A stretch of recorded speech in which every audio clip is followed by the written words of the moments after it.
All right, so the go ahead from where it matters has been received.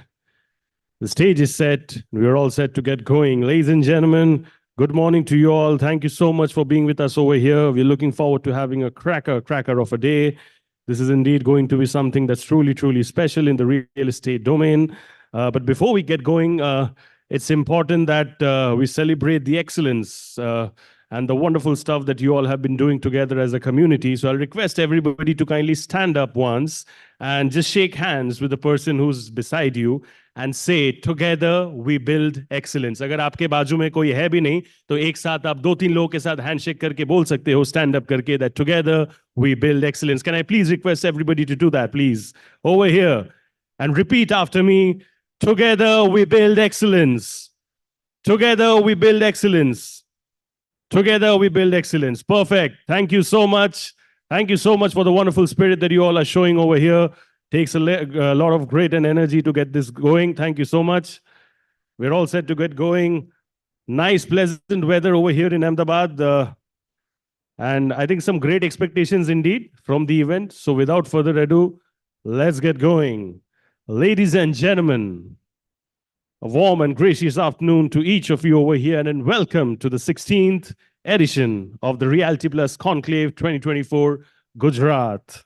I am honored to serve as your host for today's proceedings, and my name is Shubhajit Ghosh, all the way from Mumbai, with a bit of Bengal touch over here in Ahmedabad, in your beautiful city, as I look forward to guide you through an enriching and insightful event. We are here together to pioneer fresh perspectives and uncover innovative opportunities for advancing the real estate sector. We have a stellar lineup of industry experts here today to discuss key topics and drive innovation in the real estate domain. Ladies and gentlemen, quickly telling you all, the event is being live streamed right now on the Realty Plus website, which is www.rprealtyplus.com, and the Realty Plus LinkedIn page and the Realty Plus Facebook page as well, which is @RP Realty Plus. This is indeed the world of social media. I truly know for a fact that everybody's always hooked onto their phones. So it's important that all the wonderful stories, all the wonderful snaps, all the wonderful videos that you all click, you share them, and please do tag Realty Plus over there. We're looking forward to seeing all those wonderful moments. Thank you so much. So without further ado, let's get going and have a quick look at what Realty Plus is all about. Can I please request for the AV? Some people are born to show the world which path to choose in a crisis. Some brands are born to do the same. And during the times of challenge, the stalwarts of the Indian real estate industry have chosen to do just that. By showing others the way to finding opportunities even amidst a crisis. By showing the world how to go about delivering on promises even amidst adversity. Success doesn't just happen. It happens by design. By pushing the boundaries, by raising the path. It takes days to develop a vision and nights to make it a reality. Knowing that pictures are worth 1,000 words and that every word makes a difference. It's doing the research, trusting your instinct, and finishing what you started. For the past 19 years, Realty Plus has been turning obstacles into opportunities, keeping the industry informed on the latest developments,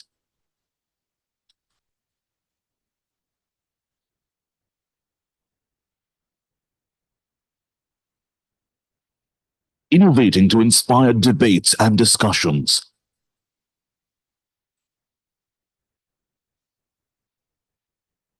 bringing forth the perspectives of the industry leaders,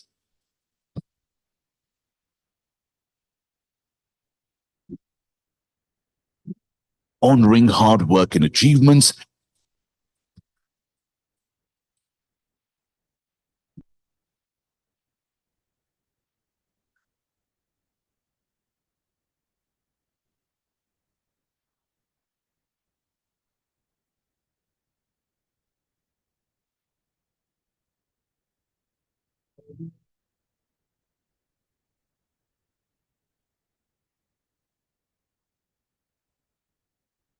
keeping the industry connected.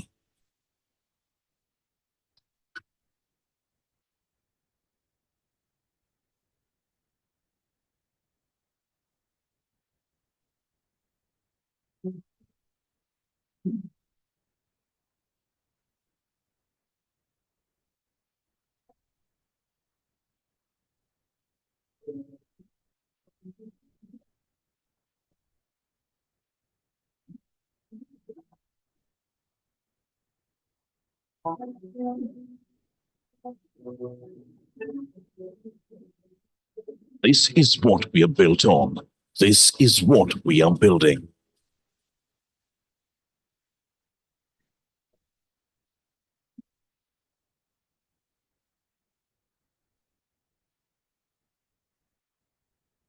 We are Realty Plus, and we lead the way.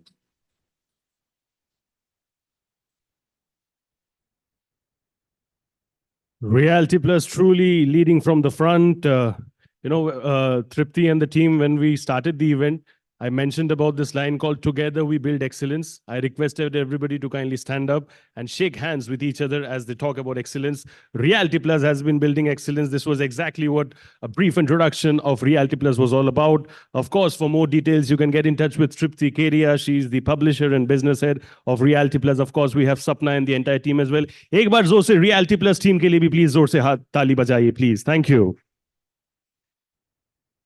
Ladies and gentlemen, genuinely मैं मानता हूँ दिल से कि कोई भी चीज हो, कोई भी इवेंट हो, कुछ भी हो, nothing is really possible without Ganpati Bappa का आशीर्वाद. So it's very, very important that we get going on a very, very positive and auspicious note. So can I please begin the event with the inaugural lighting of the lamp and Ganesh mantra? To do the honors, I'll request Tripti Kedia, publisher and business head, Realty Plus, along with Ravin Bhojani, A&T head, Ahmedabad, CBRE India, Dhruv Patel, president, Credai Ahmedabad, Guy head, Kamal Singhal, managing director and CEO, Arvind Smart Spaces Limited, Paras Pandit, CMD, Sheetal Infrastructure Private Limited, Rocky Israni, Managing Director, India Investments, Pacifica Companies, and Rohan Shah, co-founder, Realty. Give it up, ladies and gentlemen, for this wonderful, wonderful team over here. And everybody say, Ganpati Bappa Moria. सुनाई नहीं दिया किसी का गणपति हो. महाकाल सूर्यकोटि समप्रभ निर्विघ्नं कुरु मे देव सर्वकार्येषु सर्वदा. वक्रतुण्ड महाकाल सूर्यकोटि समप्रभ निर्विघ्नं कुरु मे देव सर्वकार्येषु सर्वदा. वक्रतुण्ड महाकाल सूर्यकोटि समप्रभ निर्विघ्नं कुरु मे देव सर्वकार्येषु सर्वदा.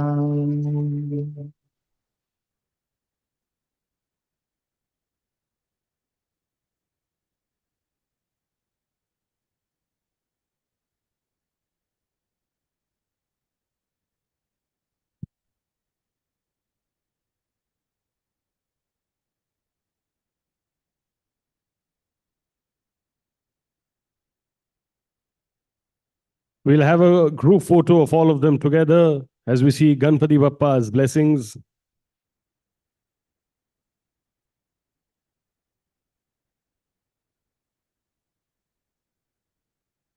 Thank you so much. Dil se shukriya to everybody over here for doing the honors over here. And Ahmedabad, I want you all to make some noise and show some energy and say Ganpati Bappa Moria.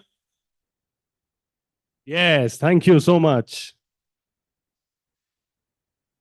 No event or no initiative is actually possible without the support of partners. And of course, on that note, it's very, very important that we thank our partners from the bottom of our heart for their extended support towards putting this wonderful initiative together for all of us as we gather over here.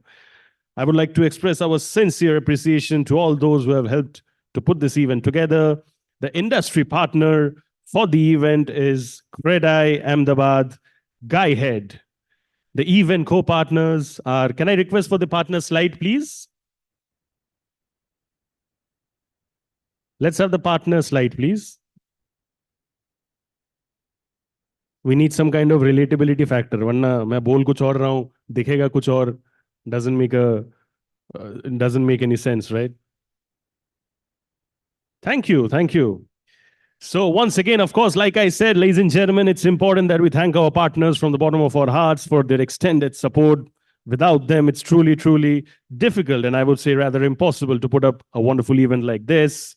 Industry partner for the event is Credai Ahmedabad, Guy Head. The event co-partners are Godwit Construction, LIC Housing Finance Limited, and Million Minds Tech City by Ganesh Housing Corporation Limited. Event associates are Altern Capital, Swagat Group, and Irvin Smart Spaces. PropTech partner, Absolute CX by Insomaniacs. Digital partner, Realty. PR partner, Simulations. Business media partner, BW Business World Group. Online media partner, exchangeformedia.com. And of course, the event is organized by the team of Realty Plus. Can we please have another huge shout out for the team of Realty Plus, please, ladies and gentlemen, for putting this up together over here in your beautiful city of Ahmedabad.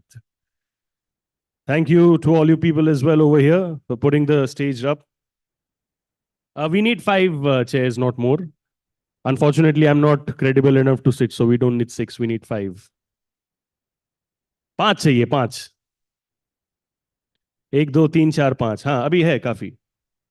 Counting बराबर है. We need tables as well, I believe. कुछ है? Yes. So thank you so much. And I mean, it's morning, it's afternoon, I believe, 12 p.m. right now. एक बार आप लोग अपने जोर से अपने लिए भी ताली बजाइए, please, for gathering over here and coming over here and showing some love to all of us over here in Ahmedabad. Thank you so much. We're all set to get going with the first panel discussion of the day in this wonderful Realty Plus Conclave, the 16th edition over here in Gujarat.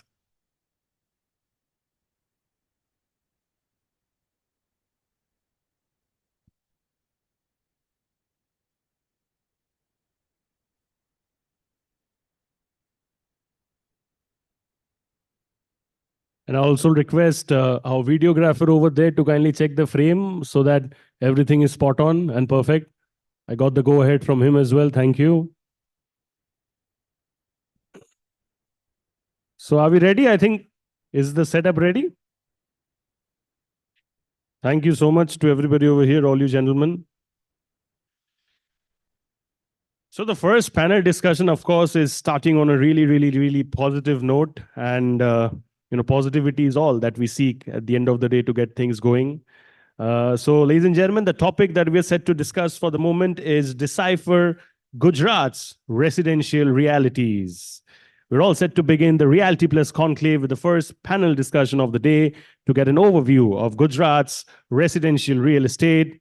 And I would love to call our moderator and distinguished speakers to talk about Decipher Gujarat's residential realities. This is the topic for the moment. It's Decipher Gujarat's residential realities. Thank you so much to all of you over here for putting this up.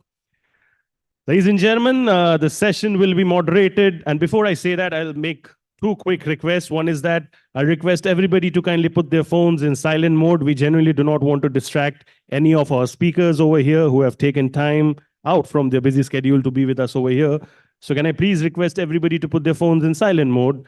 And secondly, all the conversations and all the sessions are timed over here. So I'll request all the speakers, especially the moderator, to kindly keep a check on the timer over here, because otherwise, unfortunately, we only have 24 hours in a day, right? So we have to calculate the schedule accordingly. So 2 quick requests. Everybody kindly please keep your phones in silent mode. And I request our respective moderators of every session to kindly keep a note on the timing that's being displayed over here so that we can move forward throughout the day with proper timing. Thank you. So the topic for the moment is Decipher Gujarat's Residential Realities. The session will be moderated by Ravin Bhojani, Senior Director, Advisory and Transaction Services, CBRE. To tell you all a bit about him, Ravin Bhojani has demonstrated history of working in various industries and a skilled negotiation, budgeting, business planning, and business development. He has over 25 years of sales, marketing, PR, leasing, branding, and business development experience in real estate, funds, media, retail, and healthcare industry. Ladies and gentlemen, I want you all to kindly give it up for Mr. Ravin Bhojani for moderating this wonderful session. Can I please request Ravin Bhojani to kindly join me over here on stage? Give it up for sir, please, ladies and gentlemen. Thank you. And louder, please, Ahmedabad. You have a lot more enthusiasm and zeal. Can I please request people to clap louder? Thank you. Thank you, sir. So I'll be quickly calling our respected speakers, and I say that in alphabetical order. We have Dhruv Patel, President of Credai Ahmedabad, joining us as the Managing Director of Shri AMI, or is it AMI? AMI, correct. Corporation and Diamond Textiles.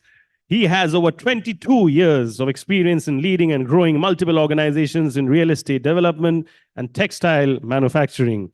As the president of Credai Ahmedabad Guy Head and the director of Credai Gujarat, he is contributing to the advancement and advocacy of real estate. Thank you so much, Mr. Dhruv, for being with us over here. Huge shout out for him once again, please, ladies and gentlemen. Thank you. All pioneers in their respective fields. We also have Kamal Singhal, who's the managing director and CEO of Arvind Smart Spaces Limited. He has been associated with the Lal Bhai Group since 2001 in various capacities. He was elevated to head the real estate business of the Lal Bhai Group in 2008. Currently, he is responsible for giving strategic direction to the real estate business and is also identifying new business opportunities and further expanding the product portfolio of the real estate business. Give it up for Mr. Kamal, please, once again, ladies and gentlemen. Show some energy, show some love over here in Ahmedabad. Thank you. We have Paras Pandit, Chairman, Managing Director, Sheetal Infrastructure, joining us over here as well. Paras Pandit, as we all know, is an experienced real estate business owner and a strong business development professional with demonstrated history of working in the real estate industry for the last 15 years. His skill and expertise lie in focus on land acquisition, business and corporate strategy, development and implementation, and business networking. Give it up for Mr. Paras, please, ladies and gentlemen. Thank you so much. Sir, I'll request you to sit. No problem. Thank you.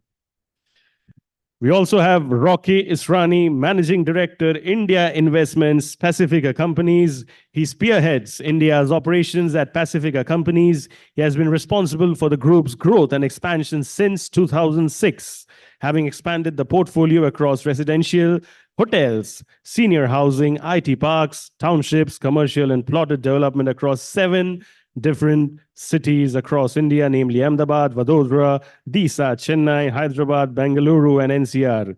Give it up for Rocky Israni, please, ladies and gentlemen. Thank you. We also have Rohan Shah, who's the co-founder of Realty Ventures LLP, is a co-founder of Realty and is a pioneer in real estate digital marketing, which has 100 plus pan-India clients, including some of the top listed developers of the country.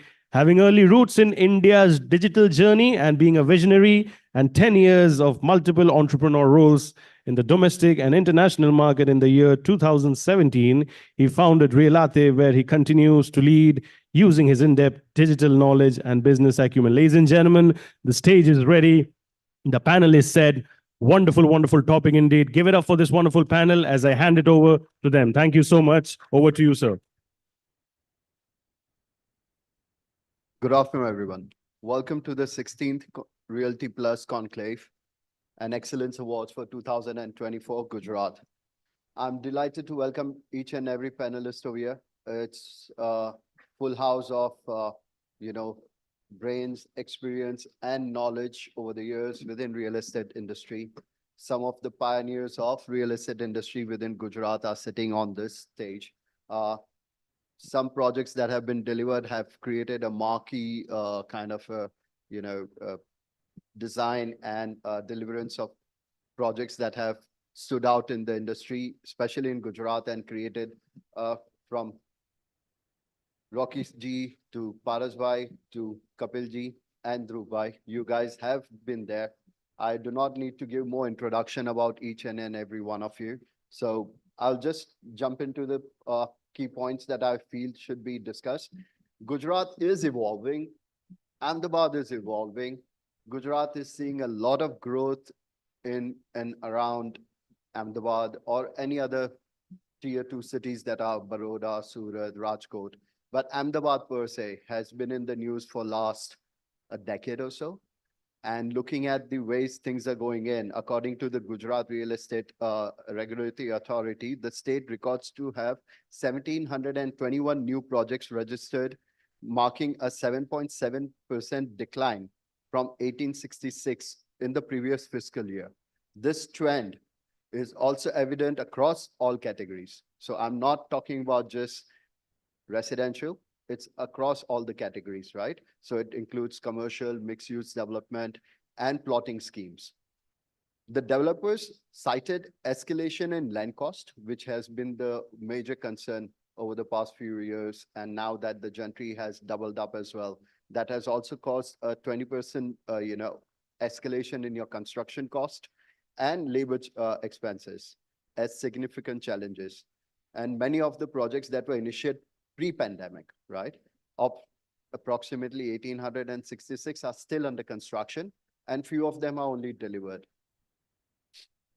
So looking at it, there is a discrepancy between rising construction costs and property prices, resulting in narrow profit margins for all of you guys, which is also seen in Baroda, which grapples with the kind of, scarcity of land and new projects development that is happening in Baroda because of the land prices being very high.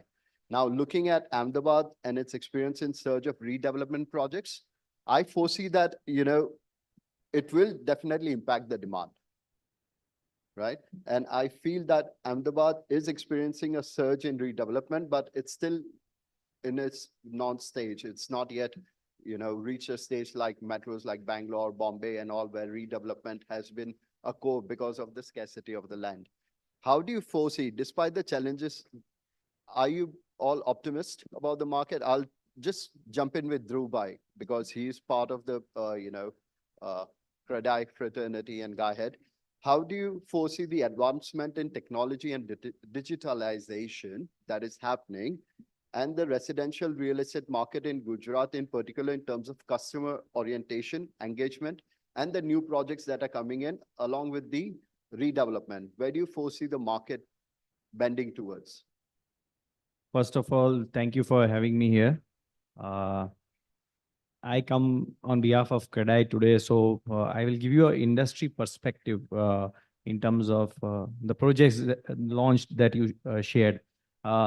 In Gujarat, if we see the real estate market, yearly is approximately 2 to 2.5 lakh crore rupees yearly. And per se, Ahmedabad constitutes around 40 to 45% of the entire volume. In terms of number of projects launched and now RERA that it is in place, we have very good numbers which can give us a direction of where the market is going. So yes, there is a decline in the number of projects this year. But on the other hand, if you see pre-pandemic levels and the average number of launches, it is still higher. But post-pandemic, there was a vacuum in the market for 1.5, 2 years, good 1.5, 2 years. So subsequently, looking at the opportunity, there were a lot of new projects that were launched. So the number went up in the last 2, 3 years. But now if you see and compare with a long-term average, we are still higher. So I think in that, the market is positive. One of the data points I wanted to share here. In terms of the question that you shared with me about digitalization and technology, I think it's a very fairly simple question. Everybody knows that technology and digitalization is taking over each and every aspect of our life or any sector, any industry per se. So in terms of construction, yes, we are getting more mechanized, I would say. If you see 10 years before, you would not see simplest crane on any project handling the materials. Today, every project has a crane. So I think technology adoption is happening, but more in a mechanized format.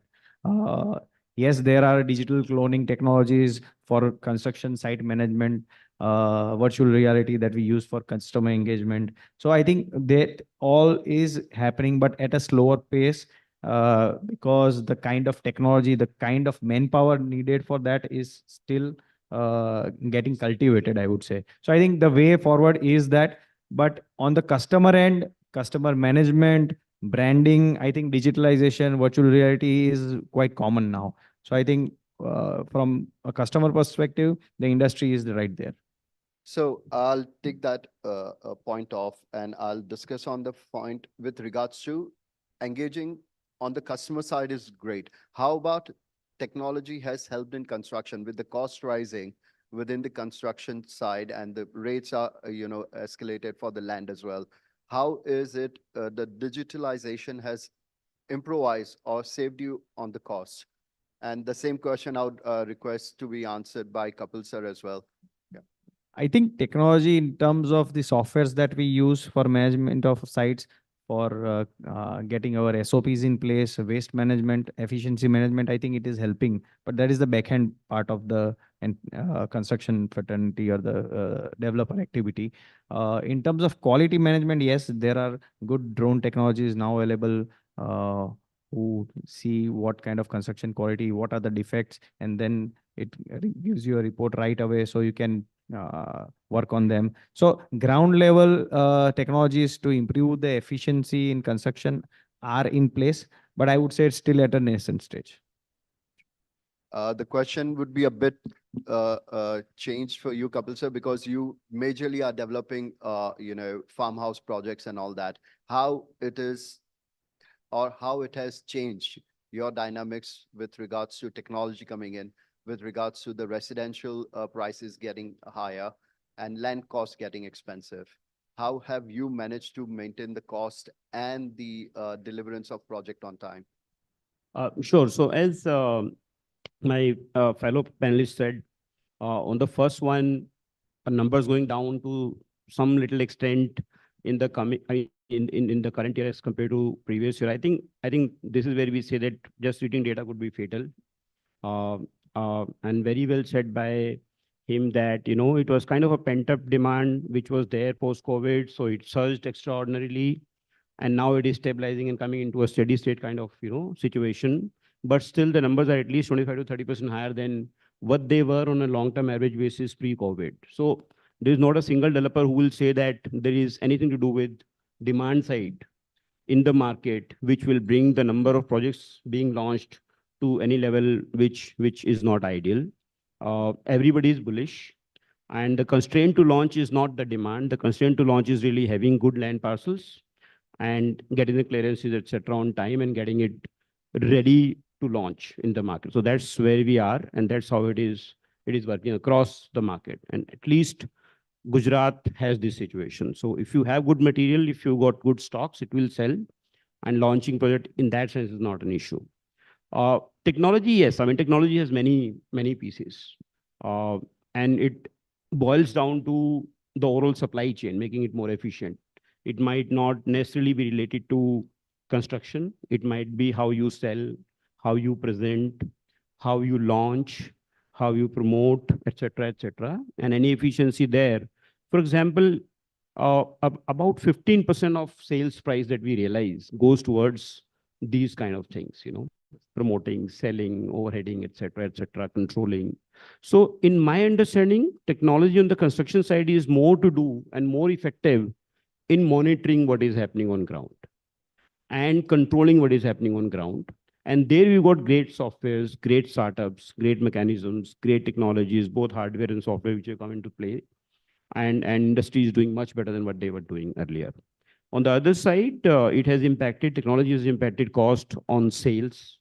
For example, our company and our digital head is sitting here right now. We sell almost a third of what we do total from digital sources. That means 1/3 of our sale is direct and mainly coming from digital sources through your social media, stuff like that, and no middleman is involved. And that obviously has a very direct impact on the cost of sale, and that helps us balancing the overall cost structures, even if there is some little appreciation happening in terms of cost of construction and materials, etc., it gets taken care by these kind of efficiencies in the overall supply chain. So technology definitely is one of the engines which is driving overall balancing of the cost. And I've been personally witness to your ways of using technology to the core, and it has definitely brought in that kind of a change within the industry where more and more people are. Paras bhai, my question to you, coming from the residential part, આજની તારીખમાં mid segment અને upper mid સેગમેન્ટની જે industry છે જ્યાં તમે high and અને middle સેગમેન્ટના residential delivery કર્યા છે એ પ્રમાણે તમને શું લાગે છે કે આગળ જતા ઇન્ડસ્ટ્રીમાં which is the market trend તમારા પ્રમાણે કે કયા રેસિડેન્શિયલ વધારે વેચાશે? અત્યાર સુધી આપણે પોસ્ટ કોવિડ જોયું છે તો એમાં જોયું છે કે luxurious apartments વધારે વેચાણા છે. But over the last 1 year, if we look at lot many luxurious projects were launched, which have not seen that kind of attraction except for farmhouses, જે ઘણા વેચાણા છે. તમે ડિલિવર કર્યા છે ઘણા luxurious projects અને mid segment project.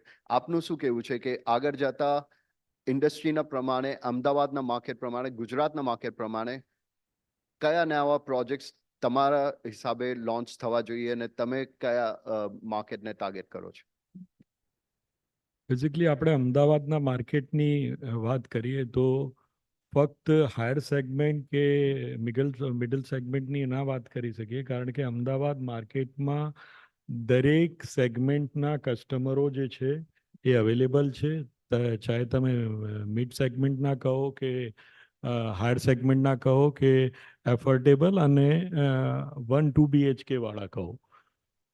Ahmedabad market જે છે છેલ્લા 5 વર્ષમાં જોઈએ તો છેલ્લા 25 વર્ષમાં સૌથી વધારે એ આફ્ટર કોવિડ એનું રિઝલ્ટ આવ્યું છે. ધ રીઝન ઓફ કે આફ્ટર કોવિડ આપણે બધી જ ઇફેક્ટો જોઈ કે ફેમિલી સેપરેટ થયા છે, ઘણા બધા જે છે એના કારણો રહ્યા છે. અને આવનારા માર્કેટમાં હું માનું છું કે દરેક સેગમેન્ટ, ચાહે મિડલ સેગમેન્ટ હોય, લોઅર સેગમેન્ટ હોય કે અપર સેગમેન્ટ હોય, એ આવનારા 5 વર્ષમાં જે રીતનું માર્કેટ જઈ રહ્યું છે અને જે રીતના આપણે જોઈ રહ્યા છે કે દિલ્હીમાં પણ એક સ્ટેબલ સરકાર જેવું છે, તો ઓબ્વિયસલી ગુજરાત અને અમદાવાદ એ સેકન્ડ ફાઇનાન્સ સ્ટેટ જેવું થઈ રહ્યું છે કન્ટ્રીનું.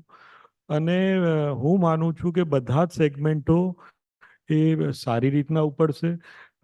હાલ કેટલાક મહિનાઓથી જે છે એ રિયલ એસ્ટેટમાં એવું ચાલી રહ્યું છે કે માર્કેટ સ્ટેબલ છે, પણ હંમેશા આપ જોઈ રહ્યા છો કે એક સમય પછી એ માર્કેટ ઉઠવાનું હોય તો પણ સ્ટેબલ રહે છે, અને ક્યારેક જે છે ચૂંટણી છે અને ઘણા બધા પરિબળો એનામાં કામ કરતા હોય છે. પણ દરેક સેગમેન્ટ જે છે, પણ હું સ્પેશિયલી કસ્ટમર જે છે ચાહે મિડલ સેગમેન્ટના હોય કે નાના એફોર્ડેબલ સેગમેન્ટના હોય કે મોટા સેગમેન્ટના હોય, એ બધાને એક મેન્ટલી પ્રિપેર રહેવું પડશે ફોર ધ કોસ્ટિંગ.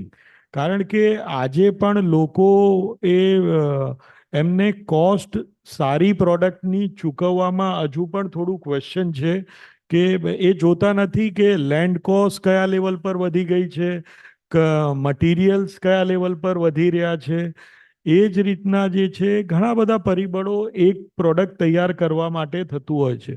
બીજી વસ્તુ કે હું એક સૌથી સરસ વાત કહીશ કે અમદાવાદ રિયલ એસ્ટેટમાં અત્યારે જે પણ ડેવલપર છે એને બધાથી બેસ્ટ કરવું છે. પહેલાનું જે અમદાવાદ ડેવલપ થતું હતું અને અત્યારના ડેવલપમેન્ટમાં જે નવી જનરેશન આવી છે ડેવલપર્સમાં, એને કંઈક સારું અમદાવાદ આપવું છે. તો ઓબ્વિયસલી તમારે જો એક સારું અમદાવાદ, સારું ઘર, સારી પ્રોડક્ટ જોઈતી હોય અને જમીન અને કન્સ્ટ્રક્શનના પ્રોડક્ટનું પણ મટીરિયલનું પણ ધ્યાન આપવું, તો એ પ્રોડક્ટ ચૂકવવી પડશે. એટલે ભવિષ્યમાં હું માનું છું અમદાવાદનું માર્કેટ એ ખરેખર દરેક સેગમેન્ટમાં સારું રહેશે. પણ આપ દ્વારા હું કહેવા માંગીશ કે થોડુંક જે છે કોસ્ટિંગ આપવા પણ એમને મેન્ટલી તૈયાર રહેવું પડશે. Fair, fair. So, taking the cue from Paras bhai, Rocky sir, I have a question that despite all these challenges that we faced with regards to the cost, the demand that is there, but people are not ready to shell out. What is it that remains so much optimism within the Gujarat real estate, developers? And what is it that you specifically factor to the contribute or that contributes to this optimism? How do you foresee that optimism will, particularly in regards to infrastructure and growth of Gujarat in residential, will further adhere?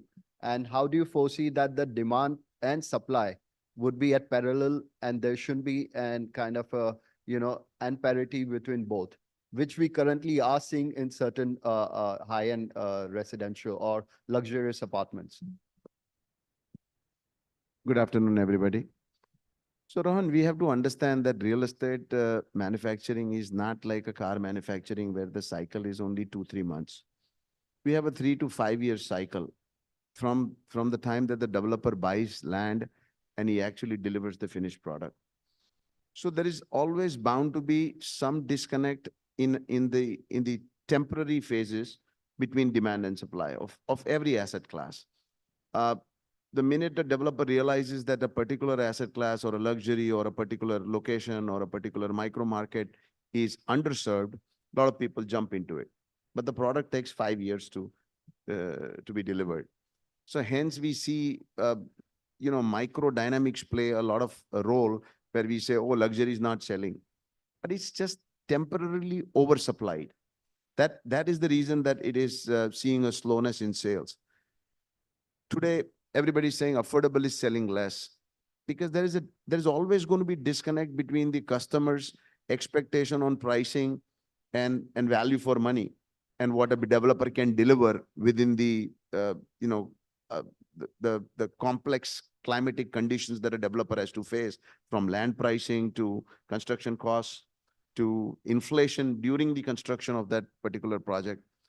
So what a very fast growing economy, meaning I don't think so any country in the world is growing at an 8% GDP growth as we are. This 8% is a real GDP growth, add the inflation to it. So we're actually growing at 13% in absolute terms.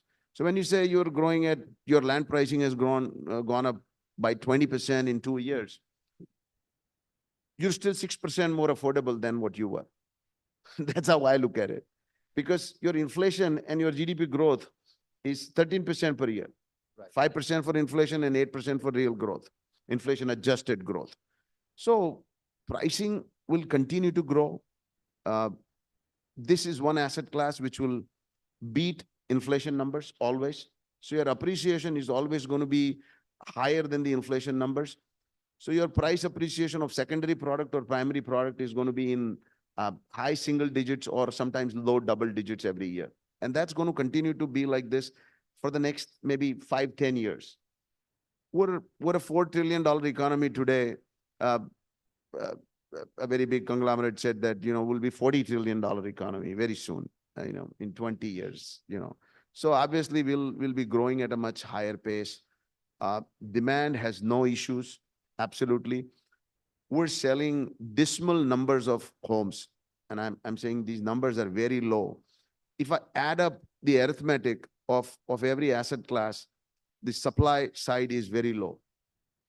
Why is that low? Because the materialization of demand is not happening because of the affordability of people. Aspirations are growing faster than, like Paras Bhai said, people want good product, but they don't want to pay. Their affordability is not increasing at the same pace as the quality of the product in the market is increasing. So there's a constant push by the developer to make a better product than what market is offering, and hence the price will go up.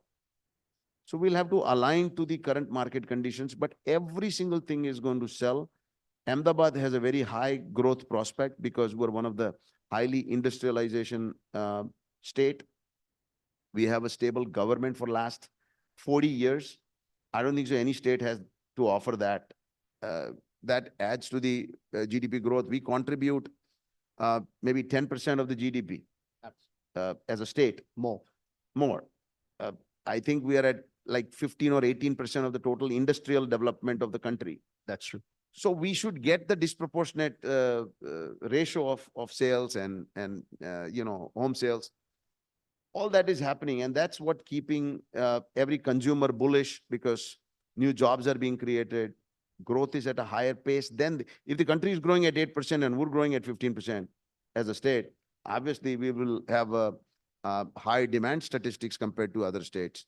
And we're not selling enough units. We're selling, I think Ahmedabad is selling maybe 25,000 units. Dhruv can correct me if this data is correct. That's correct. And these number of units are not growing at the pace that they should be growing. 20 years ago, we were selling 15,000 units. So where is the growth? There is so much of pent-up demand that is keeping this asset class as a very desirable asset class. There is huge pent-up demand. Everybody would know that you get 100 customers to make an inquiry and then you have one sale. What happens to the other 99? That's a pent-up demand that is increasing day by day. So we are undersupplied in a way, you can. We're not undersupplied. Affordability index is low. Supply is matching up the demand. If you sell 40,000 homes, I'm saying we as developers are capable to deliver 50,000 homes. But because the demand is not materializing due to the low affordability, hence the supply and demand temporarily mismatches are happening. We don't have too much overhang. I think we have 3 years of inventory, and we need 5 years to build a cycle from the time that we buy land to deliver, if you're not a land banker. So I see a very high growth prospects for home sales going forward. I wouldn't be surprised. One of the studies I was just reading that India would need 10 crore homes in the next 10 years. 10 crore homes. That's because of the urbanization that's happening. Correct. People are moving in. So urbanization, redevelopment, dilapidation of the old homes, replacement market, what we will call it, all of that will add to huge demand. I don't think so demand anybody should worry about in real estate for the next decade.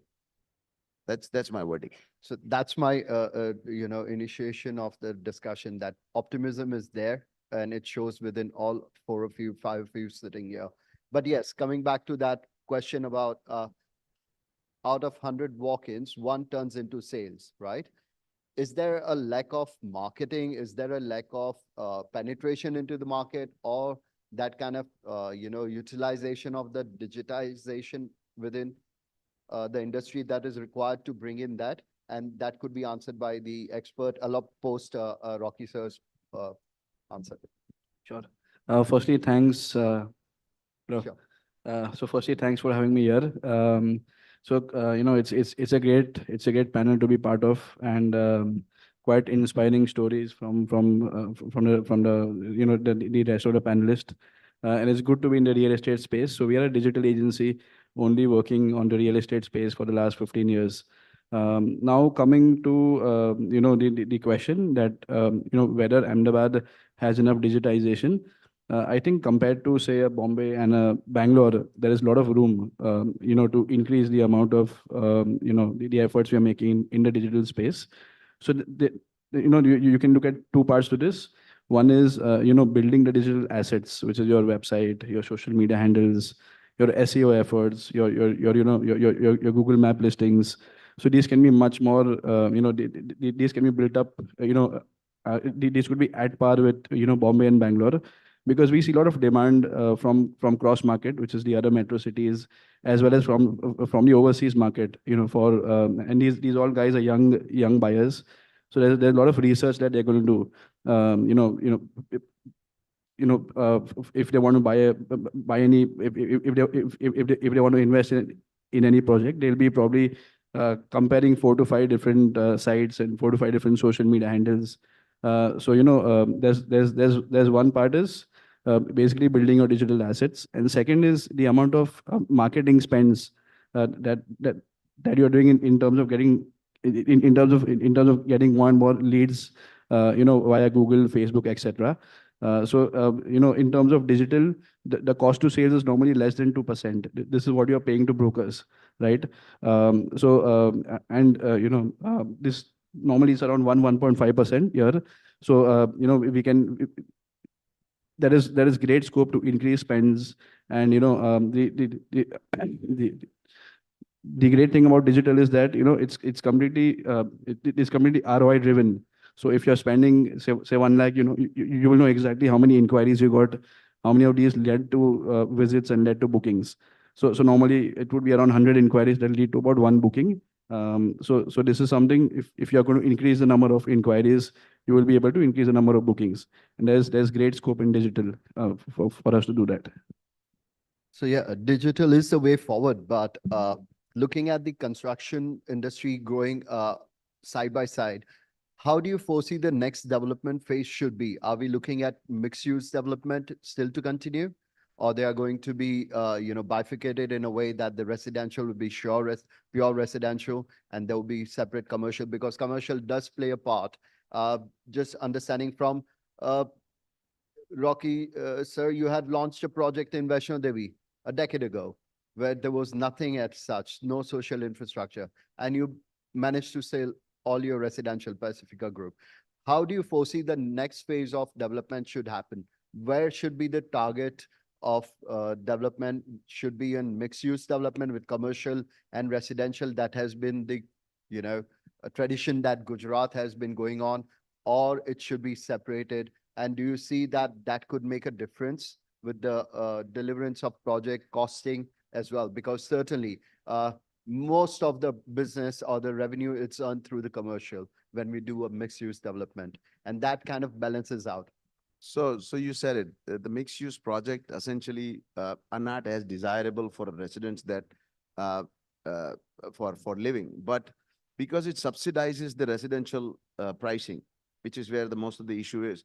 Your commercial development, your retail and your ground and first floor commercial development would subsidize the residential pricing. True. Because of the high land pricing, you just don't have any other option but to do a mixed-use project in the highly dense urban areas. But when you go a little further away from the cities, like Arvind is doing, they don't have to do mixed-use projects, because you're doing a low density horizontal developments, because the land pricing is still rational there. So it's a trade-off. If you want to live within the dense urban setup, you will find more and more mixed-use projects as a to subsidize the residential pricing, or you'll have to go further away from the city and commute longer distances. So that's the trade-off that one will have to make. But more and more projects, you will see them as mixed-use development. And which are the target audiences that all 4 of you are looking forward to target? Which is the kind of luxurious projects are the way forward, or mid-segment is the way forward? Because we've seen over Sheila and Shilajit area, the lower mid-segment has not seen that traction. So it's an open question to all 4 of the speakers here. They can answer. And what is the new technology that you'll be wanting to, kind of, indulge in going forward? So I keep it open for all 4 of you to answer that, please. I think in terms of the India story, we know the rising middle class, right, which will be the largest segment of people who will be growing in the country. And the way we are growing, I think as a company, everybody has their own placement strategies. Somebody, let's say, like Safal, would be doing only premium segment. There are other developers like Sridhar. I'll give other examples because to find logic, they have mainly been focused into RH zone. Lately, they are now into plotting or plotted developments. But then again, the ticket size is not that large. So their customer base is same. So every company has their own strategy of product placement and their client that they want to target. But I see as a company, if I'm talking about my company, I will be focusing that segment only, not the lower segment or not the Uber segment as well, because in the lower segment, government itself is building a lot of affordable homes, wherein we all know that there is no land cost to the government. So it would be very hard to compete in that segment. On that 2-bedroom premiums or 3 and 4-bedroom, segments. I think that is the bandwidth that my company or my projects which I've placed today would be looking at in the next 10 years. Kapil sir?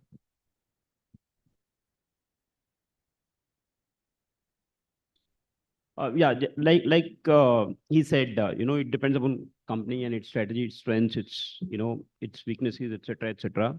For example, a company like ours will generally be preferring other than ultra low cost, because the way we are configured, the way we look at business, the way our margin structures are, the way our cost structures are, we'll be better off doing mid segments and upper mid segments, and maybe some bit of luxury to be used as icing on the cake kind of a thing. And that's what many of the developers are actually doing, at least in the organized sector as I see them. So there clearly could be one demarcation between comparatively unorganized developers vis-a-vis little more organized, long-term-ish, better balance sheets, etc., those kind of developers. Generally, the second segment would focus on mid and higher ends. And the other segment possibly could be a little more heavy on the ultra affordable, I'm saying. Affordable is affordable for everybody. We'll put any money where we'll put all our bets where the money is. If tomorrow I get a project which is affordable, ultra affordable, but it's as profitable, makes sense in terms of what strengths I have, I'll do it. I mean, there's nothing which says that I'll not do it. I can do a Nano and I can do a Land Rover within the same umbrella, right? I mean, that's how I look at it. But yeah, it varies from developer to developer. Our clear focus is mid-priced and a little higher than mid-priced segments. In fact, that has been the key attracting point when I see an advert saying that you can own a land at around 50 lakh rupees, and that's what Uplands delivers, and you have delivered that. And that's how I foresee that kind of marketing and that kind of segment where Dhruv bhai also said with regards to the middle class or the upper middle class are the ones who have the pockets to spend. Uber class, yes, it is a limited inventory that we have. Most of them are investors, and I foresee that because of a lot of commercialization, lots of industries coming in. Rocky sir just shared with regards to many industries setting in. We have brought in few major industries within MIDC and Gift City and all shaping up, which is my next topic of discussion during the day today. So that has also made a lot of urbanization happen in Ahmedabad, a lot of migration that has happened. And of course, I foresee that mixed segment and the upper mixed segment would definitely, start forward and keep on growing. As inspirational buyers as well, who have now the pockets, are looking at having a second home. That's how, farmhouses have been sold. That's how Sheetal West Park and lots of Sheetal projects have seen the traction, where most of the crowd is now a cosmopolitan crowd rather than a targeted audience of Gujarati families shifting in. So continuing with that question with Paras bhai, તમને શું લાગે છે શીતલના plans, and what do you foresee that the market should be adapting to? Basically Sheetal infrastructure 18 વર્ષથી real estate ક્ષેત્રમાં છે અને એને different product different mid segment કે લોઅર સેગમેન્ટ અપર સેગમેન્ટ અમે બધા જ માટે બનાવેલી છે. જેમ કે કમલભાઈએ કીધું કે ઓબ્વિયસલી અમે નેનો નહીં પણ અમે વેગેનારથી લઈને અને રેન્જ રોવર સુધીની પ્રોડક્ટ આજે બી સર્વ કરી રહ્યા છીએ. જેમ કે રેન્જ રોવર ટાઈપની પ્રોડક્ટ જે છે એ મારી one of the best project ઘરાના કરીને છે અને ખરેખર એ વિઝિટ કરવા જેવી છે. એમાં મારું પોતાનું પર્સનલ ઇન્વોલ્વમેન્ટ છે. જેમ કે હું મારો પરિચય આપું તો હું બોટમથી ટોપ સુધી આવ્યો છું અને એ જર્નીને મેં આખા રિયલ એસ્ટેટના દરેક સેગમેન્ટમાં મેં સર્વ કરી છે અને બહુ જ સારી રીતના સર્વ કરી છે. એટલે આજે જ્યારે હું ઘરાના બનાવી રહ્યો છું તો એક અપર ક્લાસ વર્ગ જેને બંગલો કદાચ આંબલી યા મકરબા સાઈડ ખરીદવો હોય અને કદાચ એ હવેની પરિસ્થિતિમાં એ 30-40 કરોડની આસપાસ થઈ જાય છે, તો એવા વ્યક્તિઓ માટે અમે સરસ ઘરાના પ્રોડક્ટ બનાવી છે અને they feel like living in bungalow. There is a individual apartment અને લગભગ 6,500-7,000 ફૂટથી લઈને અને 14,000 ફૂટની સ્કાય વિલા છે. તો એ લોકો માટે બી એમને શું લક્ઝરી જોઈએ, કઈ રીતનું રહેઠાણ, કારણ કે જેટલા લક્ઝરી ખરીદનાર લોકો છેલ્લે તો 2 જ જણ રહી જતા હોય છે. એટલે એ પણ અમે ધ્યાનમાં રાખીને એમની માટે એવી પ્રોડક્ટ બનાવી છે. જેમ કે આપણે વાત કરી શીતલ વેસ્ટ પાર્ક છે, એ કાસાવેવમાં પ્રોડક્ટ છે અમારી. એ જ પ્રકારની પ્રોડક્ટ હવે અમે લોકો એ લગભગ 650 એપાર્ટમેન્ટ ઘરાના ધરોહર કરીને અમે નિર્માની આસપાસ બનાવી રહ્યા છે. તો એ હાયર મિડલ ક્લાસ અને થોડુંક મિડલ ક્લાસથી અપર એ લોકો માટે અમે એપાર્ટમેન્ટ તૈયાર કરી રહ્યા છે 3 અને 4 BHK ટાઈપના. તો ત્યાં મારે એ સેગમેન્ટમાં પોતાને ઢાળીને અને આ ક્લાસના લોકોને શું જરૂરિયાત છે, કયા પ્રકારની એમના લિવિંગ ડ્રોઈંગ બેડરૂમની સાઇઝ હોવી જોઈએ, જો નિર્માની આજુબાજુ એમના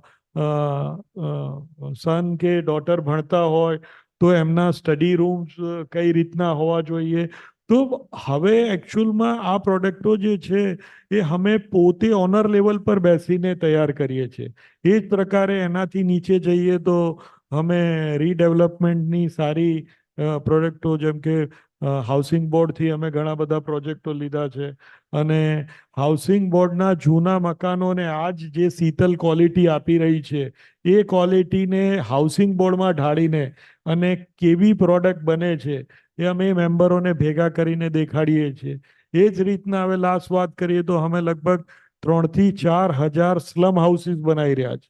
સ્લમ હાઉસીસમાં બી જે છે એ અમે પોતે ઇન્વોલ્વમેન્ટ નાખી રહ્યા છીએ, કારણ કે સ્લમ જે છે એ ખાલી મેં ઘણા બધા જોયા છે, હું નામ નથી લેવા માંગતો, પણ એ પ્રોફિબિલિટી નથી, એક સેવા પણ છે કે તમે કોઈને 1 BHK બનાવીને આપો છો અને એને પ્રધાનમંત્રી આવાસ યોજના કહીએ તો એ ઓબ્વિયસલી પ્રધાનમંત્રીનું સપનું હું બનાવી રહ્યો છું. એટલે ઓબ્વિયસલી જો આપની જોડે સમય હશે તો અમે એને કઈ રીતના તૈયાર કરી રહ્યા છે, એ અદ્યતન ટેકનોલોજીથી તૈયાર કરી રહ્યા છે અને એક લોઅર ક્લાસ વર્ગને પણ એક હાયર ક્લાસનું મકાન બની રહે, એક રૂમ, અને એમાં જે અમે એનું સેમ્પલ હાઉસ પણ તૈયાર કર્યું છે અને એ 2 લાખ રૂપિયામાં ફર્નિશ કઈ રીતનું થાય એ લોકોને અમે દેખાડી રહ્યા છીએ કે અમે 2 લાખ રૂપિયામાં તમને ઇન્ટિરિયર બનાવીને આપી અને એ બી તમે મને 36 કે 48 હપ્તામાં પૈસા આપો, જે આજ સુધી સ્લમમાં ક્યાંય નથી થયું એવું કરી રહ્યા. તો અમે ટ્રાય કરી રહ્યા છે કે દરેક વર્ગને જે છે એ શીતલ ઇન્ફ્રાસ્ટ્રક્ચર કે Ahmedabad market, Ahmedabad real estate એ કઈ રીતના સેટિસ્ફાઈડ કરી શકે. Thank you. તો યસ, તમે ઈ કેટેગરીને સર્વ કરો છો જ્યાં તમે પ્રધાનમંત્રી આવાસ યોજનાને સપોર્ટ કરી રહ્યા છો, which is good. So we have covered most of the points. I have had excellent panel here. Thank you all. I would not want to, because looking at time, we still have time, right? I just wanted to add, in the digital space, since we're talking about where the demand is and what projects to launch. In the last 12 months, if you look at the last 3-4 months, there's a surge in, search queries for 3 BHKs, 4 BHKs, and for villas. And if you look at the NRI market, there's a surge in the GCC market. So maybe people are going for larger size homes, because normally the NRI market is also, a space where there's larger size homes that they have demand for.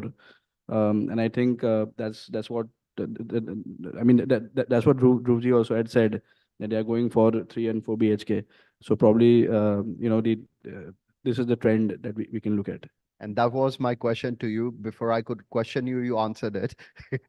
Because all of them have answered what they are looking at. And I wanted to see what's the trend going on within the market and how digitization has covered that aspect and created that report to analyze that where the market trend is happening. What is the growth story for us? Of course, I personally see 3 and 4 BHK. People have moved off from 2 and 2.5 BHKs, and now 3 and 4 BHKs are the bare minimum because of the family that's growing, because of the aspirational, buyers that are coming in, and looking at the way we don't have a scarcity of land. So of course, the developments are now because of FSI that's available. The growth story happening on the north part of Ahmedabad going towards Gandhinagar and Gift City. And Vaishno Devi has become a hub now. Looking forward with it. One last question, Rocky sir. Does Gujarat have more growth on commercial? And how is commercial real estate contributing to the growth of residential and influencing the residential in the areas that have yet not seen that growth happening? Let's take an example, Gandhinagar and peripheral areas of Gandhinagar, Gift City, as well, and Vaishno Devi Junction, because you had launched one of the first projects there of residential. Hello. So commercial and residential always go in tandem. They're not separate. Residential creates commercial demand, commercial job creation creates residential demand. They always go in tandem. So as a principle of town planning, you'll need about 5% of commercial space in square footage than what you would do residential in any micro market. Unless people are commuting from that micro market to a job hub, like, industrial area, you won't see residential in the same proportion because people don't want to live in the industrial areas. They want to commute to industrial areas and come back to that. Shell are developed because of that. All the southern periphery. Extension of South Bhopal and Shell. Exactly. They developed because of all the industrial development was further down in Sanand and Changodar areas. So commercial development is always going to happen in the residential micro markets in that same proportion. Sometimes they get oversupplied, then we say, oh, commercial is not selling. Sometimes we overbuild that because, as I said, the mixed use development is the order of the day. You have to monetize it because the land pricing is higher. So you're trying, and the bylaws allow you to do 10, 15%. Even in RAS, you're allowed 10% commercial. In a normal mixed use project, you tend to do more than 15% commercial. So you see ground first selling faster, and second and third, if you do, it stays vacant because the demand gets filled up with it. Filled up or catered by the ground in the first floor or the 5% commercial of the residential area. And then the residential, when you build, the actual occupancy and the habitation takes another 5-10 years. True. So unless you have the habitation in that residential micro market, your commercial offtake will not happen. And the builders tend to sell commercial before they want to sell residential because it's a faster monetization. It's an investment product. So there is always going to be disconnect between the supply side of the commercial and the demand, because demand comes later, supply comes first. You want investors.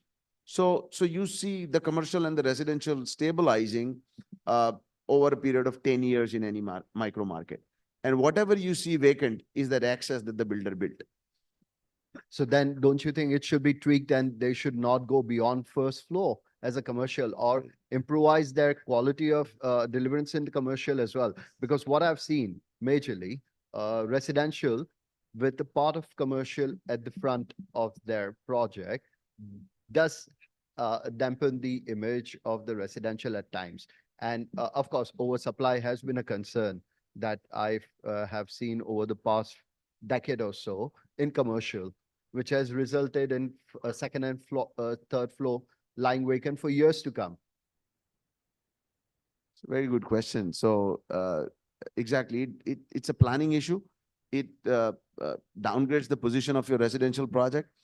I've done all kinds of projects. I've done only residential, even if I could have done commercial, and I thought that somebody would give premium, but we didn't get premium. Right. There are developers who did only office, didn't do retail, so that they can get premium in the office. They didn't get premium. So market it acts sometimes funny and doesn't reward you for something that you do.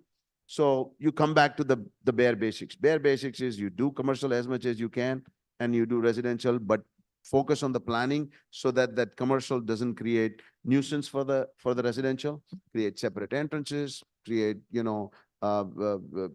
elevations in such a way and things like that. But you're right. If you don't plan it right, the older buildings, if you see in the old CBD, they were not planned as well. So the commercial and residential is kind of hodgepodge. So those buildings are the ones that are not getting sold faster in the resale market, in the secondary market, and people are going for the newer areas because they're better planned.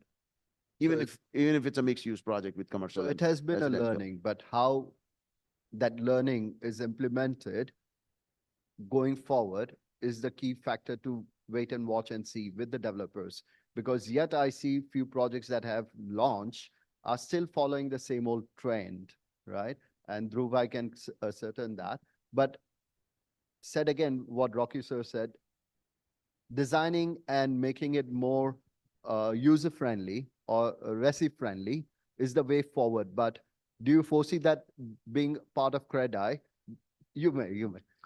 I'm doing one redevelopment project and Dhruv knows which one. It's his dad's project I'm redeveloping. And I'm not doing any commercial there. Because we're on a narrow road. We're on a narrow road with the density will increase to double than what it is. Think it up. 200 flats se 400 thai jaise. So there are 200 flats. We're going to build 400 flats. It's his dad's society that he had built 40 years ago.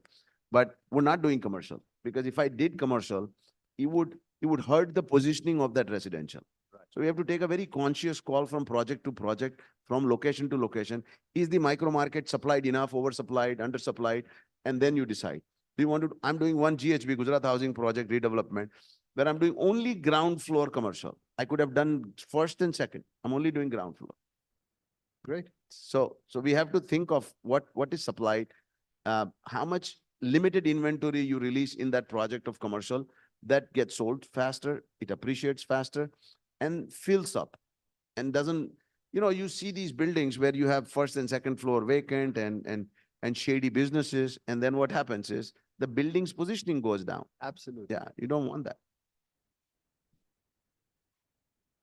As Paras Bhai said, he himself sits on the designing and those kind of aspects of a building. I'm sure with this new age of entrepreneurs and developers, quality will improve, right? And designs will improve. And by the way, Ahmedabad is the architecture capital of India. We are designing the best houses, the best building, the best commercial, best quality. And this is just not a slogan. We have been operating in Mumbai, we are operating in Bangalore, Pune, and everywhere.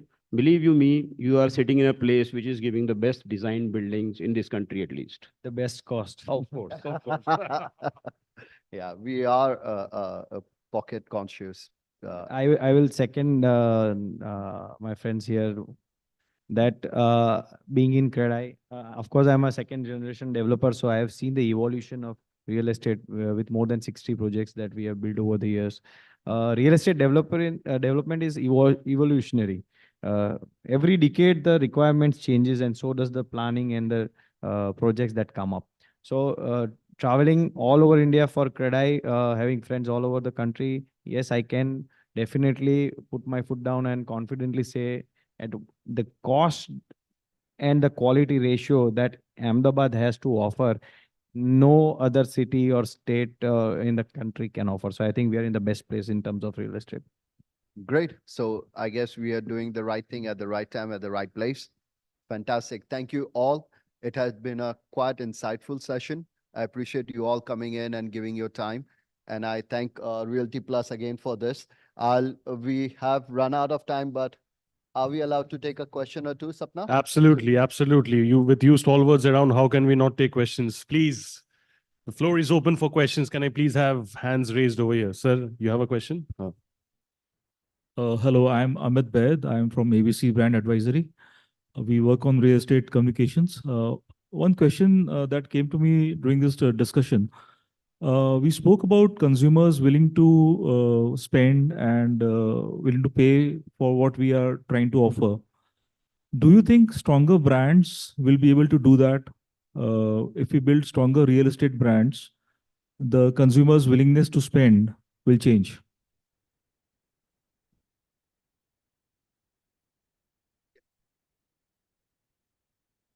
Hello. Absolutely. A brand cannot be built overnight. And a company, if they are creating a brand for themselves, is because they are giving value. Value in terms of service, value in terms of quality, value in terms of the innovations that they give to the customer. And that is why that brand value comes into play. with the social media in place today, and everybody wants to upgrade their lifestyle, have the best of the phones, best of the traveling. We all know that we live the era in people want quality and different products. So I think brands, real estate branded companies understand this very well. So sometimes it may be that you're not getting premium pricing, but yes, then you are selling faster. But yes, I think it will help. मैं भी इसका जवाब दूंगा। Obviously यदि आप real estate या कोई भी क्षेत्र में अपना 15 साल, 20 साल, 10 साल क्वालिटी बेस पे देते हो तो वो 100% उगता है। उसका उदाहरण हम है कि हम रियल एस्टेट में अपनी हर एक ब्रांड पे 1000 रुपीज प्रीमियम लेते हैं और ऑब्वियसली कस्टमर हमको देता है।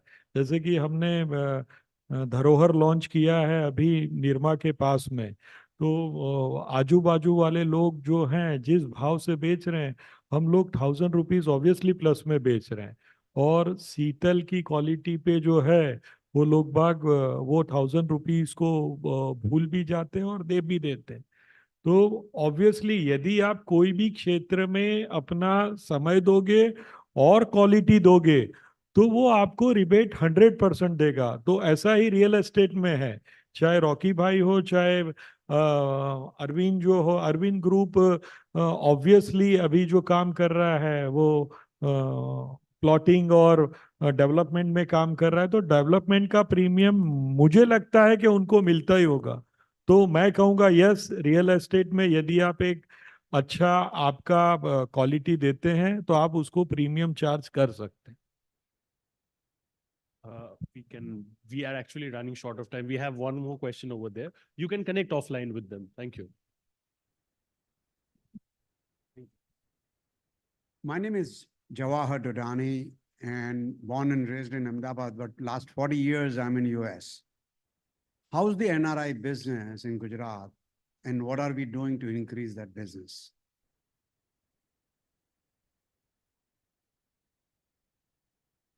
So over a period of time, NRI sales have dropped because of the hassled asset management that it takes in India for them to do the upkeep of their assets. The rental yields are very low compared to the US now, as well as in India compared to the prevailing interest rates. So if you're paying 8% plus interest rate on a home loan and you have a 3% yield on it, obviously it's not as desirable, and unless you make up 10% appreciation to beat that interest rates. But that 10% appreciation also doesn't come in a secondary market in most of the markets. So NRIs need to go for structured product, more structured product, like you have fractional ownership now coming up everywhere. The yields are better. They need to take commercial real estate exposure rather than a residential exposure. They need to go for asset classes which need less involvement and less maintenance. Plus, there are a lot of professional asset management companies have also evolved, and the categories like co-living, senior housing, all of that is coming, and NRI should focus on that. But just vanilla residential or vanilla commercial, where they need to get involved every time a tenant leaves or every time there's a maintenance issue, will not work for NRIs very well. This is my opinion. Thank you so much. We have one more question, bandwidth for one more question. I'll request you to kindly stand up and ask. Thank you. Hello, everyone. This is Tanuj Gupta. I'm from a prop tech company and we work across Delhi NCR, South India. And I have spent 2 years in Ahmedabad. And the past 5 years, I've seen how prices have changed. And the gentleman from Credai mentioned a very important thing. The combination of quality and cost that we have in Ahmedabad is very sweet. But when we talk about projects which are coming around, let's say South Bhopal, where the prices are 10,000, 12,000 rupees square feet, when we talk about end customers, not investors, where do you think they're coming from when we don't have so many corporate jobs increasing, in Ahmedabad compared to other cities? So where do you think this demand is going to be satisfied from? Yeah. I think the entire real estate market of South Bhopal is not premiumized at the rate that you were saying. That's a very small segment of the entire segment of the or the area of development. Uh, South Bhopal as an area is a higher middle class segment, and now we are seeing the extension to Shela as well. But one of the biggest occupancy comes from the industrialized zone, which is near Sanand, Changodar, and Bawla. So I think Ahmedabad and Gujarat per se is a highly industrialized state. So we are already seeing a lot of people coming and working from outside also, setting up their industries in these areas and living in South Bhopal and Shela now that South Bhopal has very less space. So I think the experience you might have at 10,000 rupees and higher is a very small segment in compared to the entire market. Thank you so much. Ladies and gentlemen, can I please request you all to give you a huge round of applause for this wonderful, wonderful panel. Thank you so much for sharing your insights. I'll request you all to kindly wait.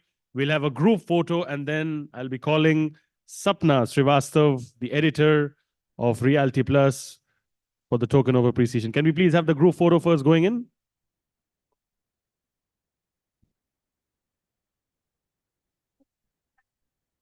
Can I please request everybody to kindly come in front of the table? Thank you.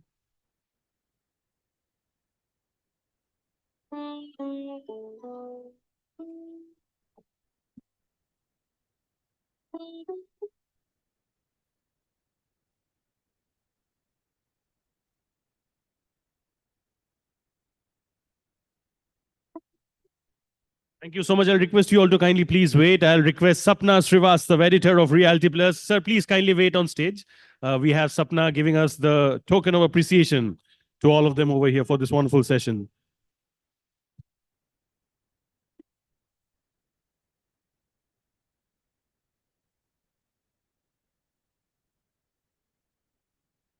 Ladies and gentlemen, can I please request you all to appreciate wonderful, wonderful session indeed. I'll request you all to kindly clap. They have taken your questions. They have taken all your doubts.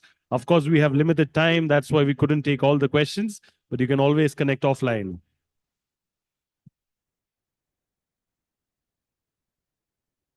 Thank you so much to all of you for taking your time and coming over here to share your insights. Truly means a lot.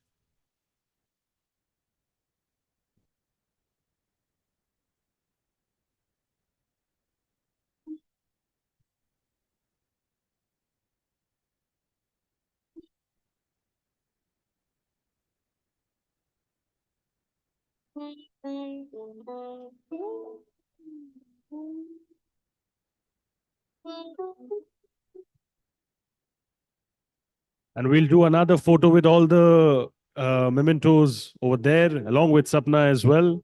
Thank you.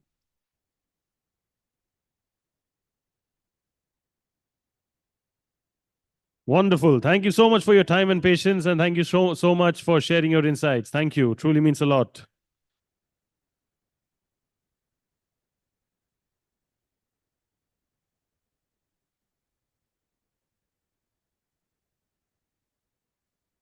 Thank you so much. So, ladies and gentlemen, now we quickly move to the second panel discussion of the day.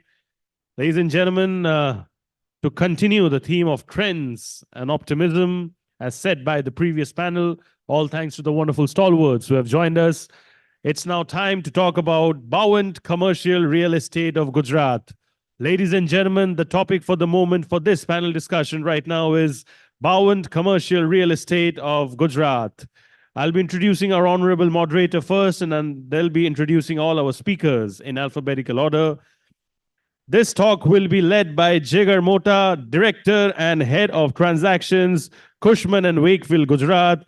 Mr. Jigar has experience of more than 18 years in real estate and has been instrumental in assisting many multinational and large Indian corporate clients in setting up their offices, showrooms, industries, and warehouses, and in acquiring land across the Gujarat region. He was previously associated with leading real estate consulting firms like JLL and CBRE. Please give it up for Mr. Jigar, ladies and gentlemen. Huge noise for him as he takes his time over here to be with us. Thank you so much, sir. I request you to kindly take your seat. We have Anmol D. Patel, I beg your pardon, who's a third generation business leader at Ganesh Housing Corporation Limited, is spearheading the development of Million Minds IT SEZ, New Age Tech City, 65-acre tech park in Ahmedabad. He's also the vice president of the youth wing of CREDAI Ahmedabad. He received his bachelor's degree in management from University of Nottingham, UK. Give it up for Mr. Anmol, please, ladies and gentlemen. Huge round of applause for him. We have Himanshu Sharma, Managing Director, Head, Leasing and Business Development, Tishman Spear. Himanshu has joined Tishman Spear in 2023 and is responsible for leasing and business development across the firm's India portfolio. Before 2023, he served as city head for Hyderabad with Capital Land Investment, managing REIT P&L with a rapidly expanding base of businesses under various asset classes across the region. He also held key leadership positions at General Electric, Apple Computers, Google, and Dell. Please give it up for Himanshu, ladies and gentlemen. Mr. Himanshu is over here in the house. I request some appreciation over there at the back, please. All our panelists have taken time to enlighten over here. Please appreciate them in the best way possible. Thank you. We have Umesh Chandani, who's the co-founder and chief growth officer, Dev Accelerator Private Limited, DevX. Mr. Umesh has close to 8 years experience in the IT industry. He holds an MBA degree in strategic management from Sheffield Hallam University and specializes in sales, corporate innovation, and startup investment. He's one of the visionaries leading DevX, Gujarat's largest managed office space provider, a co-working accelerator. Give it up for Mr. Umesh as well, please, ladies and gentlemen, a true visionary in the house. We have Viren Mehta, who's the founder and CEO of Wise Vision Realty Private Limited, with nearly 26 years of experience and has been spearheading a banker and real estate expert in India. His key experiences include formulation of business plans, entry strategy formulation, and business location advisory for some of the larger Fortune 500 companies of the world. Previously, he worked as managing director at Colliers International and JLL, and now he's leading the Wise Vision Realty Private Limited, provides advisory services to developers, occupiers, and investors all across the country. Give it up for Mr. Viren as well, please, ladies and gentlemen, our next speaker for this wonderful panel. We also have the pleasure of having with us Yash Shah, who's the founder and director of The Address. He's a first and second entrepreneur. As a forward integration to his business, he runs The Address, which is currently Gujarat's largest Tier 2 focused co-working service and managed office space provider. He's an avid angel investor as well and has 15 plus startups in his portfolio. Ladies and gentlemen, the stage is once again set. The panel is ready. Please give it up for them once again as they take over from here. Thank you so much. Over to you, sir.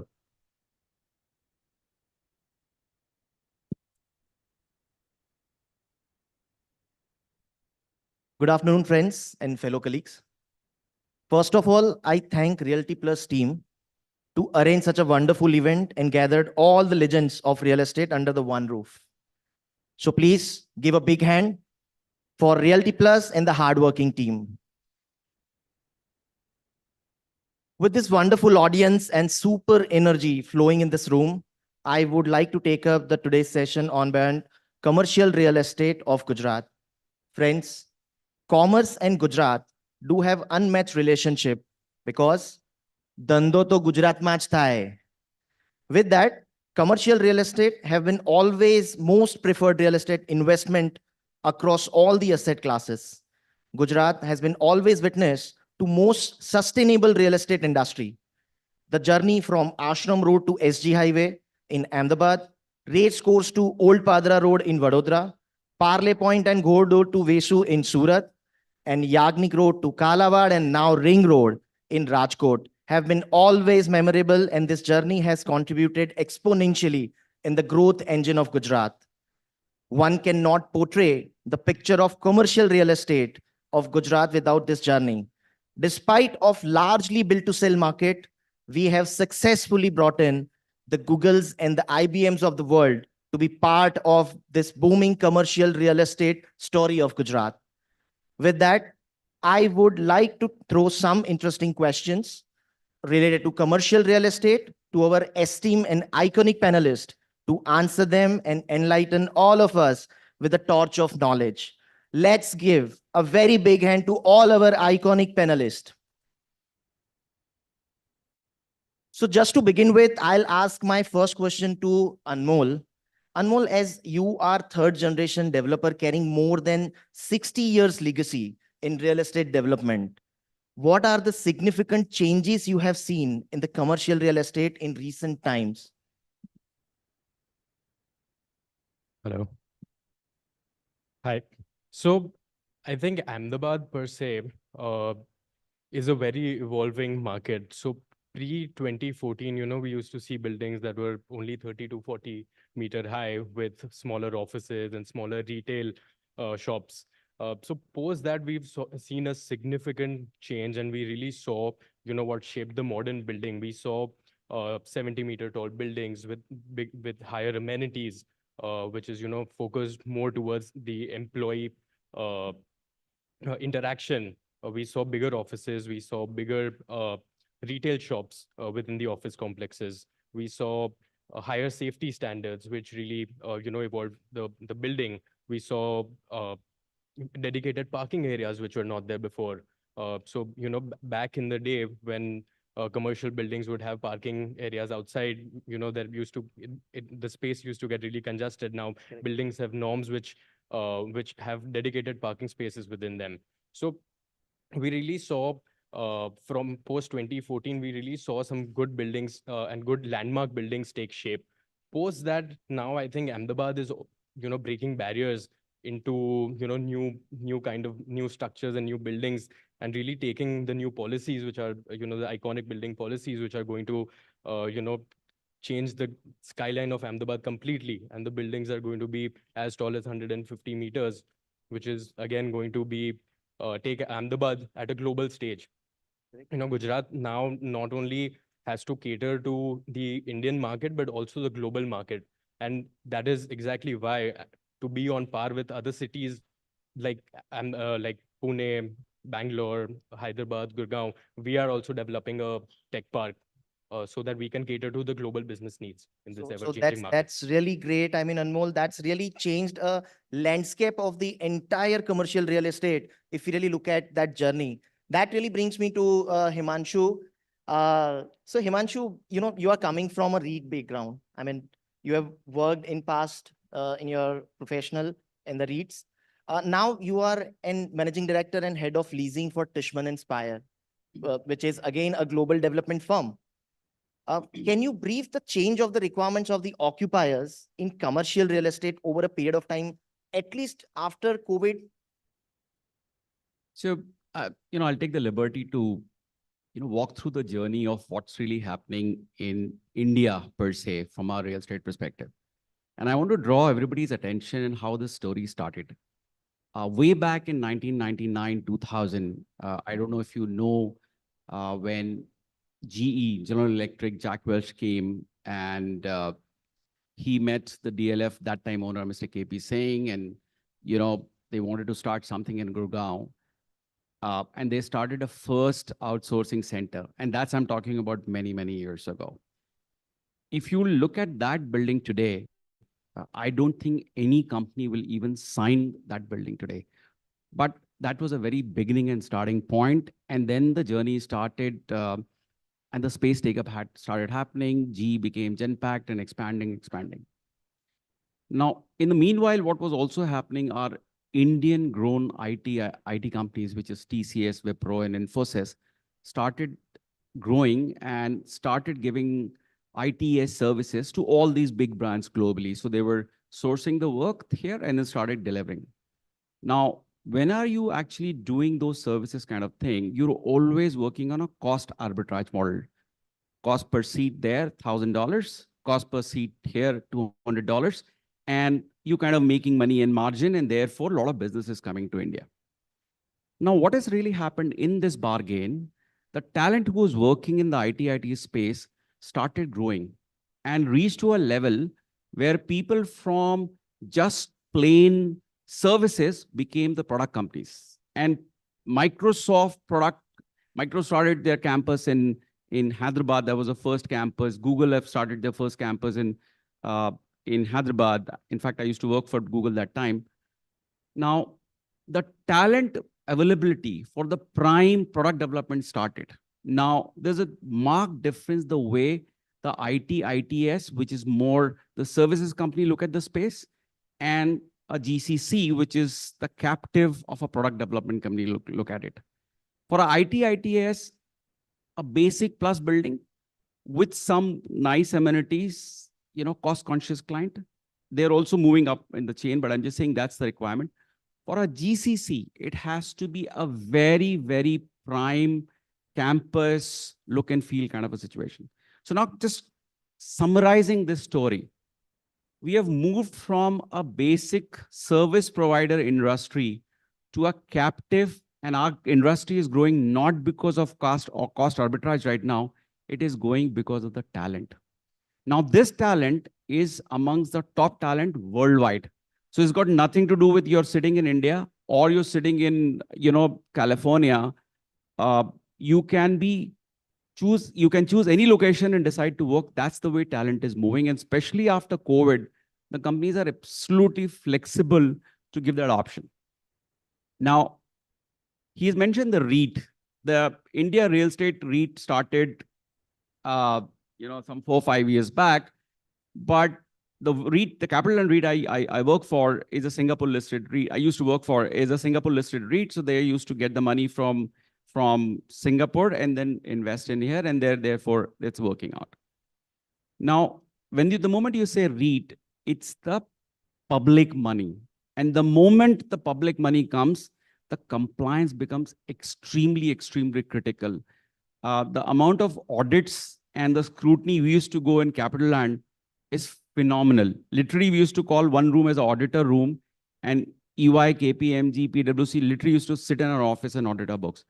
So the compliance is one thing which becomes very, very important. And not only the compliance from a building perspective, but compliance, how you operate, book your profits, how do you report? A lot of times, companies might think that it's okay, you can operate this way. But the moment you get under the SEBI or SEC regulation, the compliance becomes a super, super critical thing. So when the developer is, long-term thinking about the REIT portfolio, I think they should be very, very focused on the building compliance, their operating compliance, their accounting compliance, and all of that compliance, which actually goes in making a good business. No, that really gives a lot of insight on the compliance side of the story for all the upcoming, projects going forward. And that actually brings me to Umesh. Umesh, you have worked as an IT professional in past. Since last, decade, as the technology has grown so fast and created a lot of disruptions across the various industries. So my question to you is, A, do you agree that similarly co-working has created a disruption in the conventional office leasing market in India and especially cities like Ahmedabad? And B, do you see the conventional leasing market anytime soon coming back to where it was 10 years back?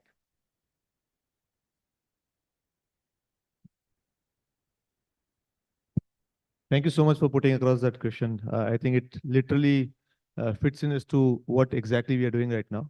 First of all, thank you so much, Realty Plus, for hosting me here and putting me in the same panelist who has experience into real estate domain beyond a decade. Unlike them, I'm a newbie into this sector, and it's just been 7 to 8 years that we are learning and evolving as to what real estate is. Coming to the point of what co-working, will that be disrupting the traditional leasing market? I personally believe that what demonetization did to Paytm, I think that's the same thing as what COVID happened for co-working industry. Essentially, pre-COVID era, I remember that when we started in 2018, we used to categorize the clients into 3 categories. When in the first and foremost focus area for all of us, all the operators used to be on the clients who used to be from outside India, because they understood the nuances of adopting co-working space as a model, and traditional companies never adopted that. Post-COVID, things drastically changed. We have grown year on year, at least 100%, wherein the adoption has largely been from traditional companies. One of our largest client, Persistent Systems, they used to own internal teams which used to build assets on their own. In fact, even today, their internal team, designing team is way larger than ours. That's how focusing they were when it came to real estate, because they were focusing on establishing and developing within one single micro market. While after COVID, what happened is the requirement to establish presence into multiple cities, cities like Ahmedabad, Jaipur, Chandigarh, Indore, evolved so crazily that all the larger companies started establishing themselves into smaller cities, which led to the growth of co-working spaces. It has literally disrupted the traditional market. In terms of numbers, if I say so, in Pune, last year, traditional leasing was just 35%, while managed office space or co-working space leasing was 65%. That's how gradual shift that you have seen. Ahmedabad, if I say so, there are two people sitting on the panel who drive the 75% market share in the co-working segment, managing almost 1 million square feet of area. If I speak of 2015, that was the entire leasing capacity of the city. So that's how it has kind of shifted towards co-working spaces. I personally don't see kind of this shift going back. In fact, this is going to increase crazily. There are a lot of managed office space and co-working space players who are lined up to get listed next year and subsequent years. And the market is going to increase a lot and gradually shift towards traditional to managed office spaces. It has to sustain, both the markets need to sustain together to drive. I'm not saying it will overtake the traditional leasing market, but it would definitely have a larger say than what it is today. Great, great, Umesh. A really good insight on that. That really brings me back to, Anmol. Anmol, as you know, Umesh has already, briefed nicely on the sort of disruption created by co-working segment in the conventional leasing market. A, how serious it is in the build to sell markets like Ahmedabad?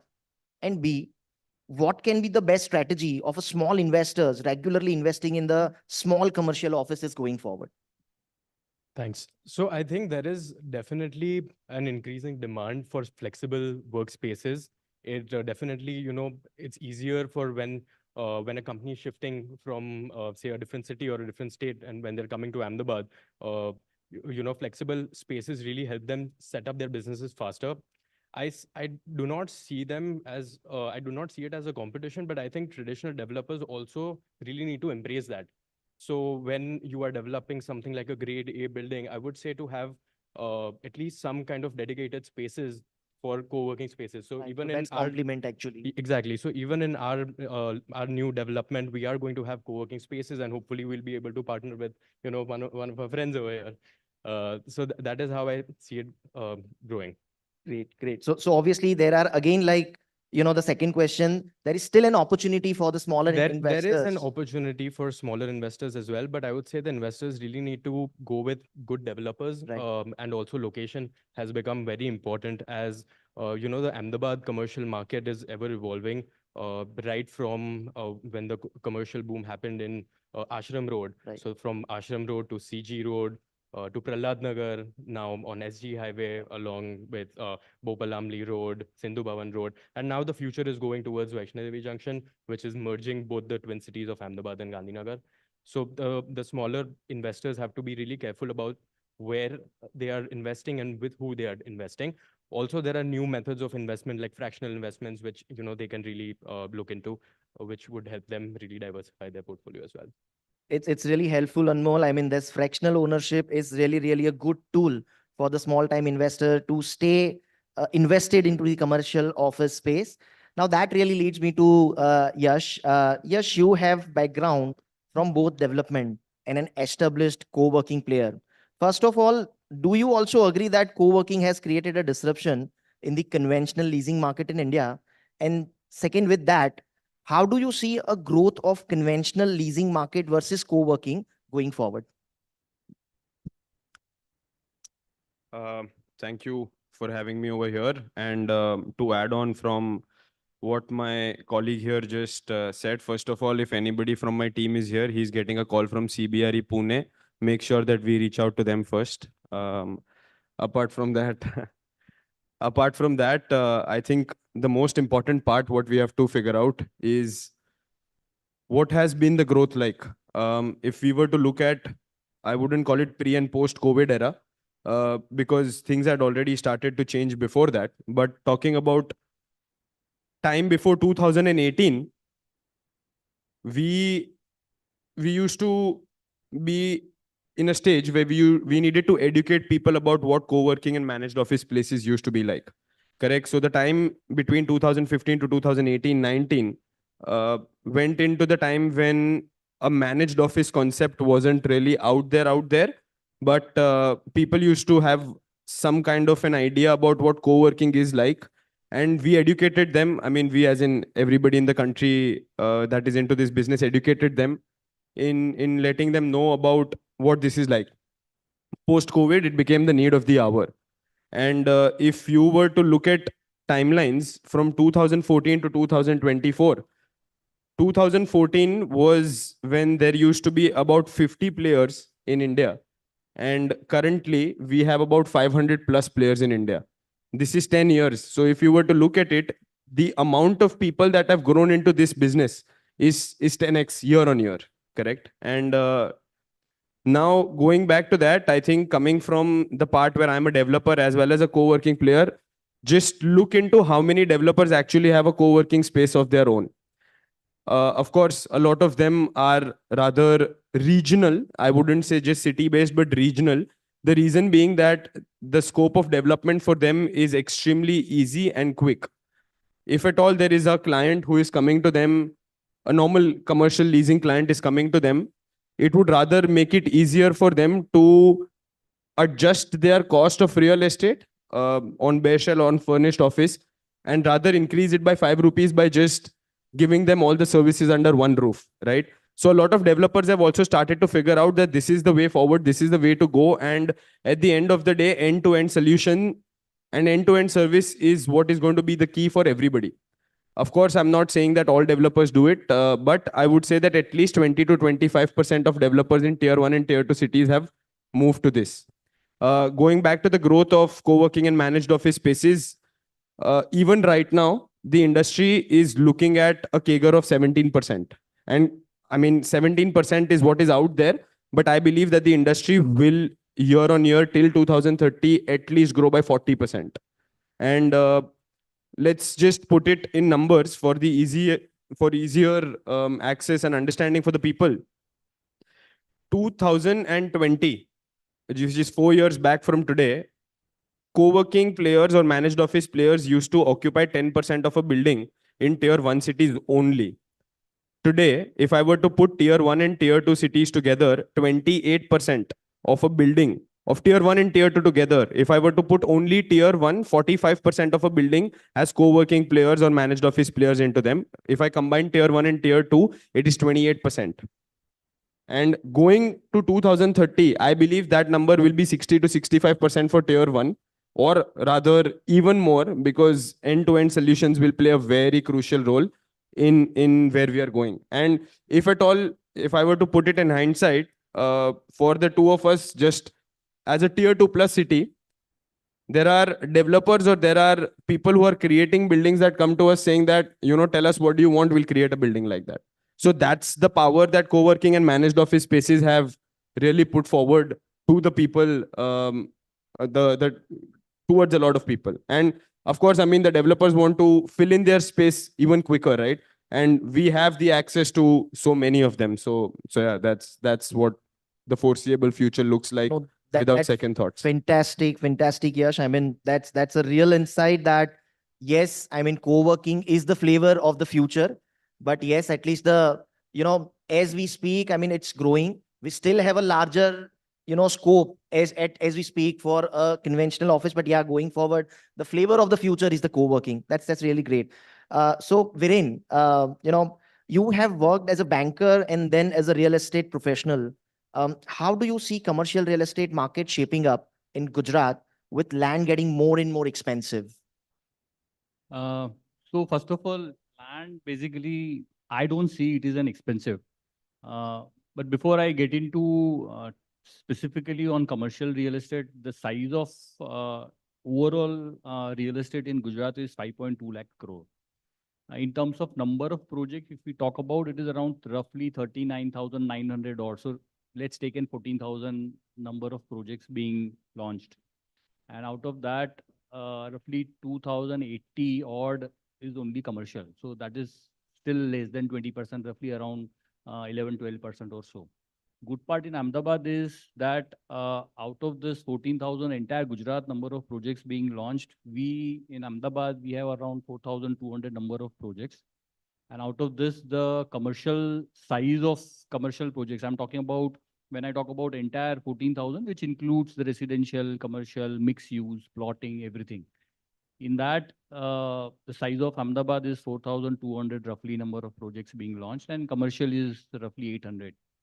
So in compared to Gujarat, it is roughly 12%, while in Ahmedabad, number of projects being launched, against that commercial is around roughly 17%. But the irony and what people are looking at centric is Ahmedabad is a business district, because if you look at 2,000 number of projects in entire Gujarat, 800 number of units only commercial is in Ahmedabad. So that is roughly 40% of the size we are catering.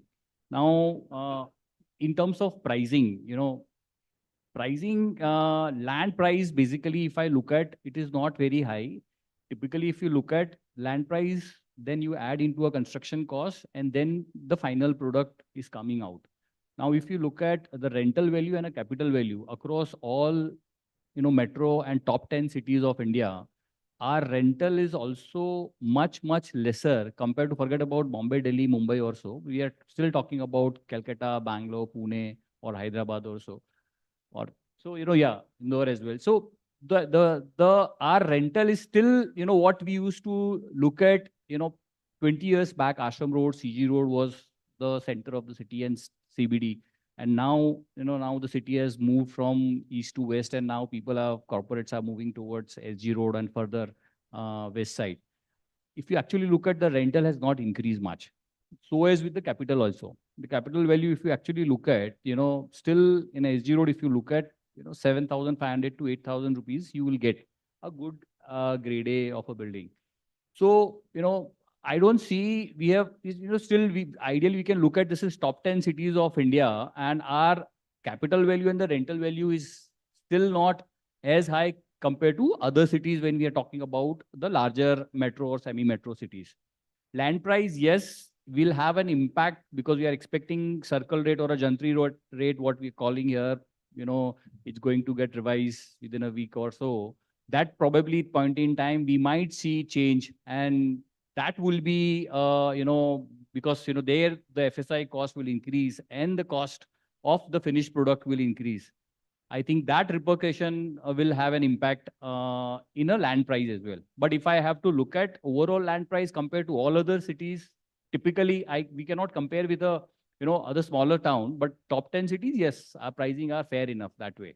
So I definitely see there's no much increase in terms of pricing, but yeah, barring few pockets, we are fair enough. Right. Okay, great. So that really brings me to Himanshu. Himanshu, tell me that land being, very important raw material in any real estate development. And now the prices of land, I mean, as he also rightly mentioned, Viren also rightly mentioned, is actually increasing everywhere, like across the country. What is your thought on change of the conventional? When I say conventional, it's more of the developed office marketplaces. In terms of location, do you see any makeshift of them in a different affordable markets going forward? So I think both will go in parallel. As I mentioned, ITS services companies and the GCC service. I don't know if some of you must have read the article today morning. Apple signed a lease in Bangalore at 220 rupees per square foot, right? And that's a very, very expensive, for a 400,000 square feet. It's not a small deal. Make city in Mumbai BKC, last I heard was 700. That's going to be unaffordable for most of the, expensive companies. So there is a market for that, but the size of that market is limited.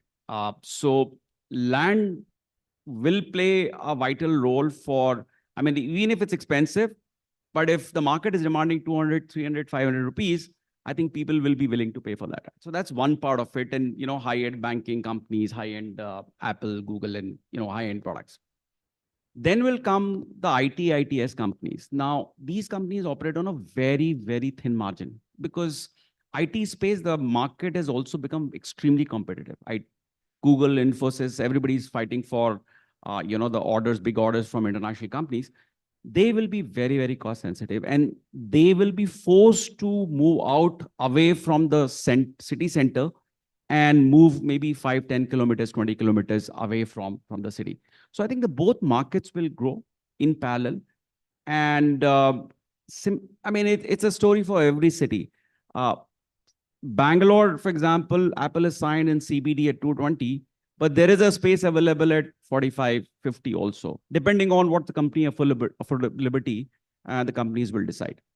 One thing which is super critical and important, and I want to highlight that. And I'm not from Ahmedabad, so I'm taking a liberty, and I'm sure everybody will pardon me and allow me to take a flight in the evening, because if I'm going to say this, most of the time when we're looking at the competition, and I'm taking the names also, is Gift City is my competition, or is Million Mind is my competition, or, his company is a competition. Guys, the competition is not here. Look at the competition where it is coming from. When the company, and I work with Apple, Google, GE, when they look at opening an office, they don't look at city. First, they will look at the country. Whether this project has to go to China, whether this project has to come to India, whether this project has to go to Philippines, or this project has to go to South Africa. So that's a one competition level. Depending on the talent and space availability, they decide, okay, India looks like good place to come. Now comes the next level. Do we have to go to Bangalore? Do we have to go to Hyderabad? Do we have to go to Chennai or Pune, and so on and so forth, multiple cities? And the reality of the matter is, and pardon me for saying that, unless Ahmedabad catches up with the true wave of ITS company, we are not talking about 2,000, 3,000 square feet. I'm talking about 1 million square feet, 2 million square feet space take up. How much is the space is getting absorbed in Ahmedabad every year? About 1.5 million, 2 million? Yeah. 1.5 million. How much Bangalore did? 12 million, 13 million. Hyderabad, 6 and 9 million. So if you have to really compete with those cities, and that's the competition, right? People have to reset their mindset. And let me say very, very direct. If we think, and we are also invested along with Ganesh Housing, big time in Ahmedabad. So for us is also stake. Ahmedabad में ऐसा ही चलता है, और Ahmedabad में ऐसा ही होता है, will not allow you to win the competition. Your competition is not among here. The competition is against Bangalore, Hyderabad, Pune, and so on and so forth.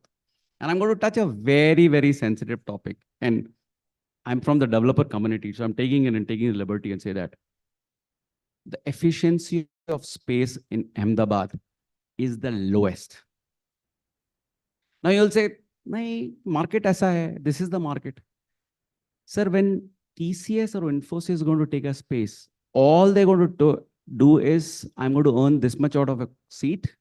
This is my rent. This is my electricity. This is my fit out cost. This is what cost per, for me, seat is working out to $4,000. My contract is 4,500 to 5,000. This is my margin. I will decide then that whether I open an office in Ahmedabad, Hyderabad, Bangalore. That's the way the world is going to work. Now there are two options. People can say, no, we are from Ahmedabad. We are doing good. We are doing 1 million and 1.2 million. We are in a good path. We are growing. And that's the story is going to play out. Well, the choice is with the people and developers of Ahmedabad. I'm taking the liberty to quote my project, and Anmol knows about it. We are the first project which is launching the product at 75% efficiency in Ahmedabad. And a lot of people will call us crazy. Why are you doing that? And when we had discussion with Ganesh Housing Management, Anmol and Shekhar Bhai and everyone, We said, we are not making a product for Ahmedabad. We are making a product for India. And we are very proud to announce that when that project will be completed, we are not saying it's going to be best in Ahmedabad or Gujarat.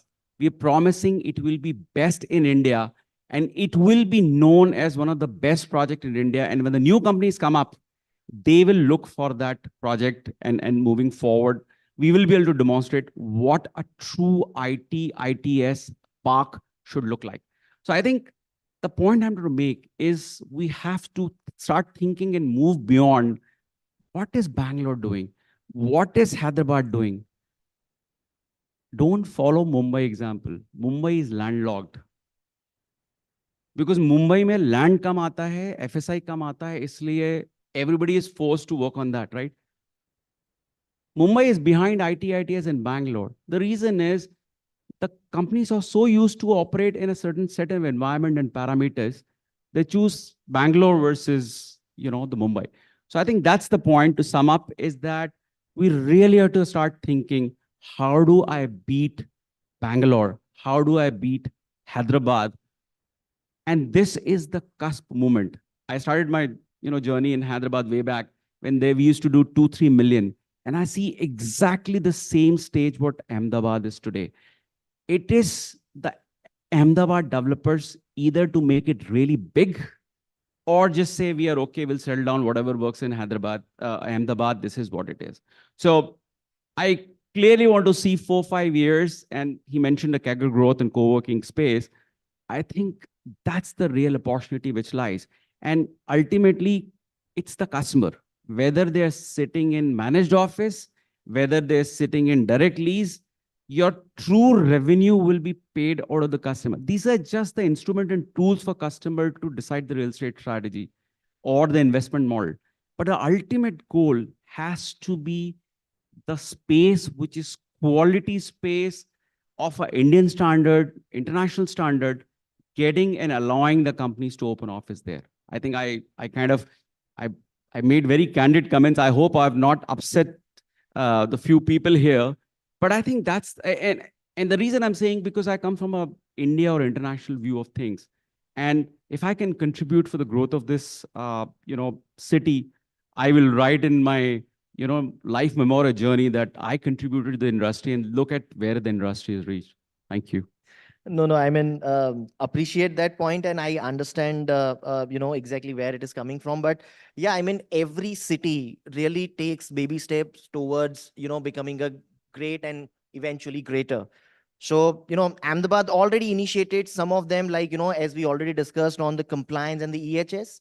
I mean, in past, if you really look at, I mean, developers have really done a great job to creating right kind of a development which really caters to a grade A or a Fortune 500 corporates. So going forward, yes, I mean, point taken, but obviously we will try and improve more and more, going forward. Wrong. I'm not saying, I'm not criticizing Yeah, that you guys have done fantastic. Yep. But what I'm saying, and I'm from an international developer, right?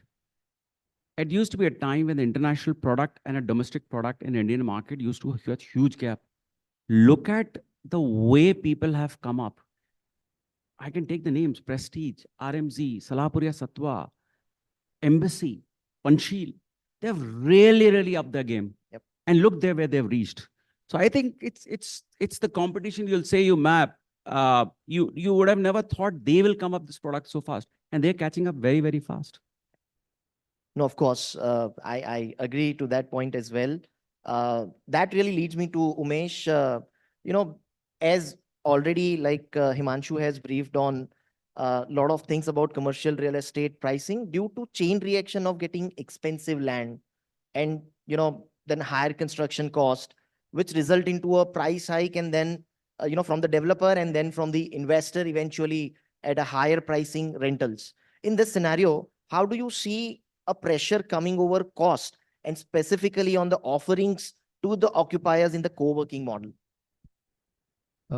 Well, honestly, from a co-working perspective, it's more of a hedging game that we kind of play. If there's a price rise, so we operate in 10, 11 different cities and 6 different states. So we understand the entire length and breadth of the country as to what pricing we offer. We have multiple price points ranging from MP, which operates at 65% efficiency, to Ahmedabad 55% efficiency, to Hyderabad 75% efficiency. So pricing, probably it's more on the lines as to what the city is offering, and then probably you match up your solutions on top of that, and then the customers adopt it. What I truly believe is that from a city perspective, we are still at a very subdued price when it comes to rentals. The primary reason why developers here offer an efficiency of 55% or 50% today, it's because of the rentals being so pressurized. The moment there's an adoption or consumption happening from the new tenants that would start moving towards the city, the time we have greater talent availability here, the greater talent pool availability here, I think there would be scenario wherein enterprises would be willing to pay higher. And that is a time when we will see the gradual shift coming in from the developers as well, wherein we'll move towards 75% or even 80% efficiency. There's no point in kind of keeping the efficiencies lower if you're able to fetch a rental price which matches the expectation. So ultimately, it all boils down as to what is the revenue that you're generating as a developer. If you generate it at 100% efficiency or 50% efficiency, it is just making up as to what the outcome you're looking at as a developer. So I don't feel that it is kind of prices are higher. There's still room that we'll see pricing at a land stage also increasing. And even the rentals would shoot up at least by 20-25% in the next 2 to 3 years of time frame, at least by 20-25%. That's a great insight from your end. So, I mean, Ahmedabad should be ready to pay higher rentals going forward. Yes, that really, comes to another question, that you have seen the city being transformed, as an office leasing requirement from Ashram Road to CG Road to Prahlad Nagar and now SG Highway. How do you see the distance from the city center or a commercial hub plays a vital role for selection from an occupier perspective within a co-working center? So I think it is very important, but at the end of the day, what really matters is there's not just one scenario which comes into perspective as far as what area do you want to go to, but there are multiple. I mean, what are the kind of benefits that Gift City is giving now? I mean, if there are people that are actually making the migration to Gift City from somewhere, there is a particular reason why they're making it. If we were to talk about Gift City, as of now, there is no public transport. Does not mean that people are not going to be moving to Gift City. Correct. One of my personal buildings and one of my largest occupying places, which takes up 3.5 lakh just in Ahmedabad, 2 buildings, are 3 kilometers away from public transport, but end up paying the highest to me. So I think there are quite a lot of different types of thought processes which people get into when they have to decide on this. But it's also about what kind of people am I trying to hire. If I'm trying to hire a lot of people that are going to be coming in from other part of the city, then Ashram Road might as well be the best part for me. If at all I want something which is going to be 50 people that are spread across the city, might as well just mean Prahlad Nagar or Shyamal Crossroads, which is going to be making sure that accessibility for everyone is easy. As well as if there's going to be an international company or a national company which is going to be moving a lot of people from across India, is going to be looking at where do I make sure that these people get a place easier to stay, which is going to be your Shela or which is going to be your Makarba. At that point of time, they're going to be thinking about, sure, let's just go to an SG highway, or let's just go to that stretch, which is going to be easier for the people to stay. So there are a lot of thoughts which go into the decision-making process of people while they choose a building or while they decide on a particular location. And I think all of these significant factors come together to in making sure that, this is how it really ends up. The part is, how do you cover all of them? I mean, is what is going to be one of the most important things going forward. Because as tier 2 city progresses towards a tier 2 plus or a tier 1, of course, there's going to be infrastructure which is going to be ready for everybody. But at the same time, how do people select a rather smaller union between the whole city? Will always have of course, the pricing element as well. I mean, in Ahmedabad, if you were to look at the pricing elements, there's only a difference of 5 rupees per square feet, which comes from an Ashram Road to an SG highway. But essentially, that's also going to be changing over the course of time. CG Road, which was supposed to be a CBD of the past, does not have or has barely any commercial real estate happening as and has moved entirely into retail. So yeah, I mean, I think essentially, and at the end of the day, honestly, if you were to look at individuals, they're always going to be preferring offices to what is their comfort zone. But if you were to look at companies, if you were to look at national and multinational companies, it's also going to be defined by a lot of these external factors, which will always define it. So Right. that. So that's not just a single factor, but normally in the consulting, we call it a pin code analysis. That really plays a really, really good role along with the right place and the right offerings from the co-working. I want to give a very good example of Qatar Airways, which has just made the shift Yep. in Ahmedabad, and there were two areas, buildings which were shortlisted. One was SG Highway, and again, when I say SG Highway, these guys have moved 1,200 people in Ahmedabad, of course from Ahmedabad across India, and a lot of people that have moved from Doha. They had the decision of taking up something. First of all, as Himanshu said, they had the option of expanding Qatar, expanding Doha versus coming to India. When they came to India, because of cheap labor and cheap real estate, they decided on Ahmedabad. When they came to Ahmedabad and had to pick 1 lakh square feet, it was going to Gift City or coming to SG Highway. And when we say SG Highway, that's still 3 kilometers away from your public transport. Today, they have moved 1,200 people working in each shift, and they have 3 shifts going on for 24/7. There's been no change. The only thing that they saw is that Makarba has good accommodation available for everybody. We might as well pay for the accommodation, keep them around. Uh, Good fooding areas, which is Prahlad Nagar. There's everything on and around, and we're good to go. So these are the types of decision-making abilities which come in from a tenant coming across from anywhere, and that's how we grow. No, that's fantastic and very well related example, Yash. Thank you so much for that. Viren, as you know that every company, be it an Indian or a multinational, they would like to keep their real estate cost as low as possible. In that situation, where the land prices, construction cost, marketing and sales cost are really growing up very fast, which are the other, which are the sort of other efficient models being used across different market to achieve value engineering to make commercial real estate affordable? And do you see that they are very well working in Gujarat market as well? So this is a very new subject.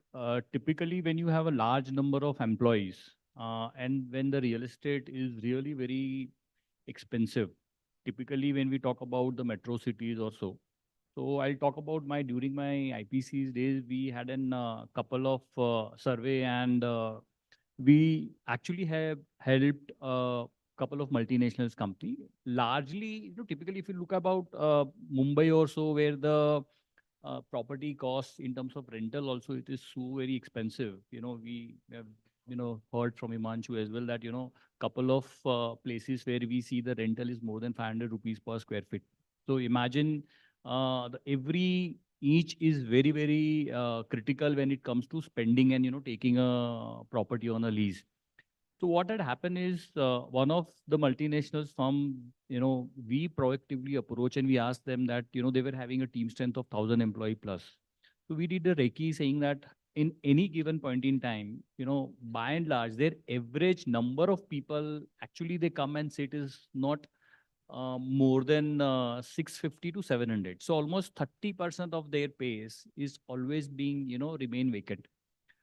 And hence, then we actually looked at deep down, study. We have seen it that how many workstation being created, how many people are using the other utility services like common office, pantry, and also with this, we propose that ideally, they should have a flexi workstation. Typically this is for not in Ahmedabad because Ahmedabad we have a good amount of inventory available. Pricing is also fair enough, compared to other metro cities also. So, but in outside, yes, this is the flexi workstation. If you actually look at, that you have a team of 1,000 employees, but at any given point in time, you take a space for considering that you have a 700 employee, and then you provide an flexi places. Even in, during our JLL days, we that in Mumbai also, it is the same. We have 1,000 employees, but whosoever comes first will get the space. There is no dedicated space is given that, there are few people who will have to sit and, operate like audit or IT people or so. For them, there is a space. However, there are people who will have to meet, go out, customer service, sales, and also there is no dedicated space being allotted to them. So this is the model wherein, you save flexi workstation. And I think similarly, that model being, implemented in co-working as well. So, but by and large, not in Ahmedabad, but outside cities, yes, this model is being largely adopted. Okay, thanks, Viren. That really bring us to the end of the session. If somebody would like to ask any questions, I mean, please feel free. So I'll request people to kindly raise their hands. If anybody has any question over here, trust me, they will be enlightening all of us in the best way possible. So anybody has any question over here, may raise your hand. I don't see any hands being raised over here. Oh, sir, yeah. We love your proactiveness. My name is Jawad Dodani, born and raised in Ahmedabad, but last 40 years in US. I have the same question I had for the previous panel. NRIs. Hello, Speak close okay. to the- My name is Jawahar Dodani and I'm born and raised in Ahmedabad and for last 40 years in US. My question is the same question I had for earlier panel. NRI business, how it is and what are we doing to expand that? I'll help you out with that. I'm not going to be just talking about NRI business, but I want to tell you that last year, India's FDI was the highest compared to till it's ever been. I mean, we talk about where India is headed. If we want to beat Germany and want to be the third biggest economy in the world, I think the kind of business that we're doing, it's not too far. The dream of our prime minister, 5 trillion economy, whatever we speak about, is currently spearheaded on the growth where everything that has been happening in the country is self-sufficient to do so. So I think one of the questions which I want to put out to you is, why should you ask actually yourself about why do you want to invest in India? And that the reason behind that is it has opened its arms and given returns like no other country has. If you were to look at a developed country, we foresee our country to be developed by 2047. But if you look at any developed country, their returns are in a scale of 1 to 4%. And I mean, the 4% are their retails and the 1% is traditionally on your commercial and housing sector. If you were to look at US as a whole or England is a dying economy, but I don't want to get into that. So India giving the bare minimum, the tier 1 giving a bare minimum income rental of 10 to 12% makes me ask anybody who's investing over here as to why would you invest in the US and not invest over here? So the question is actually to the sane investor saying that why are you still investing there and not investing here? So, I mean, India is really open for investments like it never has been. And I mean, if anybody's investing in a developed country, over here, what you can achieve with the dollar rate being at an all-time high is far more significant than what you'll be able to achieve anywhere else. So I think it's easier said than done. Yeah, just to add to that, so we've seen like tech companies like Google, Microsoft come to India, but now we're also seeing companies like Tishman Speyer, coming all the way from New York, and as a real estate developer investing in India, they have like portfolios of buildings like Rockefeller Center and the Spiral in New York, and now they are wanting to invest in India. So, that really says something about the Indian market. Yeah, agreed. So just to add here, what Yash mentioned, investing in real estate is like typically the way we are investing in the stock market also. Which stock you are picking up is more important. I'll give a real example. The people, gift is, being known to everybody, not only in Ahmedabad, but across the globe. People who have invested just 2 years back, I can give an example of, who have entered with 5,000 rupees, their appreciation has gone to 12,000 rupees today. So this is the size of appreciation we are seeing it and the growth what we are looking at here in Ahmedabad. So you need to look at before investing which segment, which location, size, and all those things where the market is growing. I think your wise consultant can probably advise you. But yes, there is a huge growth. What just mentioned is about is that the country itself is growing. So this is the clear, almost 3 times of the money people have made. Thank you so much. Ladies and gentlemen, please give it up for this wonderful, wonderful panel. Thank you so much for taking the questions. Unfortunately, we have limited time. Any more questions, you can please connect offline. I'll request you all to kindly come forward and pose for a special group photo over here. Give it up for this wonderful panel, ladies and gentlemen. Truly, truly enlightening in the true sense of the term. And I'll request all of you to kindly wait after the photo is done. Can we please have some appreciation and noise going in over here, Ahmedabad? Let's show some energy in the house. Thank you. I'll request all of you to kindly wait. And I'll invite Rohan Shah, co-founder Realty, to kindly come up on stage and hand over the token of appreciation to the gentleman over here. Thank you so much. Give it up for him, please, ladies and gentlemen. Mr. Rohan Shah, co-founder Realty. And then once the token of appreciations are done, we will be having a group photo with all of you again together.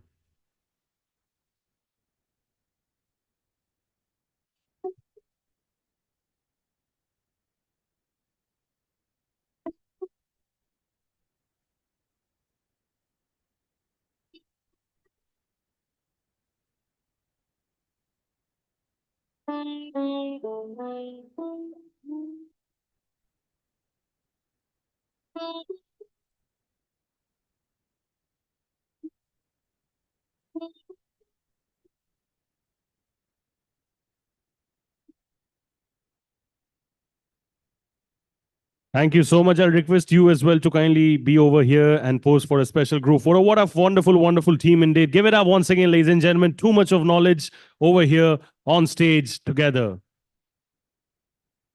And also the gift bags look very, very enticing. I'm very curious what's inside. Maybe I'll figure out later. But then thank you so much. Keeping the curiosity aside, ladies and gentlemen, it's now time to break for lunch. I'll see you all very soon in the second half. Once you are done enjoying your delicacies, please enjoy your meal.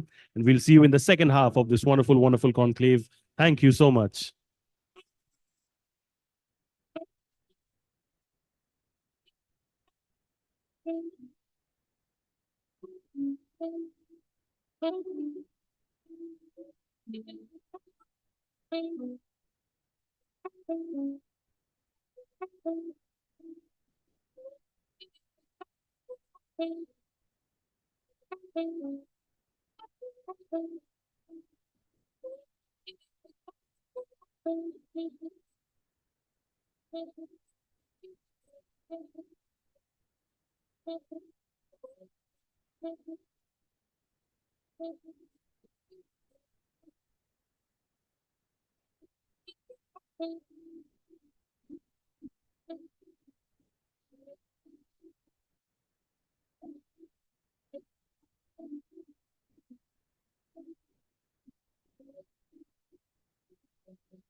That takes you higher.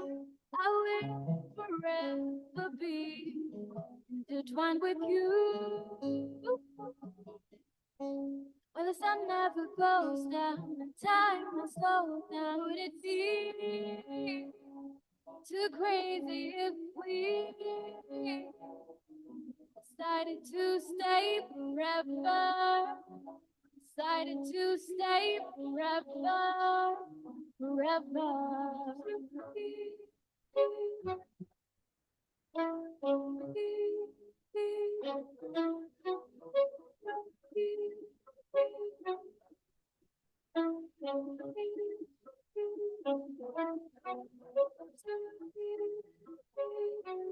Stay forever.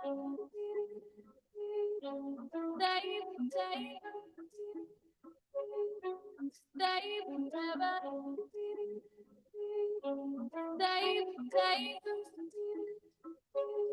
Stay forever.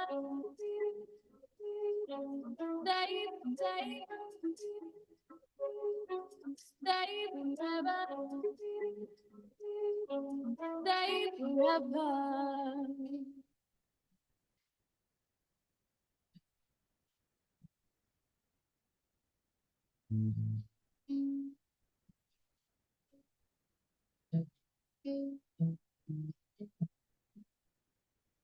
Jump into the fire. I'd like to see your wild side. We should run away.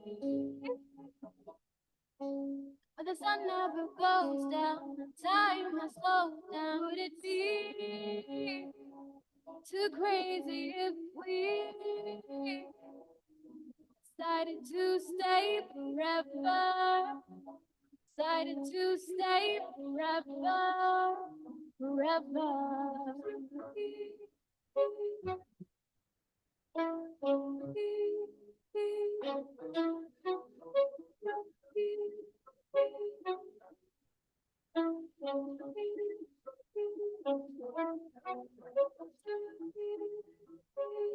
Stay forever.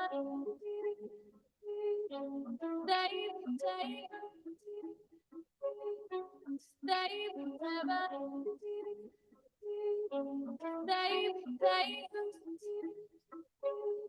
Stay forever.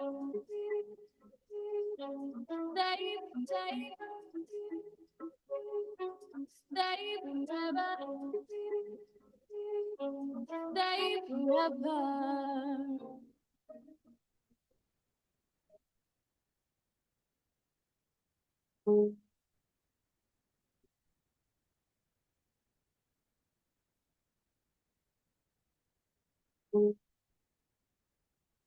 All I need was no chance. Oh, to show you, I need was no chance. Oh, all I need was no chance. Oh, to show you, I need was no chance. Oh.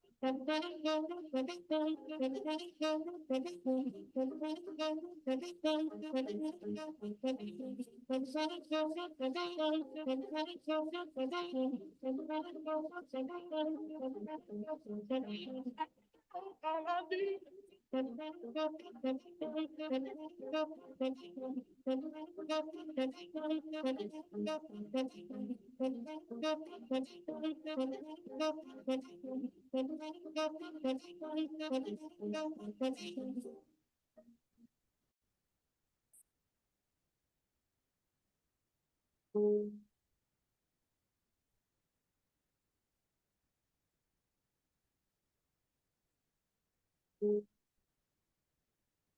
All I need. I need one more chance. Oh, baby. Let me show you. I need one more chance. Oh, all I need one more chance. Oh, baby. Let me show you. I need one more chance. Oh. All I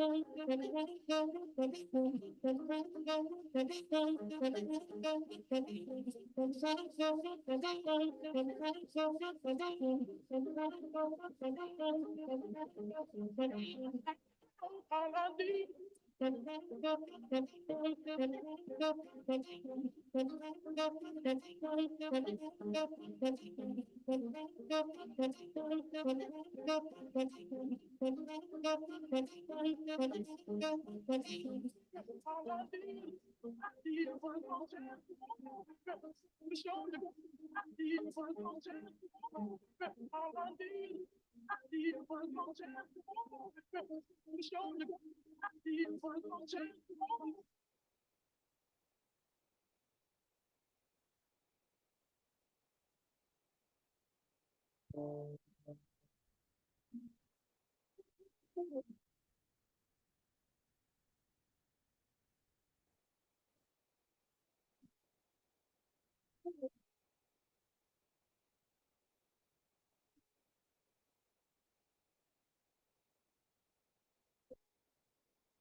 And during the times of challenge, the stalwarts of the Indian real estate industry have chosen to do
You gotta put your past behind you.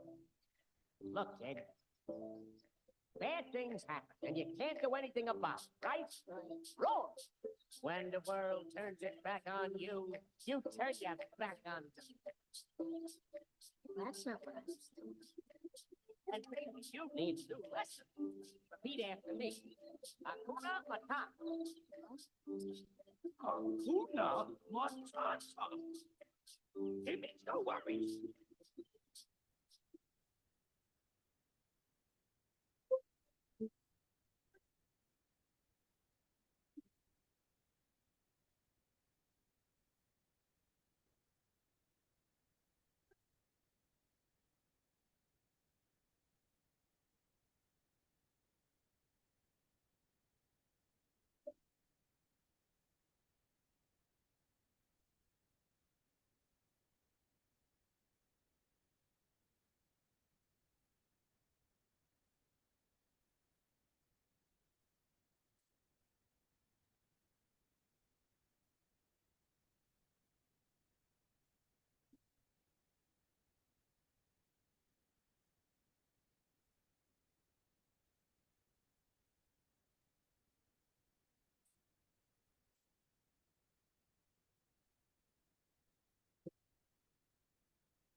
Repeat after me. Hakuna Matata.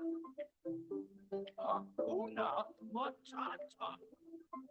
It means no worries.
Feel good.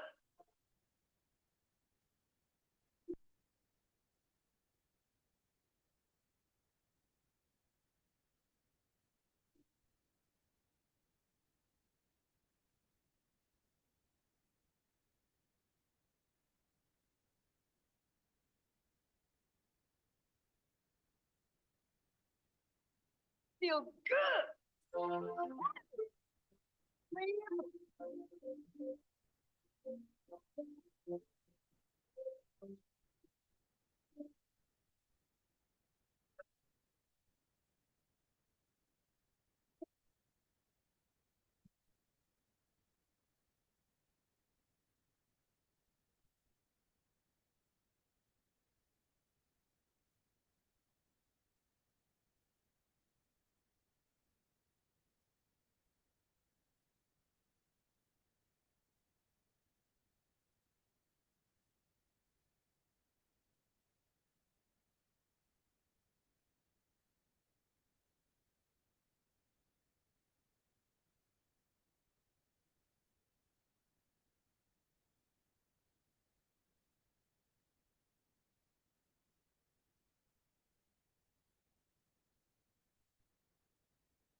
Feel good.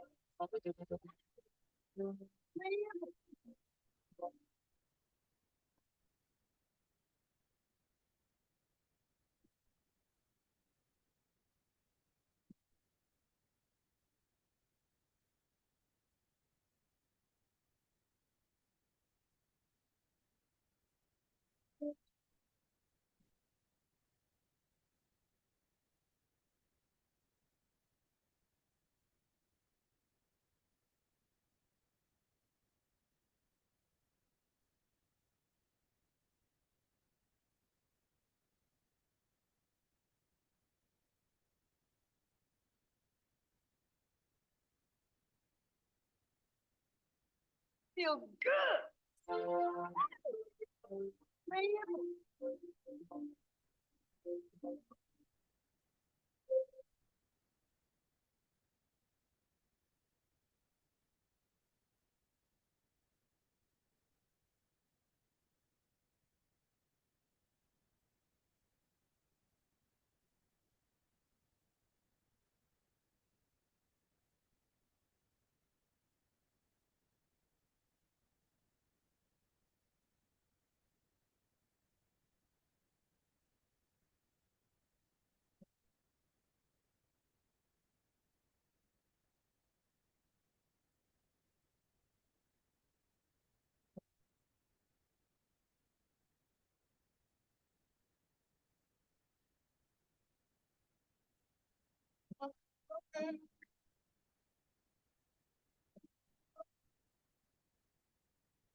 Be alone.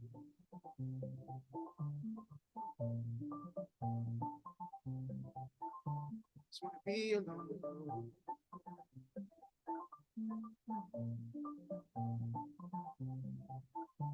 Just wanna be alone.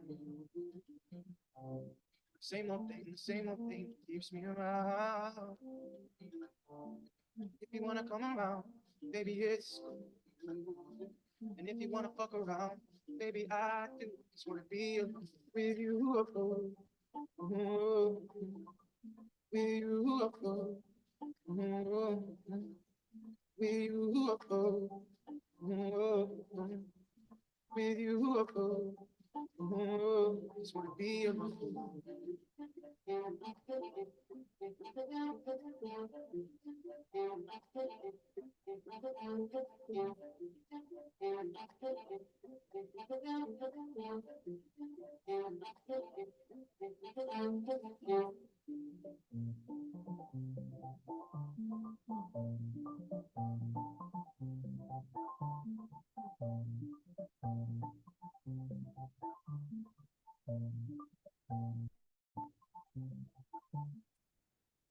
What's your name again? See so many of them want me just play pretend. All your girls, they just wanna have fun. But it's the same old thing that we all see. Same old thing that keeps me keen. But I just wanna be alone. Just wanna be alone. Same old thing keeps me around. If you wanna come around, maybe it's cool. And if you wanna fuck around, maybe I do. Just wanna be alone with you, oh, oh, with you, oh, oh, with you, oh, oh, with you, oh, oh, just wanna be alone.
How it feels. Cover it up, you like to play your own game. Cover it up, don't let them know what you're thinking. I bet you never tell them how it feels, how it feels.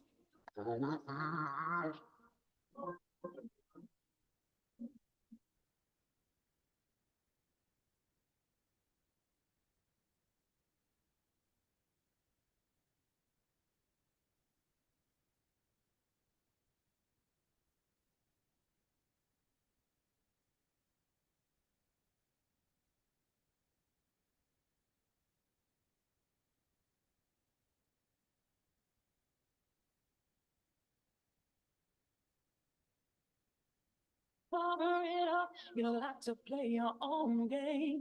Cover it up, don't let them know what you're thinking. I bet you never tell them how it feels, how it feels. Cover it up, you like to play your own game.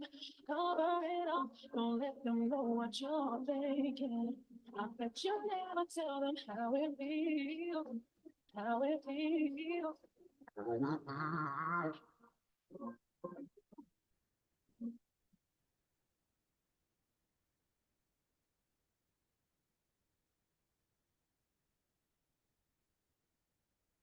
How it feels.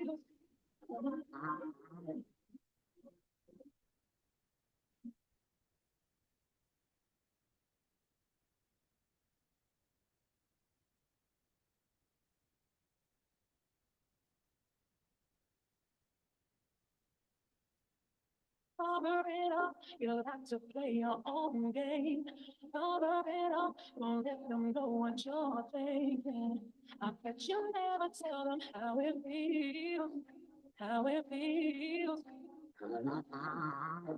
Cover it up, you like to play your own game. Cover it up, don't let them know what you're thinking. I bet you never tell them how it feels, how it feels.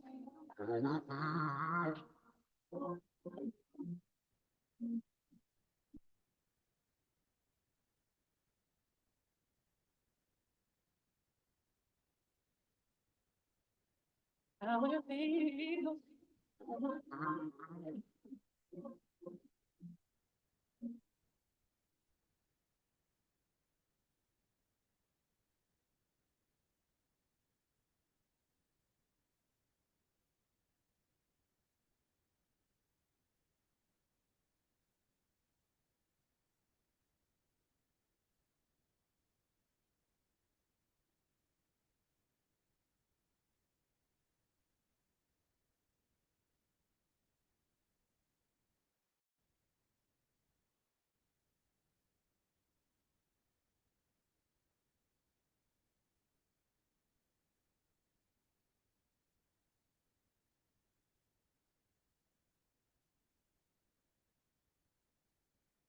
Under the rain, you know my pain. Sunshine and rain, some things don't change. Thinking about the days we were young, innocent in the ways we were young. We know we were to be, we always come on together. Ladies and gentlemen, we're all set to begin the second half of this wonderful, wonderful conclave. In the next 5 minutes, I'll request everybody to kindly please settle down and take your seats. Thank you. We're all set to begin in the next 5 minutes. I'll request everybody to kindly proceed inside and settle down so that we can get going with the proceedings. Thank you.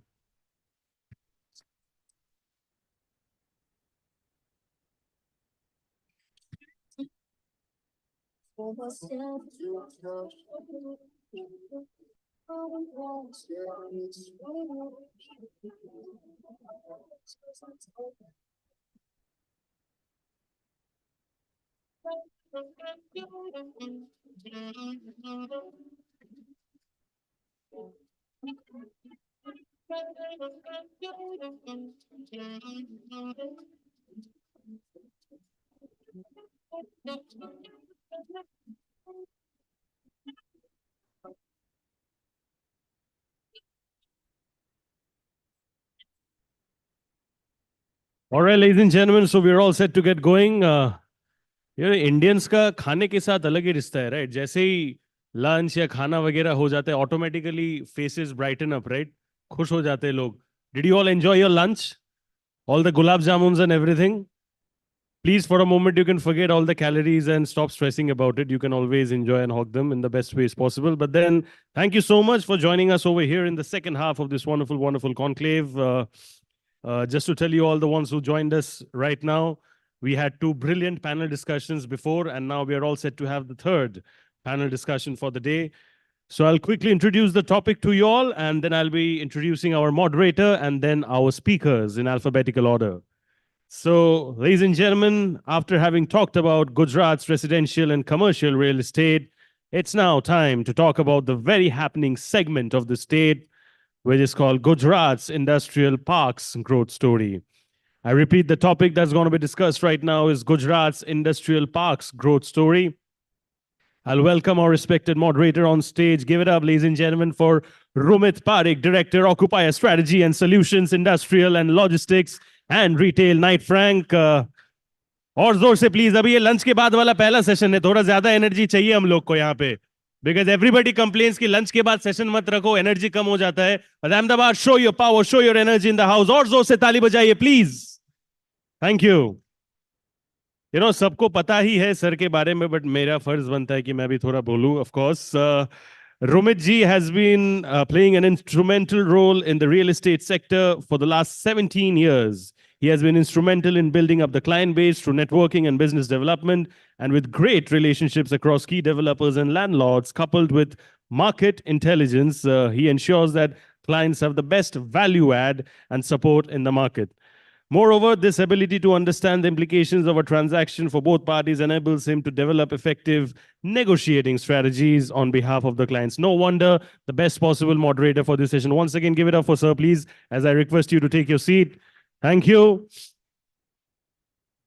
I'll be introducing our honorable speakers in alphabetical order right now. Ladies and gentlemen, we have Anshul Shah, Director, Ducon Consultants, who brings new age philosophies to Ducon's quest for excellence. A tech enthusiast, he is a civil engineer specializing in structural engineering with a focus on analytical and design aspects of a structure. He is adept in design computations, deriving cost estimates, building code compliance, structural analysis, and strong research skills, and possesses EIT and LEED Green Associate certification. Give it up for Mr. Anshul, please, ladies and gentlemen. Sir काम ही इतना किया आप लोग ने, आगे हो stage पे, लेकिन इंट्रोडक्शन खत्म नहीं होता. That is what it is. Quickly moving on to our next speaker, we have Bakir Gandhi, who is the chairman, managing director, Crystal Group. He's widely recognized for his path-breaking, visionary, and innovative contribution. Under the leadership of Gandhi, Crystal Group today has emerged as a national conglomerate venturing successfully in various verticals of real estate like industrial and logistics parks, shopping malls, integrated residential townships, and commercial establishments all across the country. They are currently developing industrial and logistic parks across major cities like Mumbai, Bengaluru, Chennai, Ahmedabad, and Pune, having tied up with FDI funds like Indospace, ESR, and clients like Amazon, Tata Goshen, Reliance, and many more. Give it up for him, please, ladies and gentlemen. Aur zor se. Thank you so much, sir, for joining us.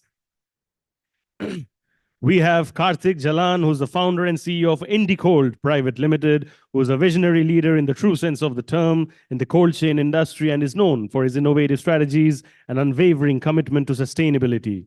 In 2019, he founded IndiCold, which has rapidly gained recognition for its marquee clients and innovative and reliable solutions. Under his guidance, IndiCold has established new industry standards by integrating cutting-edge technology with sustainable practices. Come on, Ahmedabad, you can do a lot more. Orzo Sitali, please. You know, you all are known for your sweetness and the variation that you bring to the table, right? Thank you. We also have Nirav Kothari, who's the director of Godwit Constructions. He's an industrial real estate veteran with 20 plus years of experience who looks after the execution of projects and has since Godwit's inception developed more than 1 million square feet of industrial space. He has previously worked with JLL in the strategic consulting department and went on to head the industrial warehousing department, later heading the Ahmedabad offices and taking it to new levels. Ladies and gentlemen, too much of experience, too much of excellence in this panel. And I request you all to take it forward to share all the wonderful insights that you have to bring with us over here on the table. Thank you. Over to you. Thank you. Thank you very much. Good afternoon, ladies and gentlemen. So it's been one of the fabulous event, always Realty Plus host, and to have, you know, all veterans and the probably the knowledge sharing which happens in terms of the networking which we do here is something which is best in class. We are here specifically for the topic as it is Gujarat's growth story on industrial park. So some characteristics on Gujarat industrial growth story. The industrial region of Gujarat have established themselves as a prominent center for international trade and export due to their advantageous geographical positioning, well-developed infrastructure, and favorable business-oriented regulations. Gujarat warehousing market began to mature from year 2014. Before that, we used to call it as godowns. And Aslali and Kheda was the only major market. Post that, we have all seen growth of godowns to warehouse and to now it is known as multiple grade A logistic parks. Spread over Ahmedabad as well as other tier 2 and the 3 cities like Baroda, Surat, Vapi, and few others. Talking about Gujarat industrial growth, the state has 49 ports, 1 major port and 48 non-major ports, which handle 40% of the cargo of the entire country. It also has 19 operational airports and including 4 international airports. And the share of Gujarat in the total export stands the #1 position with a staggering number of 33.55% of total export of the country. With over 200 industrial estates and nearly 100 private industrial parks, Gujarat has been acknowledged as an achiever in logistics, eased by DP IIT, marking it as an excellence logistics powerhouse. Apart from all these infrastructure development projects such as Delhi-Mumbai Industrial Corridor, Dholera Expressway, and development of 11 jetties and 7 rail connectivity project will boost industrial growth and Gujarat further. From here, I open this forum to our esteemed speaker. And first question to Nirabai, what lies ahead for industrial park in the future? First of all, I would like to thank you for having me here. Very, very relevant question. What is the future or what future holds for us? Since a long time, we've seen that Gujarat is an established destination for engineering and pharma companies. Since Tata Motors came in, auto is the next big thing which is happening here. So a lot of focus is on the auto sector. Apart from that, these days, the buzz of the town is semiconductor industries which are coming into Ahmedabad. And last but not the least, we still have to get a few things sorted in our supply chain network. The one thing that one definitely needs to work upon is cold chain. So that's something that needs to be worked upon. The government has started pushing, um, you know, the incentives, etc., for cold chain. But like we've all read everything in the newspapers that 40 to 50%, and correct me if I am wrong, Karthik, 40 to 50% of our vegetables and fruits go waste because there is no cold chain. So right from farm to our tables, there needs to be a continuous cold chain. So that is something which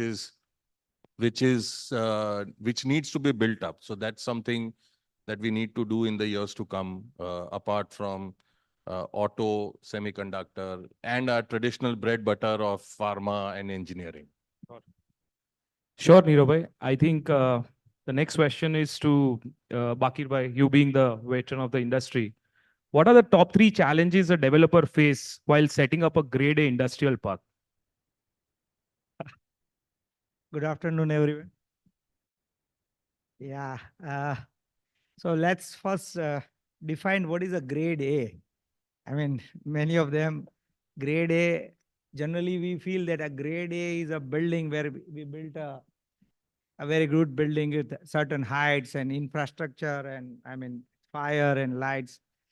So exactly, it's not like that. So grade A building is along with the support of other infra support along with that, like margins and then apron area, the parking and other, ecosystem along with that. I mean, it's not only that particular building or a surroundings of the building, but also all the parks and the locations and everything. So this is a more wider definitions of grade A. I think so. The challenges is rather in one line, I would say first is rentals. And second is the local competitions, because normally what happens is that still we have a traditional market of the locals or a landowner who are holding a land, and then they feel that I'll make a building and give it, and the tenants are preferring that. But now as the science have involved in this and companies are getting their operations movement faster, how they can benefit from this operations, they are looking towards all the parts along it. And major challenge is the land locations, land price. I think so. Other is the approvals, particularly in Gujarat, particularly in Ahmedabad, we cannot say. But yeah, in some of the part, I mean, other part of Gujarat, we can say there may be a challenge of acquiring the consolidated land, then the approaches and the supporting infra, I mean, the water or roads, or I think so. That's what the developer needs to build by their own, which is an extra cost. And that is not loaded on finally the rentals. People feel that, yeah, the area has 18 rupees or 16 rupees, but they don't see that the overall infra has been developed by the developer or a park. And I think so. Second is the retaining of that park particularly, because to develop a grade A infra and that park, again, to retain that park and to maintain that park, I think so. That is also a big challenge, and that need a big money to hold it out, or you need an institute to hold that out. And the third thing is that what I feel is to find a perfect tenant mix. It's like a retail space also, because if you have some of the companies who may have a nuisance or along with the neighbors, I mean, it will have a problem, because if it is in a red zone or a orange zone along with the storage space, then you have a problem. I think so. Otherwise, compliances and the approvals are much easier in Gujarat, as rest of the things are, I think so, it's much easier. And second is to get a land at a right price also. Yeah. So I think Just to add to it, the biggest challenge, like he briefly mentioned, is there is this price of land, there is a cost of construction, and there is a reasonable return that a developer would expect. So if you stack up the cost of land, cost of construction, and the return, there is a rental number which is achieved.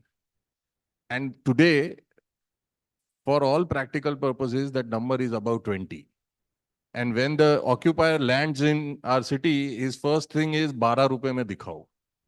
Gone are those days when a building can be leased. Today, I don't know if it can be made and leased for 12 rupees. it still comes to us like that. So that's the biggest challenge. People, the occupiers don't understand the pain that goes in by acquiring land, building a building. They want grade A specifications, and they say 12 rupees. So they still have to define it, whether it is a go down or it is going to be a logistic park. And on top of that, they also say that we also want ESG compliances. I agree. I For agree. 12 rupees. Sure. So I think grade A with go down price. Great. So moving on to that, I think Bakir Bhai explained on the challenges what a developer can face. I would like to question Anshul. Anshul Bhai, do you see increase and continuous fluctuation in raw material prices will impact the growth of industrial park in Gujarat?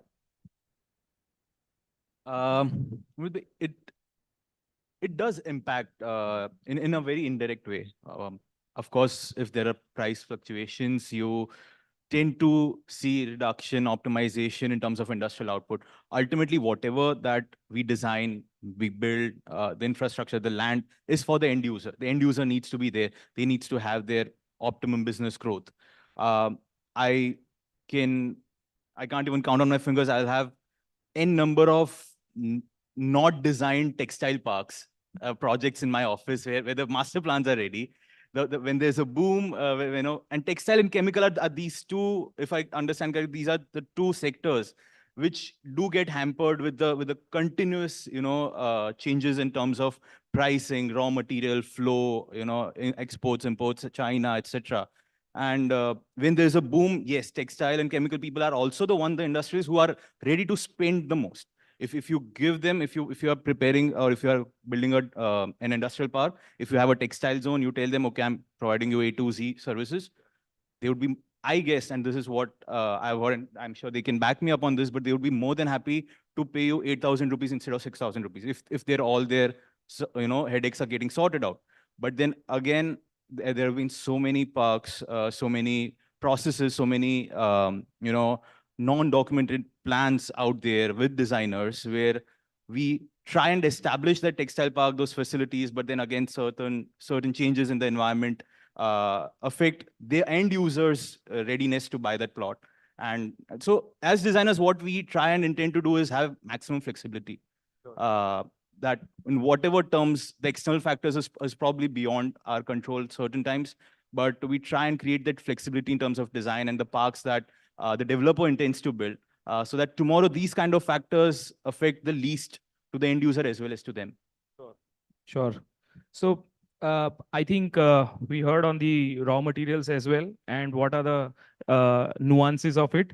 Wanted to hear from an occupier. So Kartik Bhai, we have seen lots of cold storage units in Mehsana, Palanpur, Disa region, which is the north of the Gujarat.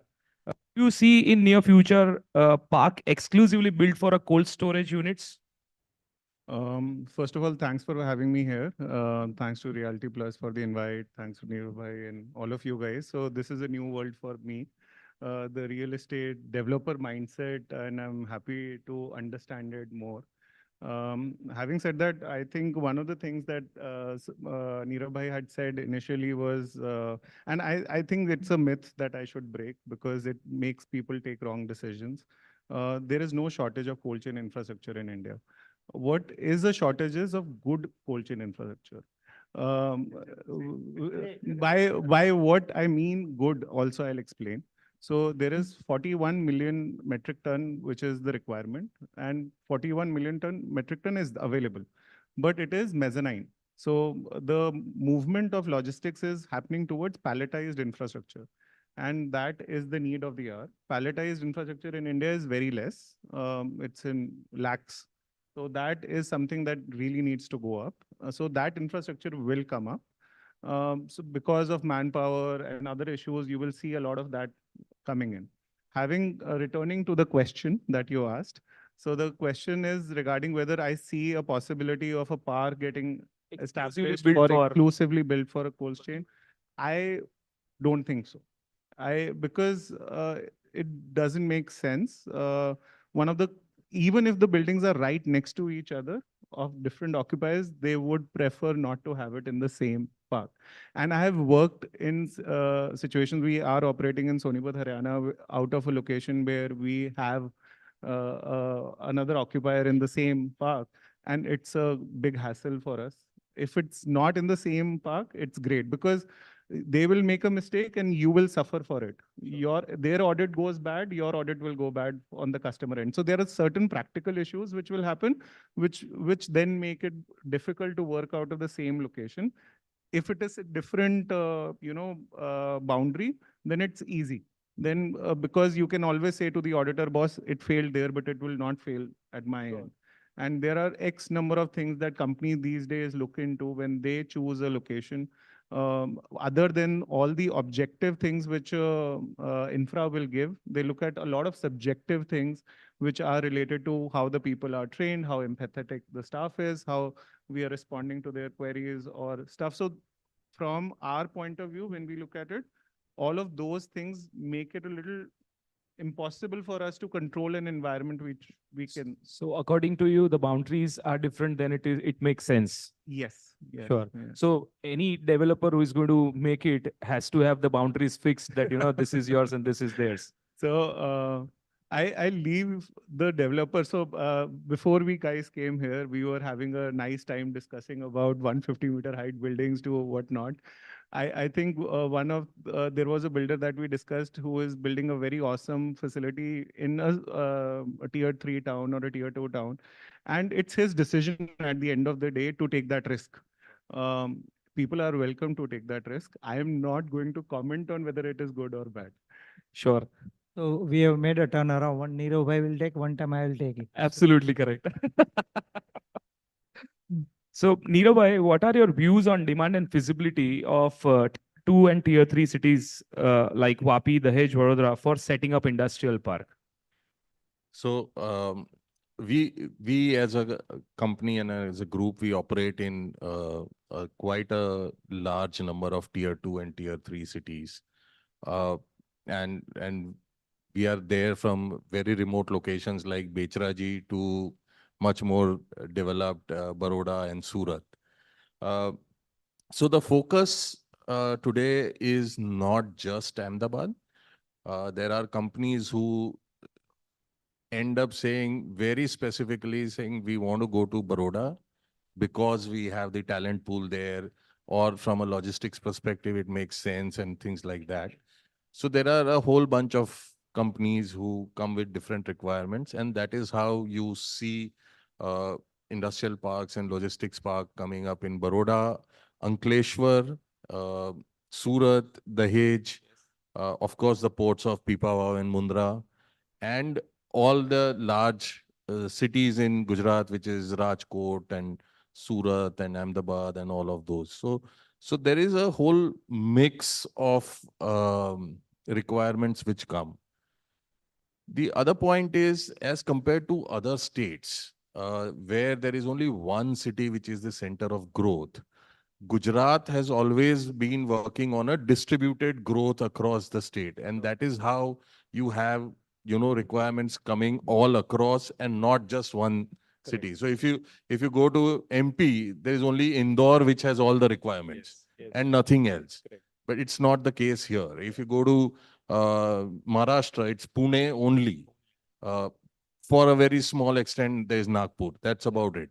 But nothing else. So Gujarat as a state has widespread development, and because of which there is the necessity of developing industrial infrastructure across the state. So I think as per you, there will be more developments in probably more tier 3 and the 4 also in Gujarat specifically. Yes, as the government pushes infrastructure development to tier 3 and tier 4 towns, there will be the push to go to tier 3 and tier 4, as tier 2 will also become expensive going forward. That is one. Second is post-COVID, the e-commerce story has slowed down, but in a couple of years it will pick up. And the affordability and the aspirations of people in tier 3 and tier 4 has also gone up. You know, people want all those fancy things that they see to be delivered in a day. And that's all impulse shopping. So we will need all that infrastructure in tier 3, tier 4 towns of the, not just our state, but the entire country as well. Anshul bhai, how do you see evaluation of warehouse from a go down to grade A warehouse? And what are the next big things which we can expect in terms of warehouse upgradation? Where do we stand in terms of comparison with other Western countries? We've actually seen the transition from go down to factory to campus to logistic power to grade A asset. Now, I mean, if I may say so. Since you're there, I'll just take a minute. When I joined and came back from US and joined the company as a designer, my father gave me certain drawings to study, and he gave me a shed and a go down drawing to study, which is of 96, 97, that carbon copy wala drawing. And this the most basic facility it had, like 2 openings, that is it, a portal frame. God knows if I were to design as per today's structural codes, it would even pass or not. But they are standing rightly in Aslali, in Kheda, and whatnot areas. And then from there on, and since now I've been working in the industry, and the feedback that I get, I often ask people who come to me, do you want to build a shed, a factory, or a campus? And they ask, Anshul, it's the same. I then start explaining them the difference. If you ever to work with, whoever has worked with ITC, I've designed 5 factories, they would always say, Anshul, it's ITC's Bangalore campus, Industrial Food Manufacturing Unit campus. ITC would never say, please, ye ek factory karna. They wouldn't come. So the definitions have changed, the requirements have changed. People want volleyball courts and box cricket and whatnot in an industrial campus also. Coming back to the grade A asset or the warehouse, and Bakir bhai very rightly pointed that what is this grade A warehouse, which is often the term that we use. Is it just very well done construction as per today's codes? Not really. It has a lot more to it. As he said, apron size, increased height, tech-enabled solutions. How are you building that asset that the end user can easily come in, put in the best of the material handling systems? How can you make sure the durability and strength of flooring is as per what is required and goes probably even beyond FM2? FM global standards, people have started adopting fire as a huge, in a very different way, where not only basic NBC fire standards, but they're going after FM global and even fire tunnels in a warehouse. I'm sure a lot of us know, and we're designing warehouses which has fire tunnels across. For Reliance and Tata, these are mandatory. But so yes, these definitions have changed massively, and hopefully those are the specifications what it makes a grade A asset. Sure. To answer your second part, what could be the next big thing as an evolution? Yeah. As a designer, what we are seeing is we are not seeing execution of a lot of these, but we are designing a lot. Hopefully, these do get executed. Are multi-story warehouses. All right. That is something. It's not something that it's not there right now. It is there, but of course, it's not there in a very adaptive way. Land utilization ratio is going to be a very key factor for the developers. We are trying to build feasibility case studies for a lot of multi-story warehouses, where in foreign countries, if you go, especially in South Asian countries, Hong Kong, Indonesia, even right now in Philippines, these have become very, very prominent. Sure. So multi-story warehouses is going to be probably the next big thing, where Reliance has already done couple. Tata is doing 4 of such huge multi-story warehouses, including one in Bangalore, Yamunanagar, Delhi, for Air India. But of course, it will depend on a lot of factors, but I think that is going to be the next thing. Sure. Karthik bhai, as an occupier, Karthik bhai, to you, as an occupier, what key amenities and features you see in a grade A industrial park which can benefit you for your ease of operations? Most important would be parking. Sure. Truck parking. I think that is one thing that we often miss on. The other would be if we can segregate driver area vis-a-vis, operational area, because that is one other operational issue that we encounter. Other than that, generally what we are doing is we are getting into buildings which are BTS for us. So at the ghetto, we kind of try to resolve majority of the issues before we move in. Yeah. Since it's a BTS and since it's switch on ready for us. Yeah, we're So ready you have to a go on liberty day one. basically while it is a BTS. Yeah, and I think the next big thing which Anshul was pointing out and just adding to it, I feel that the next big thing in warehousing and industrial warehousing is automation. Sure. And it is going to change the way real estate developers look at warehousing. I feel that people have not realized what is happening in automation globally and why it makes financial sense to do it. I think that is going to be transformational. That piece will happen, but it will take some time. Sure. I think we will make probably Neerav bhai and me together, we will make people realize what is going on. So I came up with that idea, and then Neerav bhai stood up and said, yes, we will implement it. And I think that is one good project that has come. So it's India's first. So I would say, we are the first 3PL in the country to be doing it either in cold or in dry. Okay. And ASRS for a client. Sure. So it's an automated warehouse, 30-meter high building, passive active fire prevention system. So absolutely state of the art. Sure. So I think that is a future which is you will see more of. And Yeah, sure.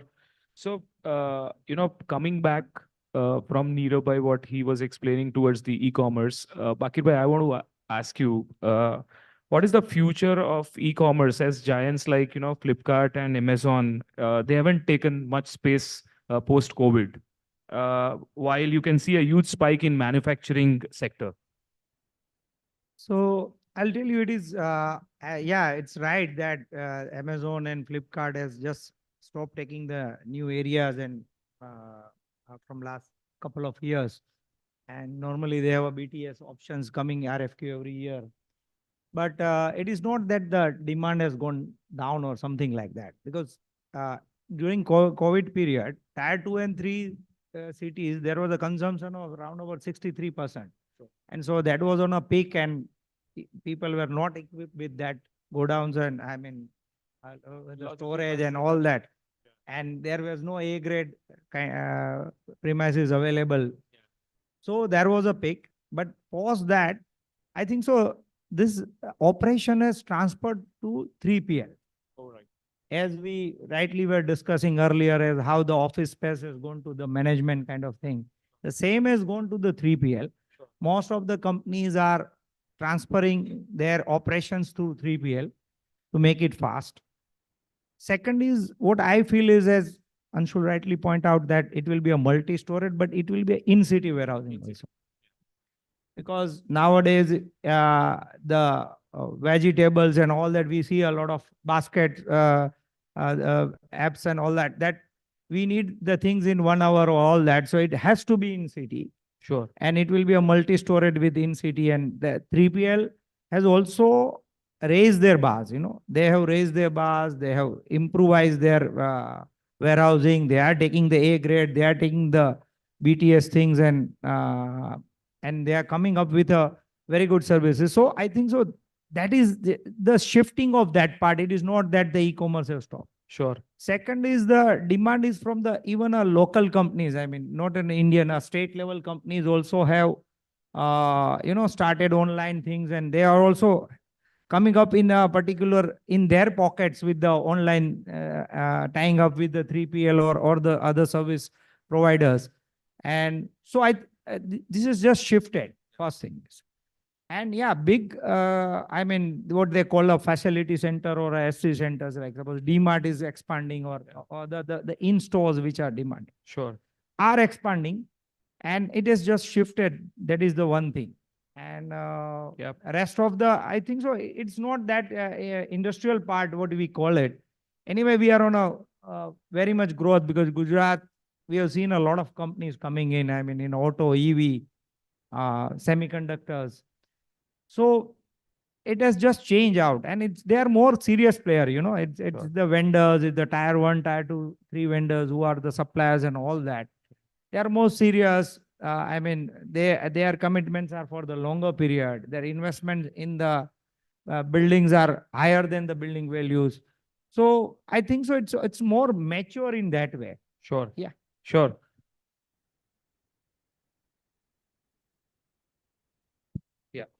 I would like to add a little bit here. Post-COVID, what has happened is there was this China plus one theory which was going around everywhere. And everybody just thought that India is going to be the plus one naturally. However, the initial plus one went to countries like Vietnam and Bangladesh, Indonesia. Eventually, everybody realized that they don't have that domestic market to cater to that consumption. So they can do manufacturing, but there is no consumption there. It's only for exports. And then eventually, a couple of years later, people realized that India is the plus one that everybody should look at.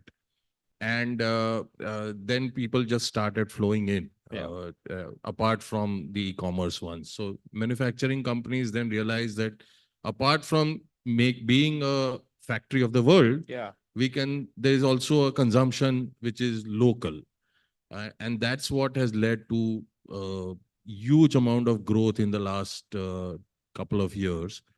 And the next 5 years are going to be the golden years of industrial real estate. And the proof of the pudding is traditional real estate developers have started looking at this as an asset class, moving away from residential, commercial, and all of that. So from there only, I would like to ask you, and in essence of time, how do you see investors getting good returns into industrial asset class compared to the commercial projects?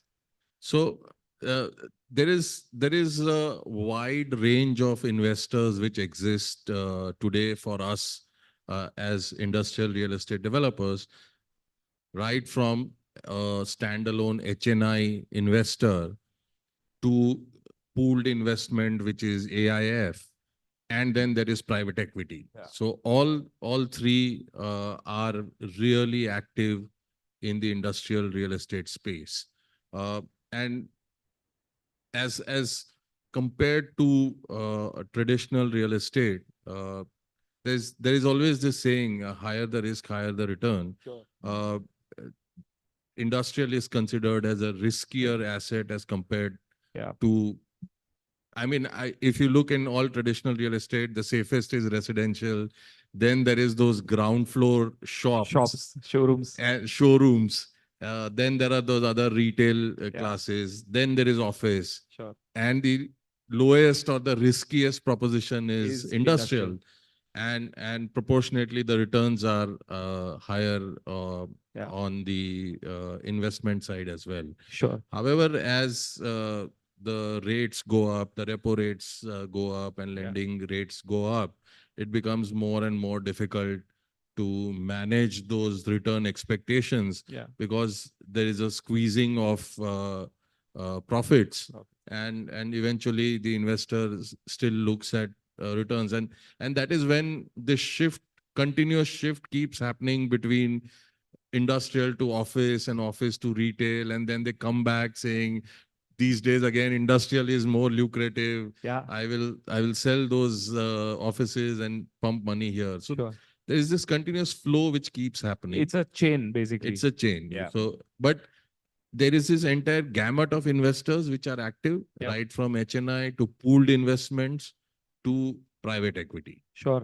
So before we go to the Q&A, the last question I would like to ask Anshul. For a developer and an occupier who are with us here, time is an essence. What do you feel that normal warehouse structure can be erected in 6 months of time? Is there a possibility that it can be reduced, and how? That's always a golden question for a consultant or designer, right, Anup? Always. So yeah, it's a. Can it be done in 6 months? Yes. Can it be done in less than 6 months? Yes. Again, what do you need to do that? I mean, need to do for the execution of the same. Certain different mindset and readiness to adopt different technology. Precast, of course, is the one. I mean, Nirabai is probably a better person to answer that because he's practically done that. But even when we design warehouses in precast, and now not only the portal frame precast erection, but right from foundation to walls, pedestal, complete everything, and you will have it ready within 3.5 to 4 months. If it's not a grade A asset, there are places where we have also explored single portal frame erection with fabric as a roof. Sure. For a lot of agro-based products, like you said, last mile delivery, a lot of agro-based food parks who don't require, grade A asset essentially. So over there, it's not column, beam, rafter, sheeting. It's a regular A-frame portal which we design. They are erected, prefabricated, and you use the fabric over it, and you're sorted. It will yield you results in 2.5 months. Sure. But yes, I hope more and more developers, as and how he keeps setting up examples, and people keep on, looking at that aspect, that how it benefits you with respect to time benefit ratio, as well as less dependency on labor or reduction labor incentive process. I'm sure it will increase the use. Sure. Just to add to that, there is this mindset which needs to change. We have to move from constructing buildings to assembling buildings. So Correct. everything is made in a factory, Yeah. it comes to site, and you just assemble the building together. Yes, yes. That mindset, which is more industrial in nature and not construction in nature, As like that we needs to come. As like we do into the offices, the modular furniture which comes in. Correct. So like you do in everything just is made in a factory, you assemble it at site. Yeah. And one more thing is, the most important part out of this conclusion is that the future or the logistic park or the industrial park will now be retained by the whole park, or by the investors, or by funds who will be retaining. It's like a mall. It will Sure. be like a mall. Sure. If a private developer earlier, or it's happening nowadays, it's building 1 or 2 buildings, future is not there. Sure. Because whoever the occupant or a tenant, that they need a longer relations. They want them to repeat somewhere else also. They want to retain that assets for a longer period and to take a longer maintenance. I think so. This is changing, and this is a new requirement or essential requirement of the occupant. I think so. If I'm wrong, please. Sure. Yeah. Yeah. So, What you're saying is right. yeah. So I think so. This is changing very. This is changing. So now this assets will be like holding a mall.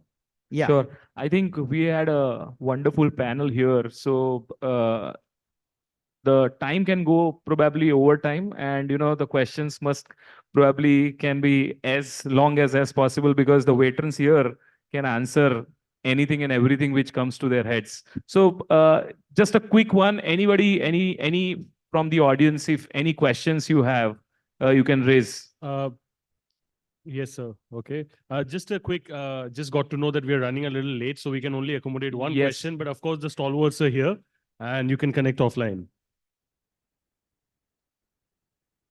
Great presentation. I'm an NRI for 40 years in USA and Arizona. I'm a broker for raw land. And when we look for a land for investors, basically we look for which is industrial potential, commercial potential, but that brings unlimited funds. So just now I'm launching a little bit real estate for NRIs in India. How's Dolera? What do you all think about Dolera? How? So his question is, yeah, what are your views on Dolera? So I think everybody will be keen here, and we'll surely go on overtime. So I have a very different view on Dolera than what is projected. Um, it's a long story, and it's not going to happen for another 10 years, maybe.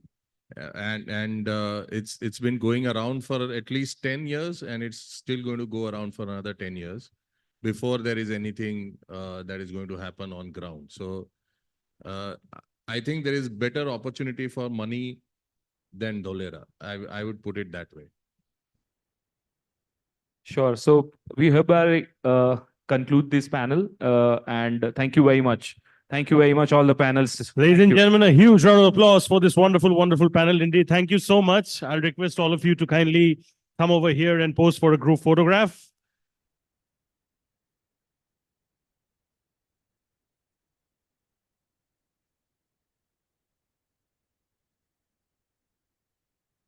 Thank you so much. And on that note, I'll also invite Sapna Srivastav, editor of Realty Plus, to kindly come up on stage and hand over the token of appreciations to all of you.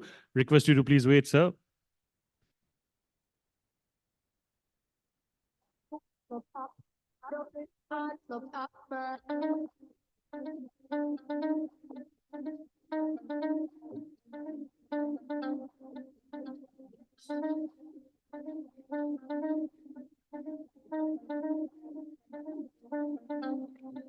Like I said, we really have limited bandwidth in terms of time, so I'm sure there must be other questions as well.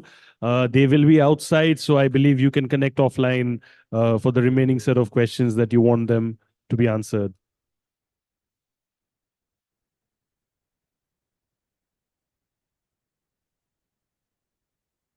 Thank you so much for sharing all your wonderful insights. Ahmedabad, show some energy, please, in the house.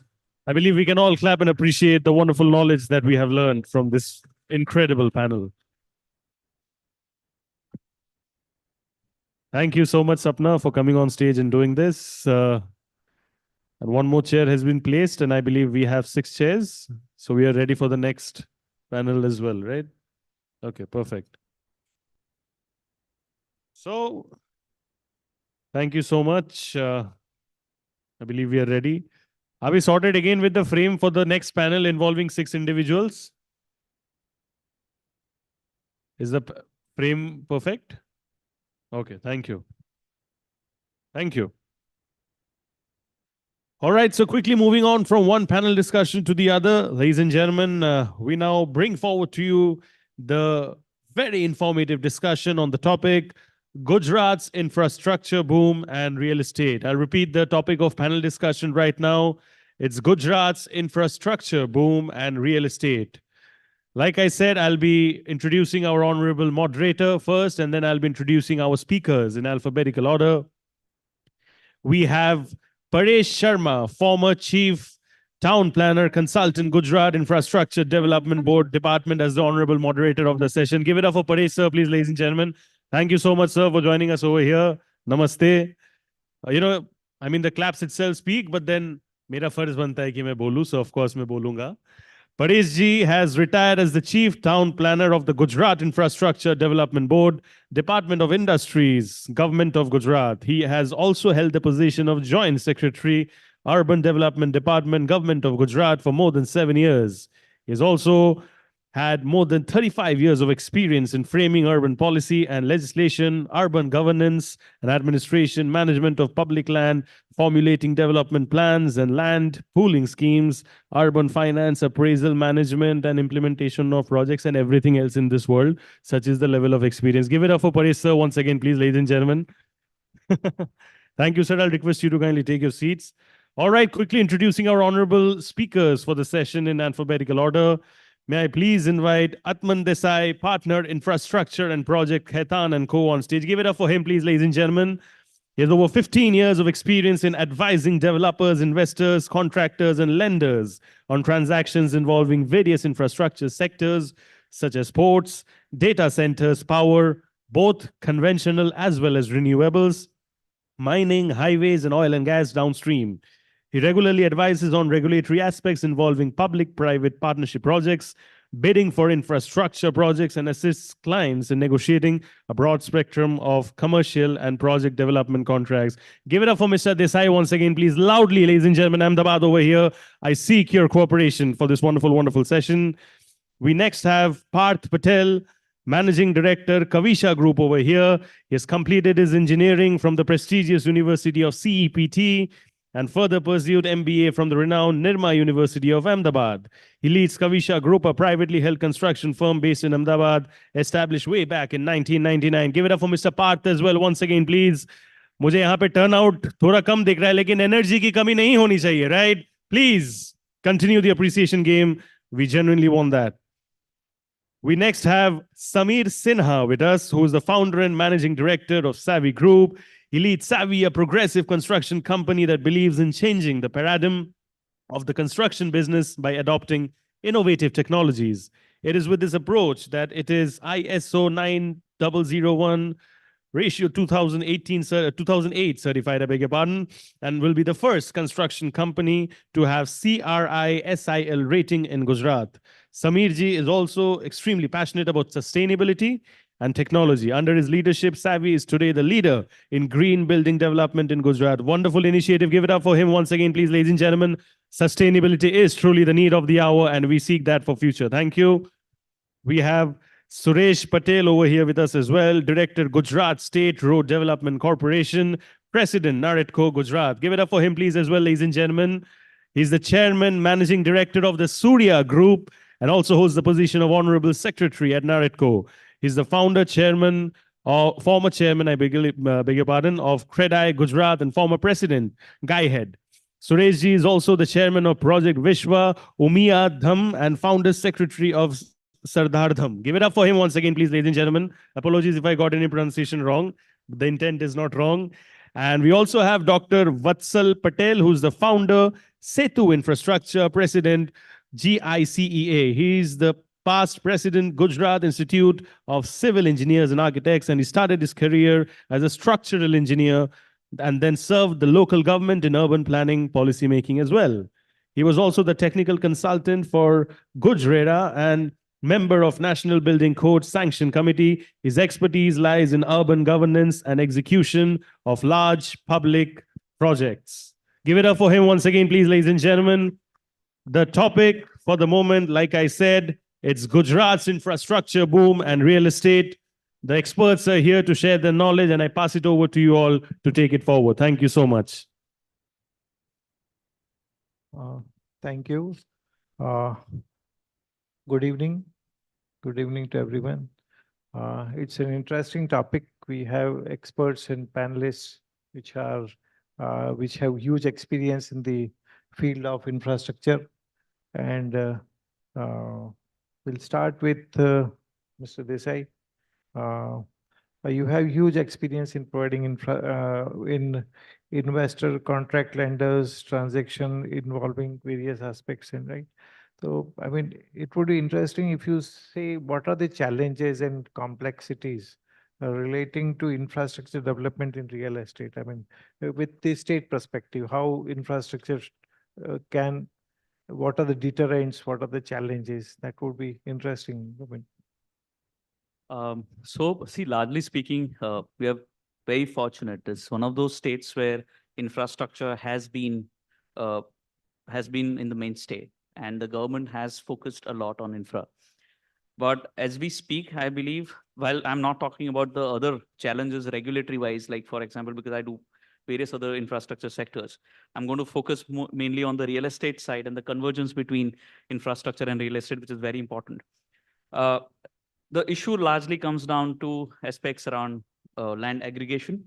It comes to issues around conversion, zoning, and various other aspects in which you actually acquire lands for, say, for example, large solar projects, large wind projects, data centers, and things like those, right?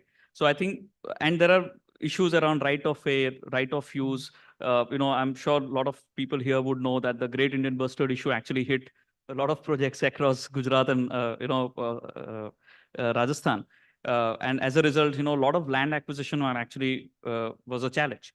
So largely speaking, from an infrastructure point of view, while Gujarat has been in forefront of providing plug and play model with facilities like Sanand and Gift City, and I understand Dholara, of course, it's going to take time, but at least there's some intent here.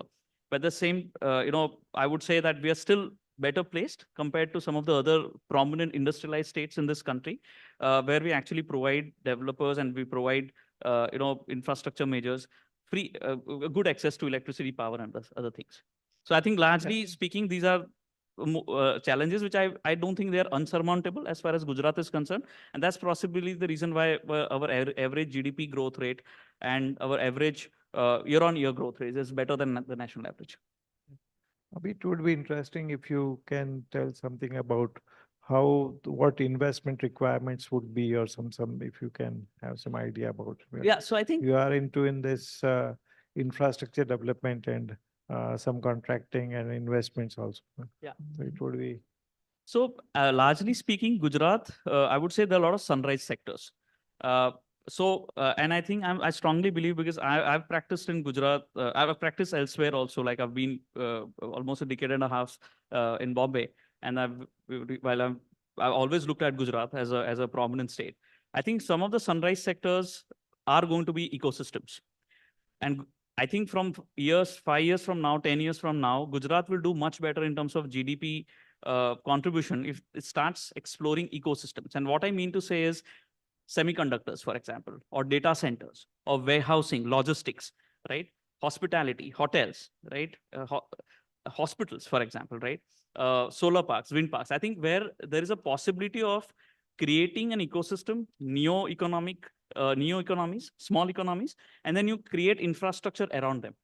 That's how actually the hub and spoke model is going to work. And I think for the years to come, at least for the next 10 years, I believe this is the model where, and the government is rightly focusing on these ecosystems. I think these are the sectors which are going to propel India, propel Gujarat to what I believe, stay ahead of the curve. I will take up the questions later on, I believe, and let us take up further.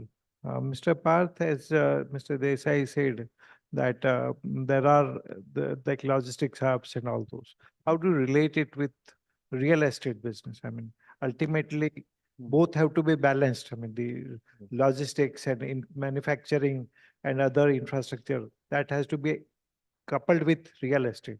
Then only people can generate wealth, right? From that perspective, what is your idea about how should it be related, and what are the deterrents, or what are the linkages, backward linkages would like to, if you can say something about it though.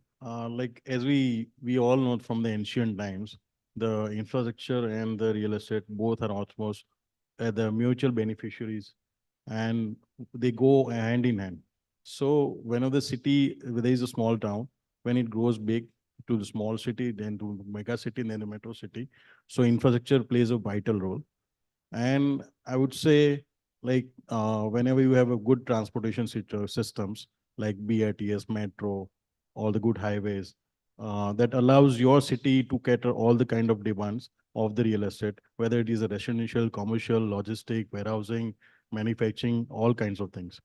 So, and there are also so many things like airports, good railway stations, connectivity, which allows your city to grow in a particular manner.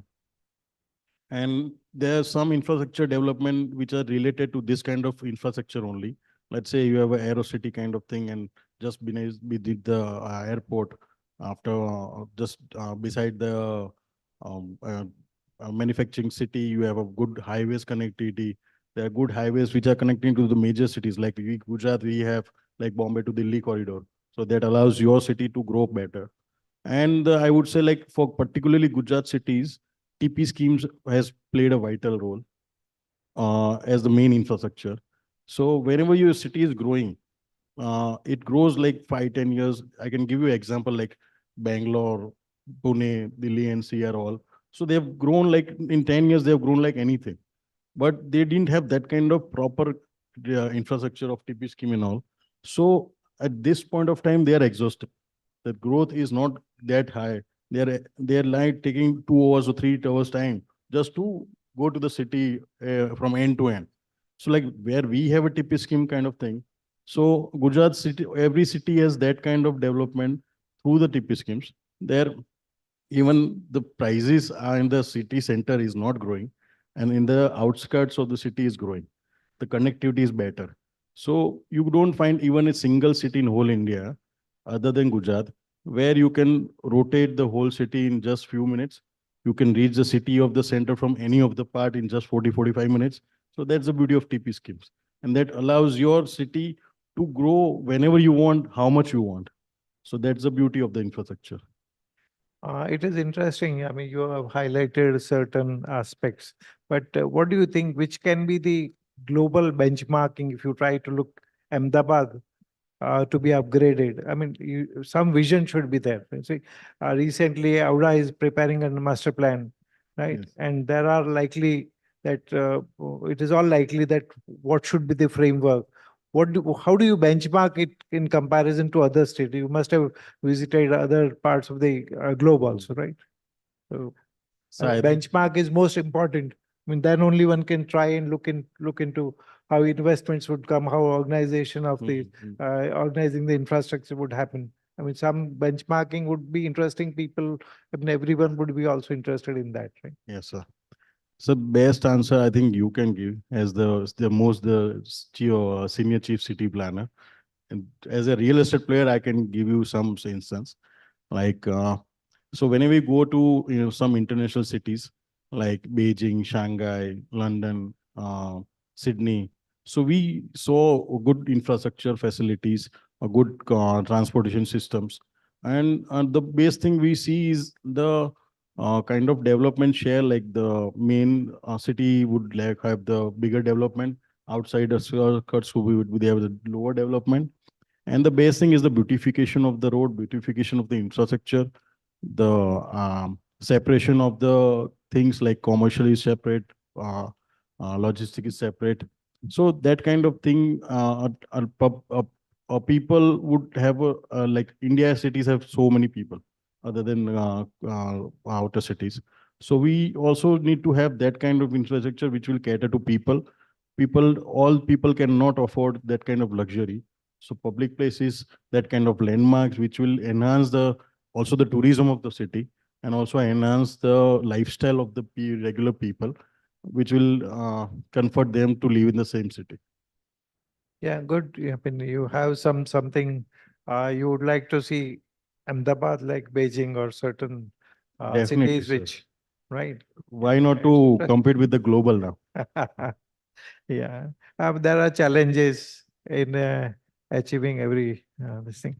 Samirji, you have huge experience in real estate, and you have been doing very good in Gift City, what I believe, and you have your own vision, right? Now, how do you think Gift City has been? Is it that we should replicate that? I mean, here we have a benchmarking. You have done something in Gift City also. So, I mean, it would be interesting if you say something about what are the challenges, what you have been facing, how it can be replicated in other than government land. I mean, this is government land, everything Gift City. How it can be done? I mean, Thank you. If I ever had the same question that Parth had, is what is the benchmark that I would compare with? I think the best benchmark is Gift City. For centuries in India, we've had development-led infrastructure, where we start building roads after we have built buildings. Bhopal is a prime example of that happening within where we live. And even today, we are still digging up roads and laying cables and laying sewer lines and pipelines and water supply, and then the telecommunication comes in. For the first time, Gift City is truly global standards, infrastructure-led development, where the infrastructure was laid, and then the first permission for a building to build was given. And I think it's truly global in multiple ways. One is the infrastructure that is there, the policies that are there, the single window clearance. Even today, if I have to make a building in anywhere outside of, in anywhere in Ahmedabad, I have to go for the NA, I have to get the approval of the plans, I have to get electricity connection, water connection, then I have to worry about the airport permission, then I have to get environmental impact assessment. All of this is done in a single window clearance in GIFT City. I don't have to do any of this. My gestation for planning the project reduces by 70 to 80%. And hence my economics of making a building in infrastructure-led development city like GIFT City changes everything. And that is, I think the challenge has been that we must recognize that the economy of the country resides in the cities. And hence focus must be given on urban planning of these cities. Somehow we have shied away, probably because of lack of money, probably because of lack of resources. But if we could plan our new TPs, like Parth was saying, the development of the city will happen in the newer TPs, the newer town planning schemes that are coming. Why can't every TP have basic infrastructure like GIFT City day one before we start giving permissions for plotting or for building of construction of roads? That can be a standard development plan we had proposed as part of our association to the high power committee of the Prime Minister for Urban Development, that give us a sample TP in Gujarat and let the developers plan that TP.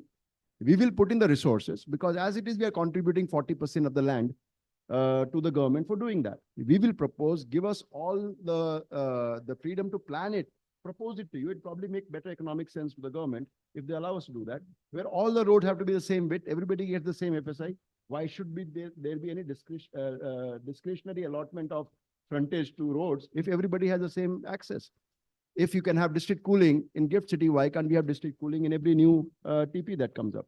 Why can't there be a standard power supply? Why do we have to get electrical permission for every building separately? So that is a prime example. I understand the challenges, but it can be done.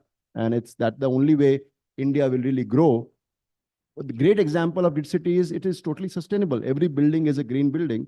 If we have to meet the target that has been set by the Prime Minister to be net zero by 2070, 40% of all the greenhouse gas emission is by the real estate sector. Yes. How will we ever achieve anything if we don't have a policy in place for that? So a lot has to be done by the government. The policies have to be framed. And the developers, I believe, are honestly today's developer, young people like Partha are ready to take it on. They are willing to compete. They're willing to build the best. They're willing to take on the best in the world, deliver the best product if the infrastructure is there. Yeah, it's interesting. But I mean, you see, GIFT City, it's an acquired land. And then entire infrastructure is designed and delivered with a specific objective. Now, so far as TP schemes are concerned, they are agglomeration of different ownerships, right? How that can be done? Do you think that? 40% કપાત લો છો ને અમને આપો ને અમે આગળ દઈશું. I mean, I'm coming to 40% that. કપાત, I'm just saying. I'm coming to that point. Right. Too. I'm coming to that point. એમાંથી only. 20% See, આપને આપી દો અમે કરી દઈશું. I've been working for 7 states, 7 other states also. I'm only joking about it. There are challenges to that. I understand. No, there are no challenges. I mean, there are systems which can be placed in, but we should recognize what are the deterrents. Deterrents to delivery of services, delivery of infrastructure. That is more important. I mean, while I was there in the department also, we have produced so many schemes, but the delivery of infrastructure is definitely lacking. I mean, it's nothing hidden, right? Now, what can be the technological challenges which you think if we replicate this model of infrastructure which GIFT City has to other areas, or should we emulate GIFT City like we have Shantigram? It is as good as a city like GIFT City, all entire land acquired. Should we have similar policies which No, I don't bring think we in, or need, what sort of things? no, I don't think we need to acquire land necessarily compulsorily. I think this can be done voluntarily. Look at the ring road, 100% voluntary development. Which city, what problem did we face? And which, like we were talking, Ahmedabad has connectivity. You can get to the airport in less than 30 minutes from anywhere in Ahmedabad, or 40 minutes at max. Which city allows us that? I mean, we are almost a population of what, 1 crore now? 70, 80, 90 lakhs. Yes. And we still can get to the airport in less than 40 minutes. The living conditions are brilliant, right? So if we can do that, and that is purely because the ring roads have come up, and ring road was 100% voluntarily, people give their land for it. Absolutely. So right. Gujarat is a much better state in that sense, where people are I mean, you mean progressive. to say robust tool we have? Correct. We need to fine tune it. Absolutely. Make it more public orient. I mean, private sector participation in that. If I conclude your remarks, that's the advantage is Gujaratis are forward-looking, progressive businessmen. So if you see that there is some money to be made in this, people will do it. yeah. Thanks, Amirji.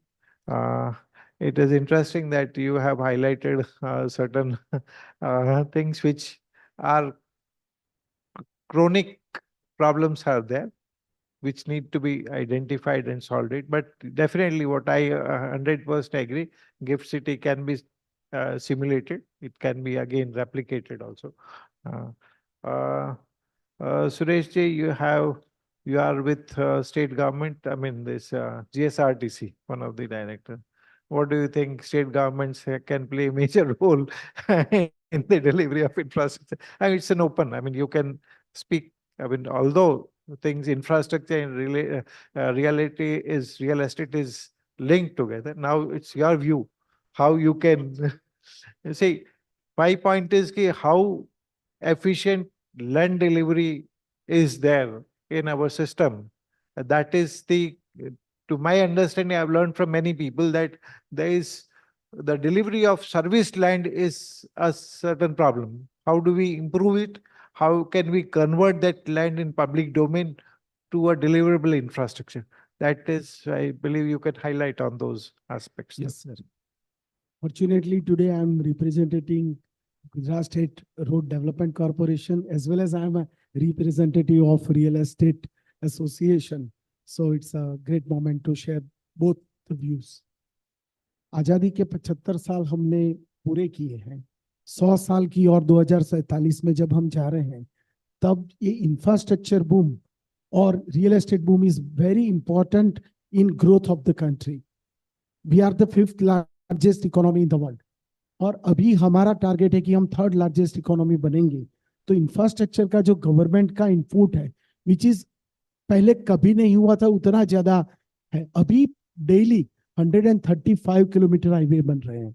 65,000 crore rupees government every year उसमें डाल रही है.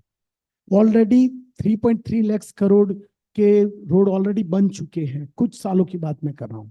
उसके साथ साथ government MNREGA में, JNRUM में 48,000 crore rupees और उसमें 65,000 करोड़ रुपीस डाल रहे हैं. क्लीन वाटर में 15,000 करोड़ गवर्नमेंट डाल रही है. एयरपोर्ट्स, कार्गो एयरपोर्ट्स, उसके साथ साथ प्राइवेट सेक्टर के थ्रू पोर्ट्स डेवलपमेंट और railway 1.32 lakh crore was the annual budget of last year for the railway development. तो उस तरह से गवर्नमेंट का बहुत ज्यादा हाउस इंफ्रास्ट्रक्चर पे फोकस है. तो कभी हम बात करते हैं कि 1,76,000 करोड़ का GST का इनकम हुआ, तो वो इनकम में से बहुत सारा हिस्सा जो है वो इंफ्रास्ट्रक्चर पे जा रहा है, and it's a cycle going to the economy also.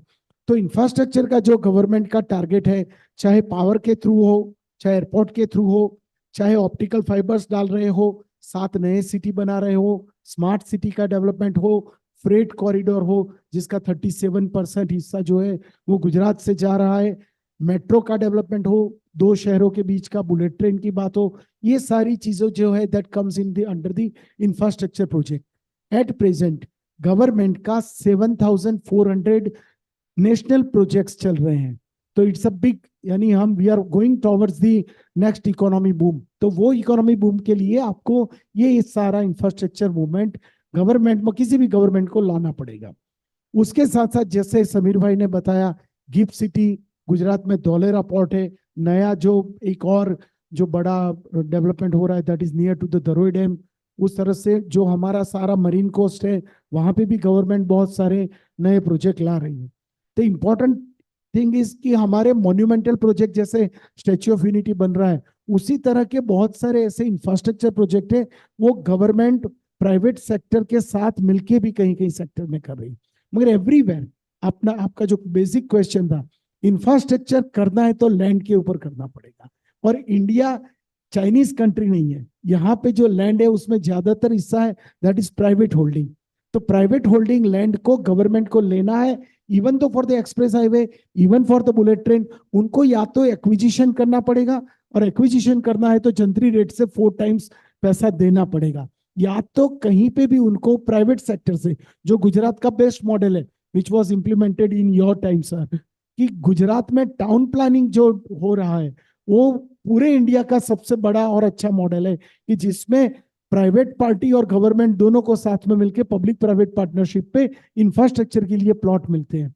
उसी में से अगर आपको गैस लाइन लगानी है, बस स्टैंड बनाने हैं, फायर सेफ्टी के नोड्स खड़े करने हैं, schools and colleges in the land बनानी है, सभी के लिए लैंड पुलिंग वहीं से होता है। तो the important part is the land. Land is a raw material, but it is very important for the real estate developer as well as it is very important for the infrastructure project. तो ये सब चीजों में करने के लिए जो real estate का सेक्टर आता है, वहां पे भी जो इंफ्रास्ट्रक्चर की वजह से बूम आता है उसका बेनिफिट, मान लो रिंग रोड बन गया, बुलेट ट्रेन बन गई, तो बुलेट ट्रेन बनेगी तो जो डायमंड्स पॉलिश होता था बॉम्बे में, वो डायमंड हो सकता है कि यहाँ बापूनगर में पॉलिश हो। उसी तरह बुलेट ट्रेन के पास में जो बड़े स्टेशन है, फ्रेट कॉरिडोर के पास में बड़े स्टेशन है, वो सभी डेवलप होने वाले हैं, and ultimately which will converted into the real estate supply. तो रियल एस्टेट सप्लाई और इंफ्रास्ट्रक्चर दोनों एक दूसरे के साथ इतने कनेक्टेड है कि दोनों का पैरेलल बूमिंग होना स्वाभाविक है।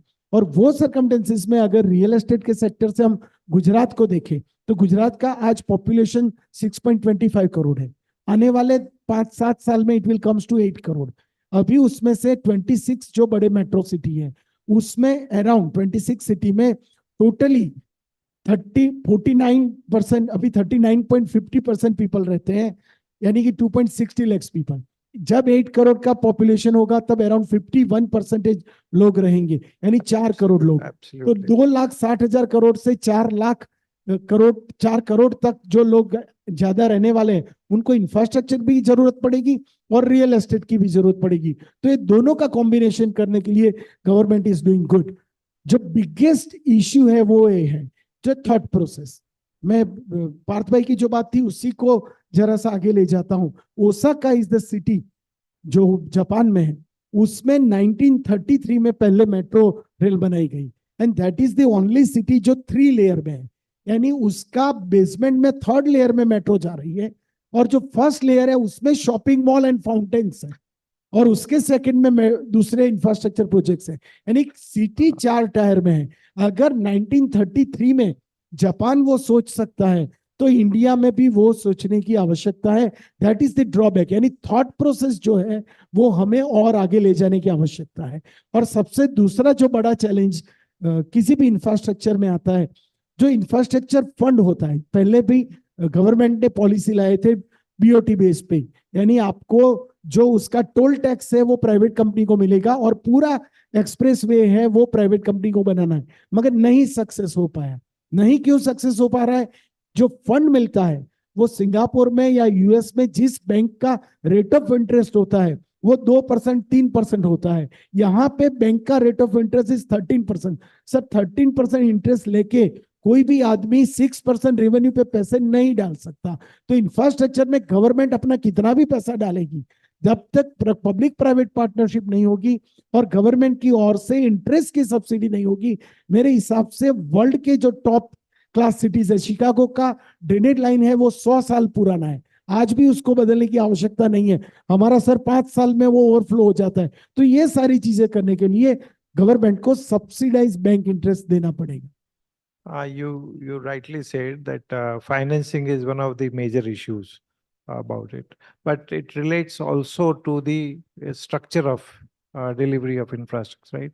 I mean, presently, AUDA deals with planning, AMC deals with planning, development, everything. There is no separation between the infrastructure development company, which is more accountable towards infrastructure delivery. Perhaps one of the, the answers to that is one has to look beyond the municipal governance, which has been year-old, almost 60-year-old governance systems are there that requires to be taken up in different manner. And as well, there are many examples in the our country itself, where the infrastructure development companies are separate, like UGVCL, they have improved. Previously, when GB was there, they have improved a lot. There can be many ways it can be done. But Sureshji, I mean, I would be interested if you say something more on, we are only talking about Ahmedabad, Baroda, Rajkot, Surat, bigger cities. I mean, in next 15, 20 years, there will be huge development in these two second tier and third tier cities. I mean, that is also one of the challenges. I mean, I think so that also we need to focus it on. Maybe not today, sometime later, but that is one of the biggest issues which is there. I mean, we are unable to deliver infrastructure in bigger cities, and the lower towns, there are again other problems, right?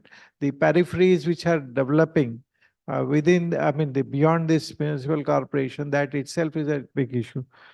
Thanks, Sureshji. Yeah.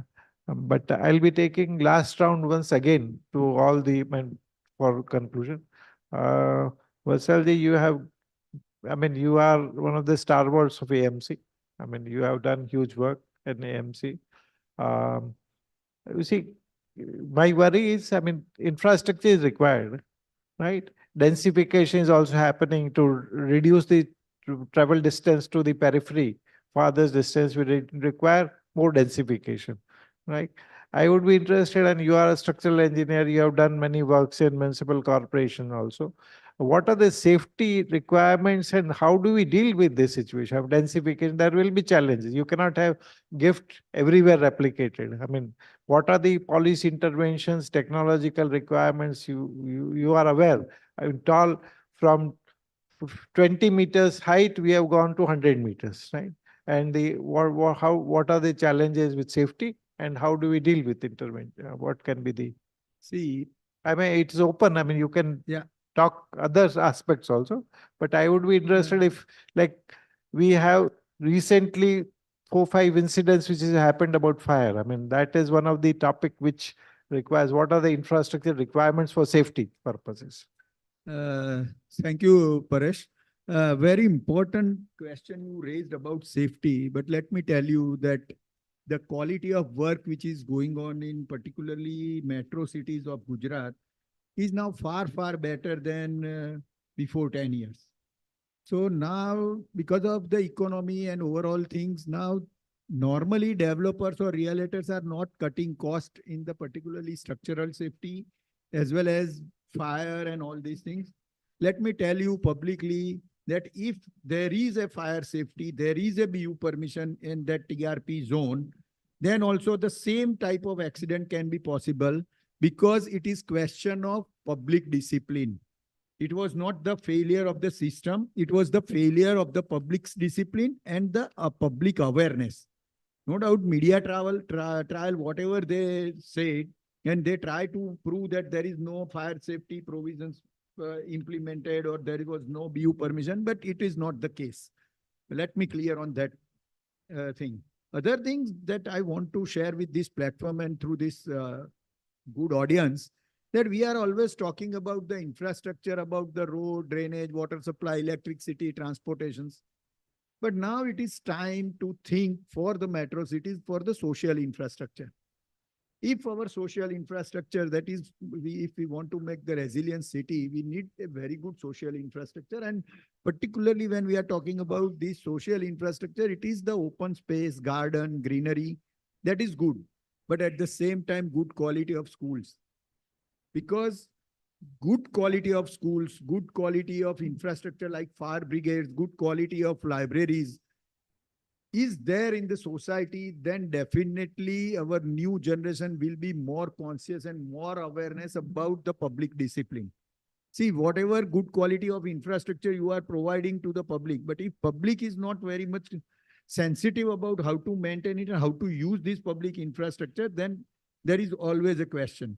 See, good quality gardens with lots of good playground equipments we are providing as a municipal corporation, we were providing. Just our tender is also making more precise about the quality. But when we are seeing that it is misused by the public, And there is no sensitivity about maintaining the proper discipline in the public place, then probably, and it is not overnight, it is not possible that you can teach the public. And that can be only possible through the social infrastructure, like good quality schools provided by the government, good quality of the public discipline showcased by the seniors, then only that can be possible. So for me, other infrastructure is very important, but social infrastructure is, I think it is the need of the time. Yeah, I was about to ask that same question that you took up directly. That's a very good part. I mean, do you think there are requirements of change in design of your schemes which cater to become more inclusive of such infrastructure? The softer infrastructure, otherwise. Up to some extent, you are right. But when we are contributing 40% of the land of private developers. I'm talking about no more contribution. Yeah, but that is very important. More because better 40 design. is the highest limit. I See, think you have worked with municipal corporation as well. I have worked with. We have deducted much of the land from everyone. Yeah.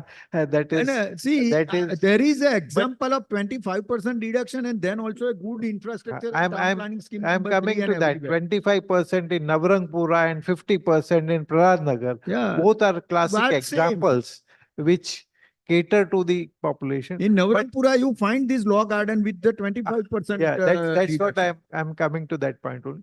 But how do you think there is requirement of more design, better designs, more inclusive designs, TP schemes to be designed by private sector rather than sitting within the municipal corporation? Let me tell you mean, that some more innovative thoughts should come in. I mean, I don't know. Let me tell you that originally when I started my career, it was only the government's privilege to make the TP scheme. And I was the first person who made the TP scheme by privatization. And probably that Anita Karwal now is the chairperson of RERA. He was my deputy commissioner. And first time I convinced her that let us try with private developer. And in 2002, we started to make the TP scheme by the private consultants. But apart from that, lots of new technologies, GIS, AI, everything is now possible. We have lots of new technology for surveys, drone survey, and everything is available. So more precise, more accurate, and more fast TP scheme can be possible to make the TP scheme. But the major problem is the execution of TP scheme. And that is, we are very much silent in the Town Planning Act about how many years it is required to make the TP scheme executed at site by the local government. So there must be some provision. I'll tell you, I've been working with other states. We have made those provisions. Accountability. Yeah, exactly. Government should be a facilitator in making plans. It should not make plans. It should be a facilitator in plans, right? Maybe someday we'll also learn from such experiences. In the short of time, one question to everyone. What each of you benchmark our towns to be? I mean, it can be any town in the country, abroad, like one you said about one of the cities. I mean, what can be the benchmark? Suppose if we try to look from the point of view of social infrastructure, physical infrastructure, we are benchmarking too much, but something related to social infrastructure, delivery of services, technology involvement. I mean, unless until we don't benchmark, we'll not improve. We will not understand. I'll take that on because it ties into what Vatsal Bhai just said. We are supposed, I believe, 10 minutes, 5 minutes, 6 minutes, right? Less than we'll 5 minutes. wind up in a minute or so. Right. And I want to clarify this, that everything that is being done is great, but we are not focusing on things like placemaking. We're not focusing on things like design thinking. So even with Gift City, what is missing is exactly like he said, where is the social infrastructure, right? So we cannot focus only, cities are not about iconic buildings. Cities are about how good does a citizen feel about living in that city. A smart city is not a city which has technology. A smart city is a city where citizens feel safe. They feel they can communicate. They feel there is innovation. they feel there is collaboration. And that comes from places of where people can meet, greet, interact. Absolutely And that right. placemaking, I mean, if I think about it, Very Navaranpura, much perfect important. example. Where is the law garden of the new TP scheme in Prahatnagar? Yes. Where is the place where there is a vendor, there's a even the cow gully or whatever we call it. I'll add Where is in, that street there? I'll add into your this thing view. I've been working with Bhubaneswar. I find Bhubaneswar to be one of the best towns related Indore. to that. Indore is one of the best towns. I mean, there are why should we look at several examples outside? We have which are enough and more examples within India, even within Ahmedabad, which are Yes, places which yes, are wonderful examples of what can be done. Yes, But provided we pay attention to these, and not all of this has to come from the government. I mean, we have created, developers have created placemaking because there is no placemaking done by the government. So we have, I mean, if you look at, for the lack of a better example, all the gaming areas that have come up, or the urban chalk that has come up, that is a replication of law garden that we created, because there was no law garden available in this side of the city. Sameer ji will have to. मैं उसी question में last point दे देता हूँ. हाँ. अगर आप south Korea में जाएंगे, साउथ कोरिया में जो स्मार्ट सिटीज बन रहे हैं, उसमें गार्डन भी स्मार्ट है, सिटी भी स्मार्ट है, gas line is also smart, water supply line is also smart.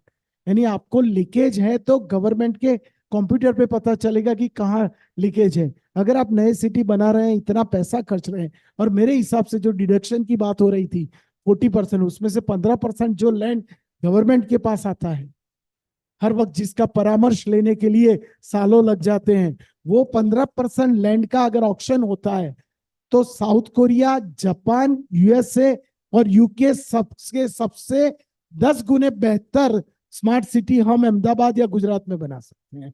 Just वो 15% जगह जो है वो गवर्नमेंट अपने पास 20-20 साल बचा के रखने की बजाय उसी साल ऑक्शन कर दे.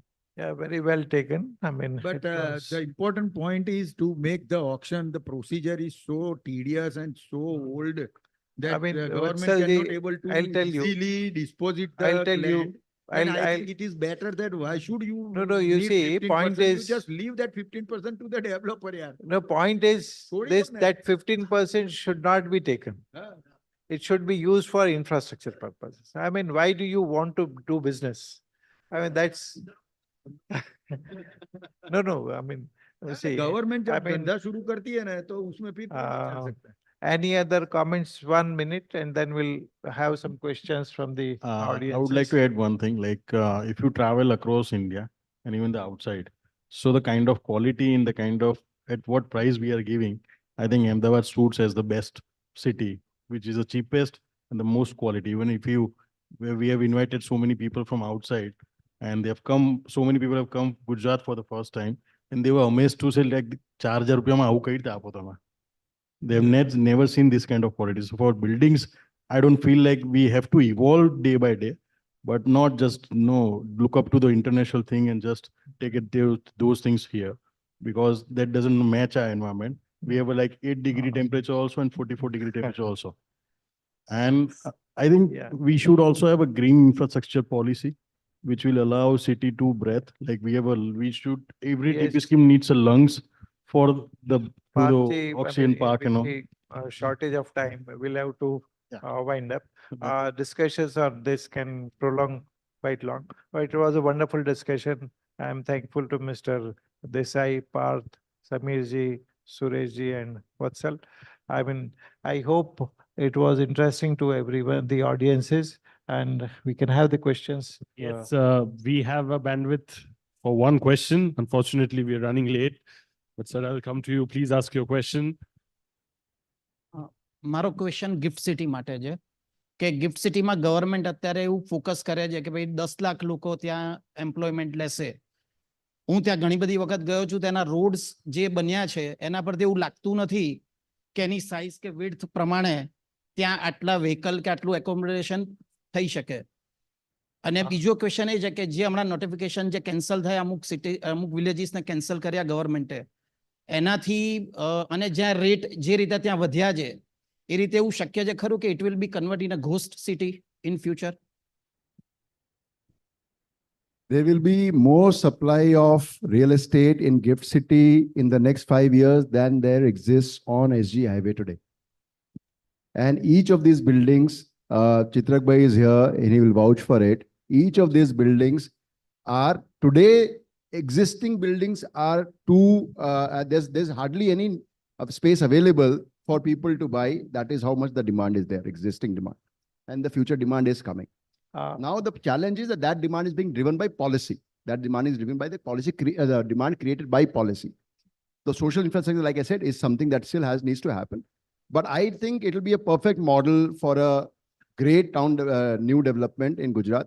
And Gujarat will lead the way that this model will be replicated in other states in India. I mean, I would add on to what Samir ji said. See, we need, this is one model. It can be replicated. Maybe replication can bring down the cost. Maybe replication can improve the systems to deliver such cities. That's what globally has been done. It's not, we are practicing in one place, we'll be doing further. I mean, we should be hopeful, and perhaps that is the, I mean, I forgot to ask one question, whether projects, this is a project-led development is bound to happen in future, which is one of the classic examples.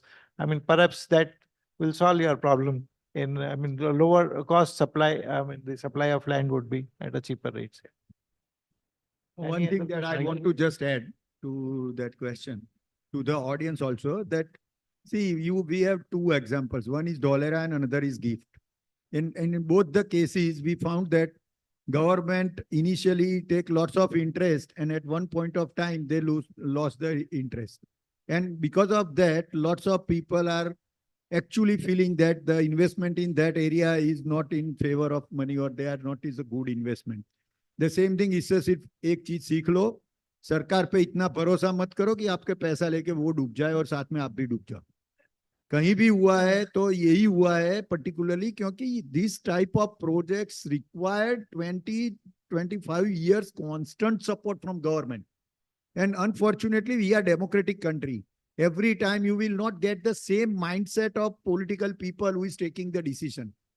So when there is required of constant 25 to 30 years of constant government support, that is not the lucrative way to invest the money. Remember this. For the entire country, I'm talking. This is very important. Yeah, thanks to all the eminent participants and this thing. Thank you so much. Aur zor se tali, please, everybody. Ahmedabad, show some energy, show some noise, make some noise, please. For the sake of jalebi, fafra and everything. Aur thoda zor se, please, tali bajaiye aap log. Wonderful session indeed. Thank you so much. I'll request all of you to kindly come over here and pose for a special group photograph.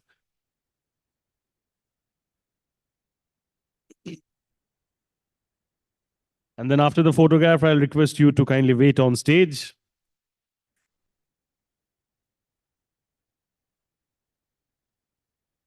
Thank you so much for those wonderful insights and all the knowledge that you all shared from your end. It was truly, truly interesting in the true sense of the term. Thank you so much. I'll request all of you to kindly wait on stage. I'll request Karan Kedia, Vice President, Insomaniacs, to kindly come up on stage and hand over the token of appreciation to all our guests. I'll request you to wait kindly, sir. Give it up for Mr. Karan Kedia, ladies and gentlemen.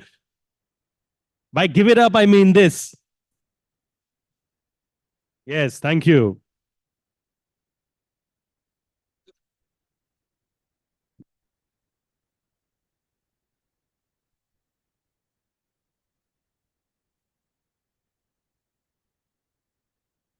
We'll have a photo with all of you, including Mr. Kedia as well.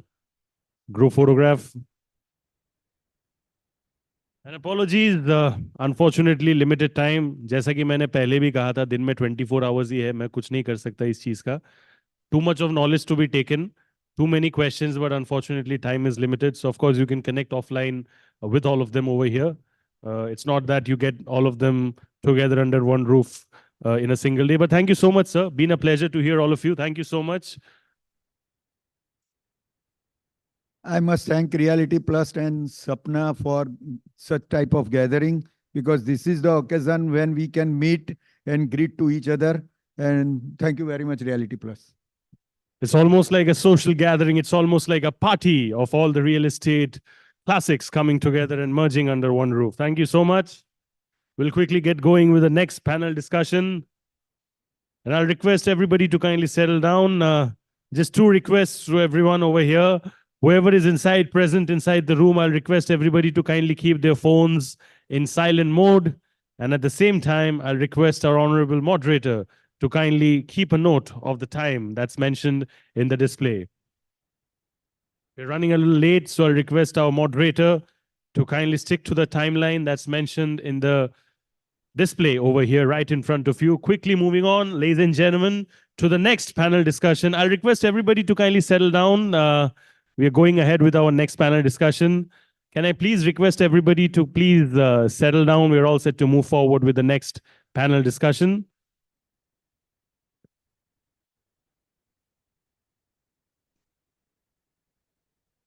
Chairs are perfect as per the... There's one less. Can we have one more, please, chair? Huh? Is it fine? Okay, it's fine. It's fine. Thank you. Thank you.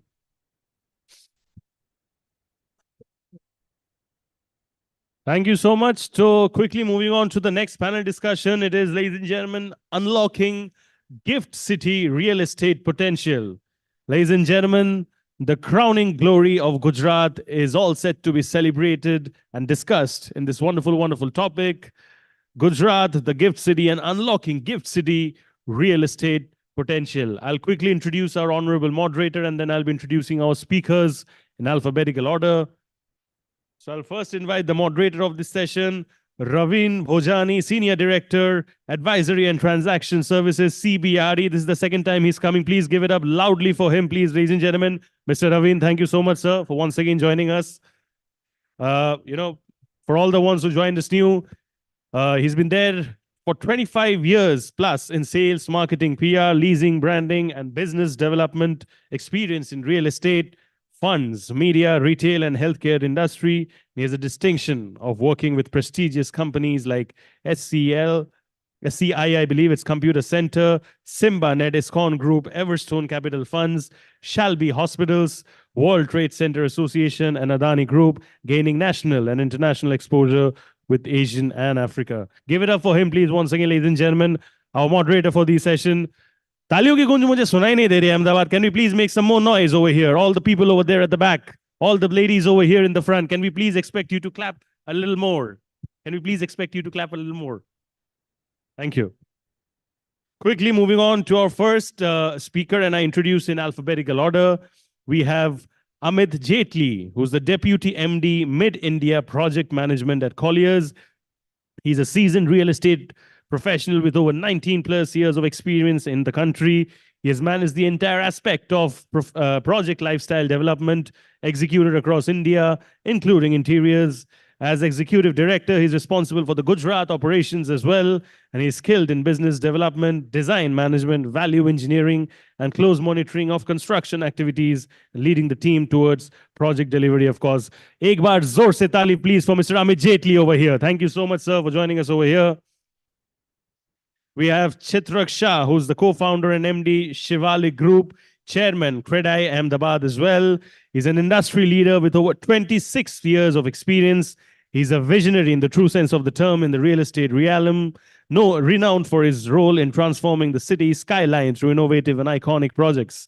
As the founder of the Shivalik Group, a leading real estate development company in Gujarat, and the Shivalik Institute of Real Estate, he helps young developers change the landscape of urban development.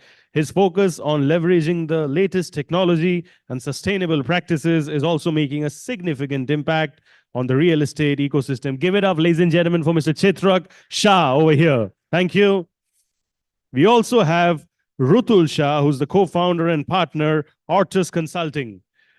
He has over 14 years of experience in the field of tax and regulatory services. He has experience in multiple sectors such as pharmaceutical and healthcare, infrastructure, power, technology, including fintech, infrastructure, FMCG, financial services, startups, and everything else. His specific assignments include family office advisory, including succession planning, structures, transaction advisory, including mergers and acquisitions, cross-border transactions with respect to inbound and outbound investments, corporate restructuring, tax planning, tax and exchange control, compliance matters, etc.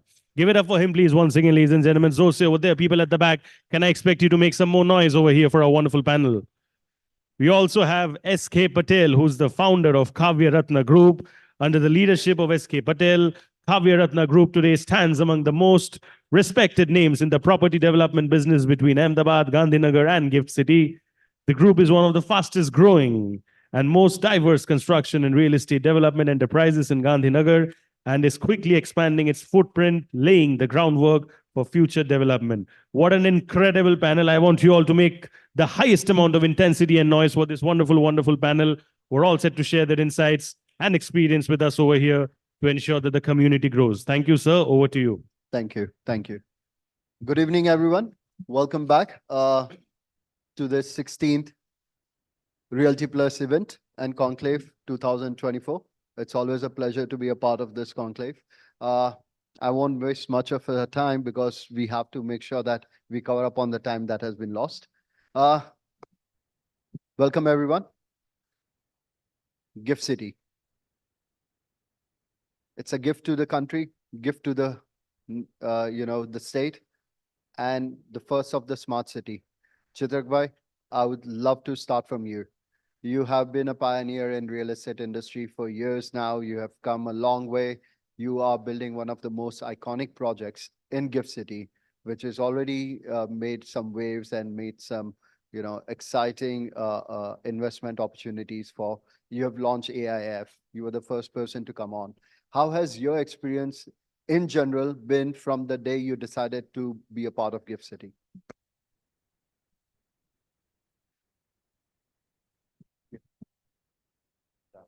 Hello. Yeah. See, if you see the text structure, which is not applicable for us specifically, which is for the customer. But at a time, if you see the skyline, like a multiple projects in one area with maybe a more than 50, 100 projects with having a 30 floor approximately. If you see the same kind of infrastructure in New York, Dubai, then you will never gonna ask what is the text structure, what is the benefit. You will love that skyline.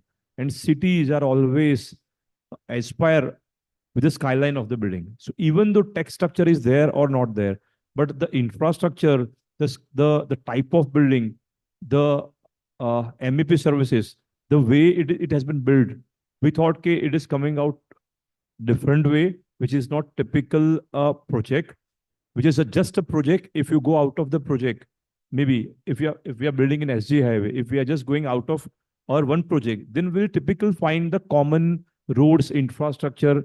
So like maru project saro છે, project ni બહારનું શું.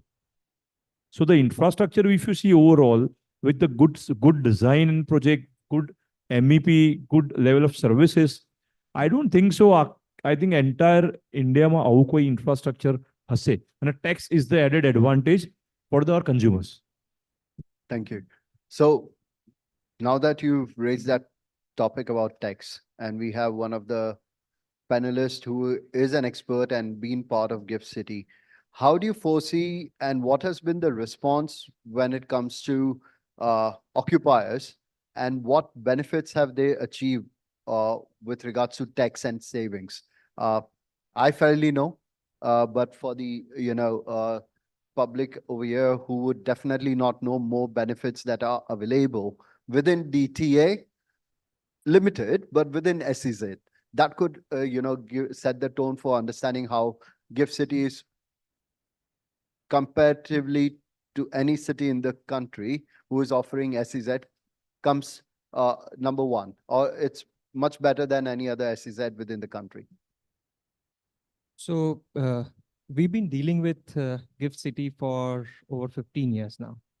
And I've really seen the entire infrastructure come up this way.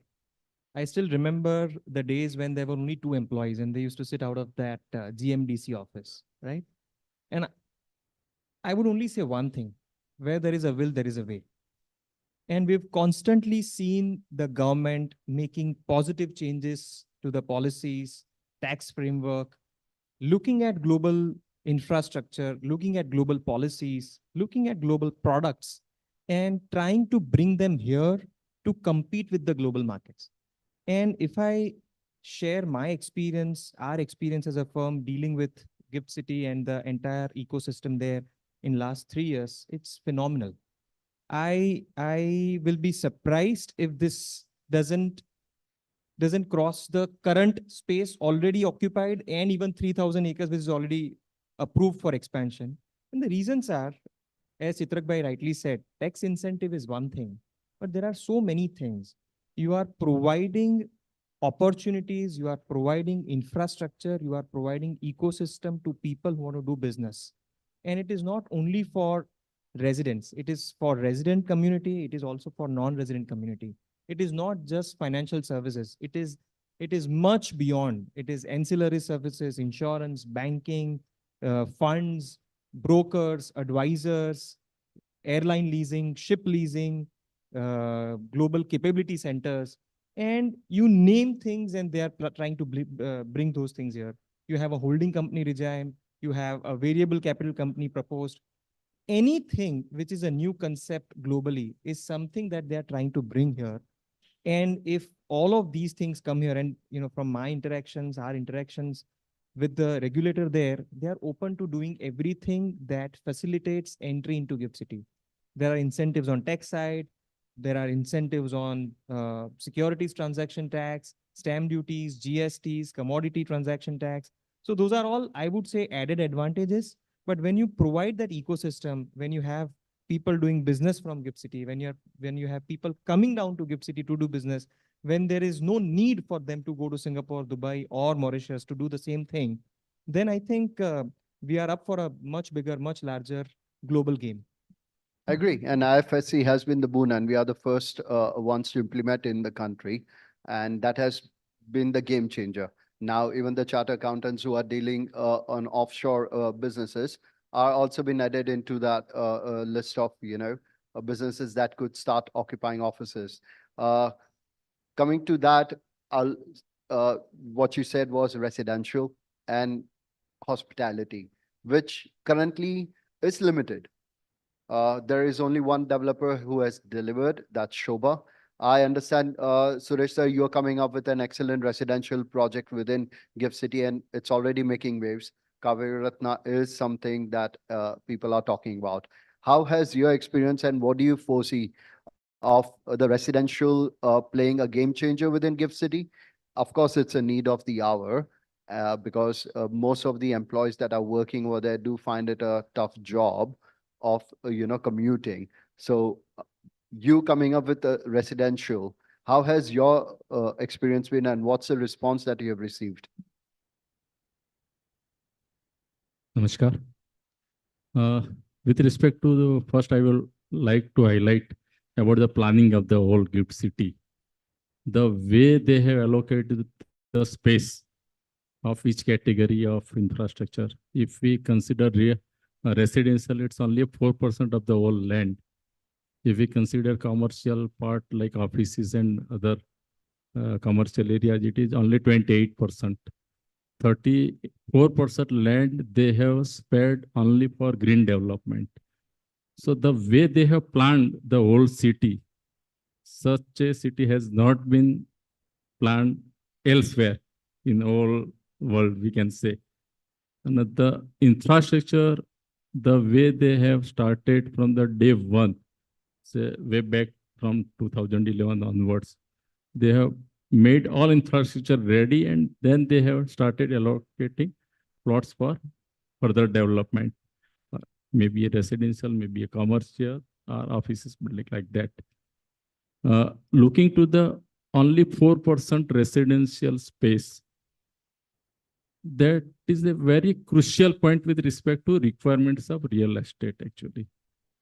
The people who are going to work in Gift City, the concept is walk to work. So at present, people are finding more difficulties commuting from either Ahmedabad or from other cities. So traveling time, they are consuming much more. It's again, not recoverable time in life. So the moment the occupancy will start, there will be a different livable in the whole city actually. That is my point. I agree. Thank Of course, the whole ecosystem only works when we have social infrastructure, which is supported by the residential, which is supported by the commercial, and walk to work has been the theme all across the globe. We have seen metros having that kind of a concept where Bangalore has developed certain micro markets where walk to work has become a must. Ahmedabad is one of that city, which Gift City is now the sorted or the most dynamic city which has come in, the first smart city with all the infrastructure been provided through centralized unit. Everything is monitored. Amit, how has been your experience overall with regards to you are definitely developing few projects in the country and now you're doing it for Gift City. What has been the transition or your, the difference of experience that has been so far within both the kind of, spaces? Thanks. If you look at, what gift gives and as against to what other cities have been able to give, it's an ecosystem, which is very difficult and such large infrastructure which is coming up. A huge ecosystem of having hotels, you've got, institutions there, and also the infrastructure in terms of public utility areas which could come in, the people where they could, come and enjoy over there is where you can attract people there. Currently, when you go to a gift city, you're going to go see something very nice. It's going to be high-rise buildings which are coming up over there. But still, when you talk about technology, it is very advanced. When you look at any of the MEP and HVAC, it's very ahead of what usually a projects would have, like a distinct cooling, what they have. So it's an infrastructure which has been planned. Now it's a time for the developers and everyone to come up with huge buildings which are going to be iconic, like what Chitrak Bhai was talking about, the skyline, the New York skyline, what you see, you've got a riverfront, how it evolves and how it does. I think the need would be, it gets delivered very fast. And as I think Vatsal Bhai was saying, you can't be depending on the government funding coming in every time. So it's faster, that evolves, and we are able to move.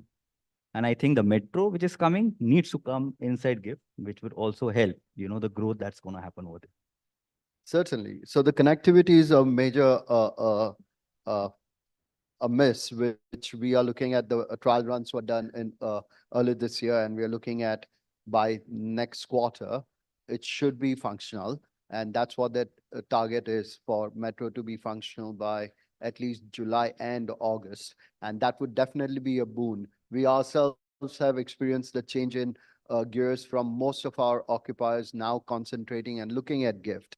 And that has been a positive boost.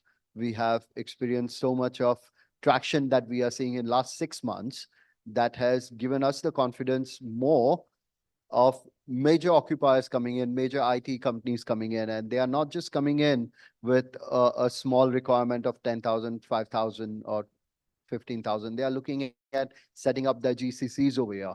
So gift with all this infrastructure and all that. And of course, what you rightly said, that it has to come in time. Chitrak Bhai, how is the trophy coming up and when we are seeing it? Because it has been already a talk of the country, not just the city. I've just been to Bombay and we were talking about it yesterday. We are making a cow of India. We are making the trophy of India. And we are gifting the trophy to gift.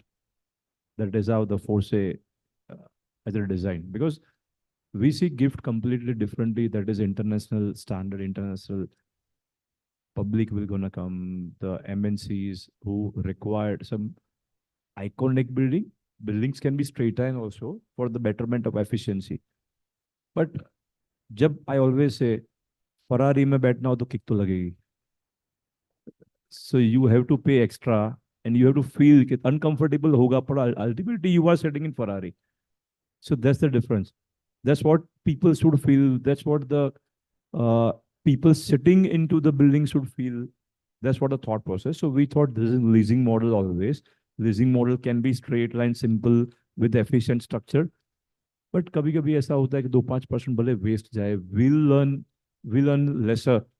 But iconic तो बना ही रहा है. So it's coming out well. We just started construction, थोड़ा optimize score कर रहे हैं based on the requirement. And I think in coming I think a month time Caspas, construction will start commencing. Although Coolius is only doing. Yeah. Sure now. when I said about the time, so we need to ensure we are there on time. So And that was my indirect question to yeah, you, so buddy. We were discussing about 36 months and this guy was offering 40, then we closed at 38 months. yeah, it's a structure that goes on. So we are there. Also, to add up, when you have people who come from outside of India, first is they need to see what kind of buildings we are making. The grade A buildings, what we say in India is a typical grade A, doesn't match to what a grade A would be in New York and other things. That experience, what, with the structure that's going to come up, with the lobbies that are being designed, the technology that comes in will give comfort to the people, business moving here, that we are going to be at the same par. It doesn't mean we're going to a cheaper place to do something. So that's where the standard of gift is really going to, make it upbeat. And that's what's making it different. Because the whole idea of, a business moving from outside the country over here was the BPO, the cheap labor and other things. Now it's changed. It's more of, technology, AI, what we are looking at, big investment that's going to happen in gift. So it's changing. So the whole system is about that. Look at it construction wise, we just know we will get a rebate on a GST, but operations is where the delta comes in. Absolutely. And operation is where every occupier would want to be a part of it. Taking the cue from what you said, GIFT is the only or the first and the only city which is a platinum rated, right? It has already been, and all the projects are actually bare minimum requirement to have a gold or a platinum rated.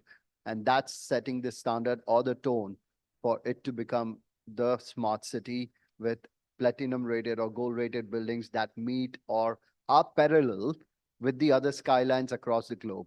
And I'm so sure with expertise of, Amit and Chitrak Bhai's knowledge in construction and Suresh Bhai's these many years of, knowledge with the industry and the government and all, it becomes a kind of a win-win situation. And the major factor comes in is the tax. So Rutul, my question to you, yeah, how do you foresee that the tax benefits could be extended? Currently, it has a time frame, timelines which we have already passed one phase. Yeah. So today it's 10 out of 15 years. And, if I have to tell you, I was just making a note of what the government has done. And it's very interesting. The government looks at a possibility of tweaking something and they immediately act on it. First, see, there are three key financial regulators in India. One is Reserve Bank of India, second is SEBI, and third is IRDA, right? They thought it is taking time. It is adding to the administrative efforts of reaching out to respective authorities. So then now they have set up IFSCA, which is the central authority looking at all these applications. They have knowledge, they have people, they have the skill sets of all these organizations sitting at one place so that they are in a position to give you a single window clearance. You look at stock exchanges, they are there. Now we have SGX Nifty as GIFT Nifty. They realized non-residents, when they want to make investments into India, there is a difficulty of obtaining PAN. There is a difficulty of filing returns. They've given away that requirement. So if you are investing through GIFT City, there is no need to have PAN. There is no need to file returns. There But will be a withholding. that is only applicable for SEZ. Non SEZ, it's still applicable for an NRI to have all so these. if anybody is investing through GIFT, and if anybody is investing through GIFT and earning income, this is a particular provision which is applicable. So if a non-resident is earning income locally, domestically, DTA, then this requirement does not apply, and which is a special status given to GIFT City. So you have these requirements taken care of. There was a requirement of non-residents, non-resident Indians holding minimum 50% of a foreign portfolio investor. And you have other foreigners who are there. So minimum requirement of 50% has also been done away with. So that is another point. They realized Indians want to make investments outside India into portfolio products, but they are constrained by LRS limits. So they brought OPI rules, overseas portfolio investment, where your family office vehicle can invest up to 50% of net worth, which is way beyond $250,000. They introduced a concept of a black box company, which is special purpose acquisition company, which is very prevalent, very popular in US. So they introduced a white paper for that. They have spoken about bringing about tokenization. So we've heard about tokenization. It's still in sandbox, but they are talking about using blockchain and bringing the tokenization for easier and faster trade in units. They have also provided a direct listing for Indian shares on gift exchanges, which will allow non-resident, including foreign nationals, to participate in tradings happening on Gift City platform. They have also encouraged global in-house centers, GIC, as you said. And once we were discussing with them and they said, we want as many GICs as possible because they are going to occupy buildings and buildings here. Today, Bank of America has 500 people. We were talking about Google occupying a large space and bringing people here. So when they come here, real estate is going to go to a different level because they are going to need houses. They will require recreational facilities. They will require retail space. So once GICs fill up, I think that is where we'll see a huge jump in the entire real estate requirement, and the ecosystem, the environment, the face of this infrastructure will completely look different. Bookkeeping, yes, bookkeeping. Bookkeeping has been the Yeah. new addition. Marketing services, accounting services, tax services, everything's there. Ancillary service, there is a list of 50 services. Yeah. Absolutely. And that's the way forward as well. And that's what Samir Sinha as well said, that Gift City is the only way. And there's nothing that we foresee would now stop the, I'll add one thing. SEZ Gift City is just having the tax benefit. The rest all are same. Even if you take the domestic DTA or the entire India, all are same. So the only benefit is within the SEZ only, which is 300, 400 acre, which is hardly a 3 crore square feet. It's 28% of the actual, I think across world, if you see the India, they are focusing, I think, which is like a very small size to consume. True. But, what has happened as well from understanding of the bifurcation of Gift City, SEZ having certain area been earmarked, that is definitely seeing a huge inflow in last 24 months. In fact, we have leased out almost both the buildings, and we are working on few deals with the upcoming 2 projects as well, which are going to see the light of the day by end of this year, the earliest. But DTA is also seeing traction. And DTA, as of today, we do not have a quality project other than FinTech 1, which passes through all the technical due diligence for the occupiers who are coming across from other parts of the country or from abroad.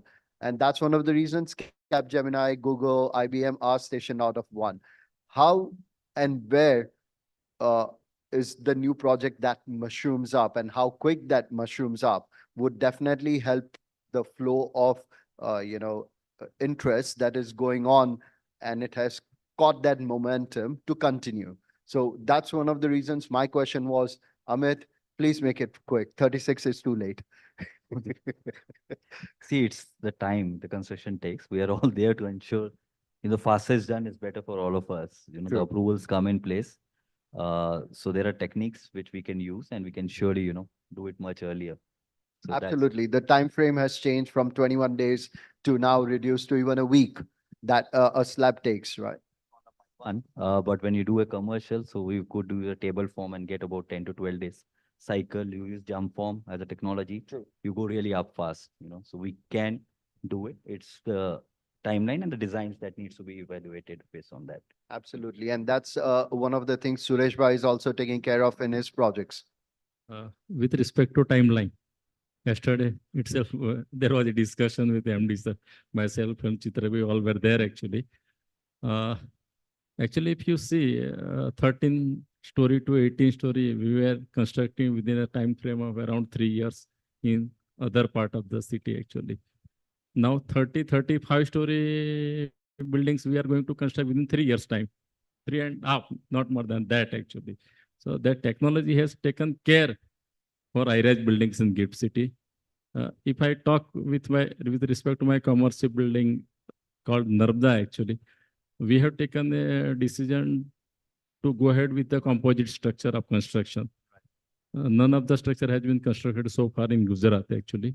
We have made a tie-up with Jindal Steel, and around 4,500 metric ton steel of we are going to use in that. And it's a composite structure. So the construction period will reduce around, say, 25 to 30% time. So that will be benefited for delivering the overall material to the end customers at faster rate, actually. And as a developer, if I say actually, why we are working with GIFT City, ease of doing business. From the day one, we are getting the allotment, and after paying 25%, we are in a stage to start the work, actually. That is the major benefit. And whole the payment system is also linked with the construction with respect to some timeline. So that is also easy for us to make the payment to GIFT Authority too. True. It's actually red carpet, and we've seen that. So if you come across a problem, you approach them, they'll say, you tell us what's the problem, we'll find a solution.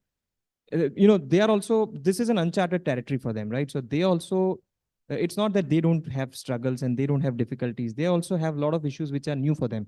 But there is an openness and willingness to resolve and work along with you to support you. And I so agree with you because I have personally experienced it and I keep on interacting with GIFT officials day in and day out, including Mr. Ray, and they are open to it. They always welcome whatever inputs that we have or any suggestions that we have, or somewhere we have a bottleneck. They are ready to sit across the table and solve it.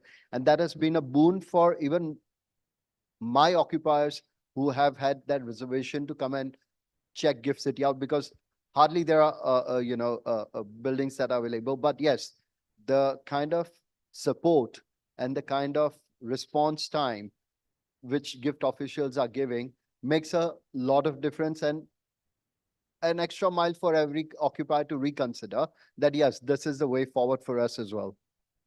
They are crossing the limit to push you further to deliver faster. Before 2 days only, Suraj Bhai and me all over together with the MD. I think more than 50 developers were there. They were pushing to reduce the timeline, to speed up the construction. Like, board is not ready to listen for extension. We were discussing, sir, humko thoda time zyada de do. It's 30-floor building, 3 years. So normally it takes 1 year to construct 3 to 4 basement. Then only we have only 2 years proper floors. Exactly. So they are willing to deliver faster. They are cross-checking every month. The MD is taking follow-up and meeting himself by one-on-one developer for the updates. And any issues is happening, they are resolving maybe within a couple of days only. With all this stuff, there is zero corruption. Zero corruption, zero cost, zero FSI cost, no other payment like the sewage treatment plant, electric charges, all are covered, right? And ease of business for even the occupiers. And somewhere or the other, that pressure could have come because of us, because we have our occupiers who want to be a part of it. So we could be the devils. For occupier, either local developer or GIFT developer, it's the same. But for developer dealing with the other places, there are a lot of other payments, other type of payments are involved while constructing the project. In GIFT City, there is only one. Check. Check, and only one. Only one. Yeah. So single window clearance is the way forward for, and it's set the stone for other cities to also replicate that kind of thing. But yes, GIFT City is the way forward. The best part is all the constituents, they also support you in that. So if you are talking to IFSCA, the other bodies, for example, a stock exchange, a broker, they'll also come forward and help you. That's the best part. It's a single community. The feeling is very different. I have never ever seen anybody saying that, sorry, we'll not be able to help you. Only thing we've heard is you come here, whether it is banking, whether it is insurance, whether it is brokerage, whether it is stock exchange, you come here. If you need any help, if you are stuck somewhere, you come to us, we'll help you, we'll use our relationship, and you come us and we'll support you establish presence here. Yeah, and that's how it has been, because they have changed so many bylaws to incorporate these many business lines as well to come in, and other kind of like, aviation industry, aircraft leasing was never a part of GIFT City. Yeah. including brokers, including bringing in brokers association to within Gift City. So that's one of the things that stands apart. And from the first discussion panel that I had, and what Samir Sinha also said, 40 years of strong governance, single government who has had the vision to make this city grow, the state grow, and our honorable Prime Minister since the day that, and it has been his pet project from the day one. So he's ensuring that all the support that is to be given is been given as well. Yeah, I would add, I think the government has done their job, their role. Now that's already it's on auto mode. So either government changes, doesn't changes, it remains same. It doesn't matter because all permissions has been given, all allotment has been given. Now only the plus point is just occupier has to come and just enjoy the benefit of the taxation. That's it. And developer has to deliver. Now government has nothing to do other than just cross-check either it is being occupied, are they using it, and then expansion needed. All these checkpoints only government needs to do. Otherwise, it's done from the government side. Now it's on auto mode. And that's why the IFSCA authority, IFSCA has been set up with an authority to monitor and, ensure that these are not ghost offices, but actual occupied. And that there's a pressure on us to ensure that, we build it faster. Yeah, so I'm everything I'm the devil. Yeah, so you marketed it so well, there is huge requirement. We need to really push for the projects. Government has done his bit. Sir has done his bit. We need to do our bit and ensure, the timelines are met and we are doing it earlier than the So if committed you do time. your bit, I'll do my bit. Yeah, so all of us are in the ecosystem, right? So everybody gets. Good. Suresh, sir, before we've just got 5 minutes left and we should open it up for the, general public as well. Any last thoughts before I open it up for the the general public to question out? I would like to have last thoughts from each panel of panelists here. I'll start with Suresh ji. Generally, people are asking, how is the condition of market actually in Gift City? I will tell you, the projects which are going on, only 20% inventory is there now. Almost 80% inventory has been already sold by all the developers. So that is the scenario in Gift City. And in time to come, so many other projects are also coming up with respect to RFP being floated by the authority. So let us wait for that and try to invest in new projects. Thank you. That question makes me ask you a question. 6,500 was the last. Don't you think it's already reached a threshold where it will be kind of tough for you or any bidder to come in and buy or take up land and construct? How and what would be the break-even point? Or what would be your sales strategy if it goes above 6,500? When we started in the year 2021, we were selling at the rate of 5,100. Now it is almost 8,500 to 10,000 rupees per square feet. And you have sold off 80% of the inventory, which is amazing. Congratulations. Yes, thank you. Chitrak bhai. અહીંયા 2-3 જણ બેઠા છે. SG highway પર જગ્યાનો શું ભાવ હશે? Just પૂછું છું. એને ડિવાઈડ કરીને 5.4 થી ખાલી FSI ની કોસ્ટ ગણજો અને ત્યાં શું ભાવે વેચો છો? નહીં, SG હાઈવે પર 3 લાખ તમે કીધું, એમાં જે ભાવે વેચો છો 7,000 રૂપિયા વેચો છો અને એને FSI થી ડિવાઈડ કરજો અને એ FSI ગિફ્ટની જોડે કમ્પેર કરજો સામે, એટલે હજી બી ગિફ્ટ સસ્તું છે SG હાઈવે કરતા. ખાલી ફરક એક જ છે. Why the difference is gift inside the gift, the construction cost is very high because to consume the FSI, you have to go up. So there are 4 kind of building.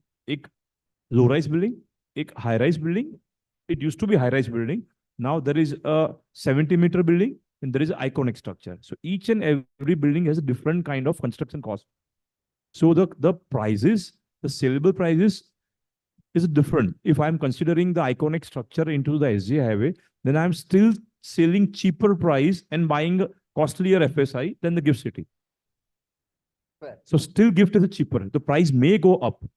It is just a concern. Either gifts should earn from the real estate or gifts should considered allotting the space and earn from the GST or income or the other revenues.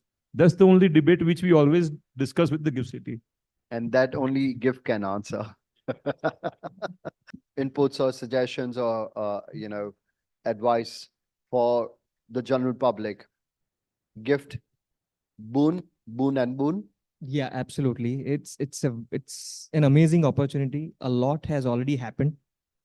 A lot is happening at a very different pace, and a lot is yet to happen.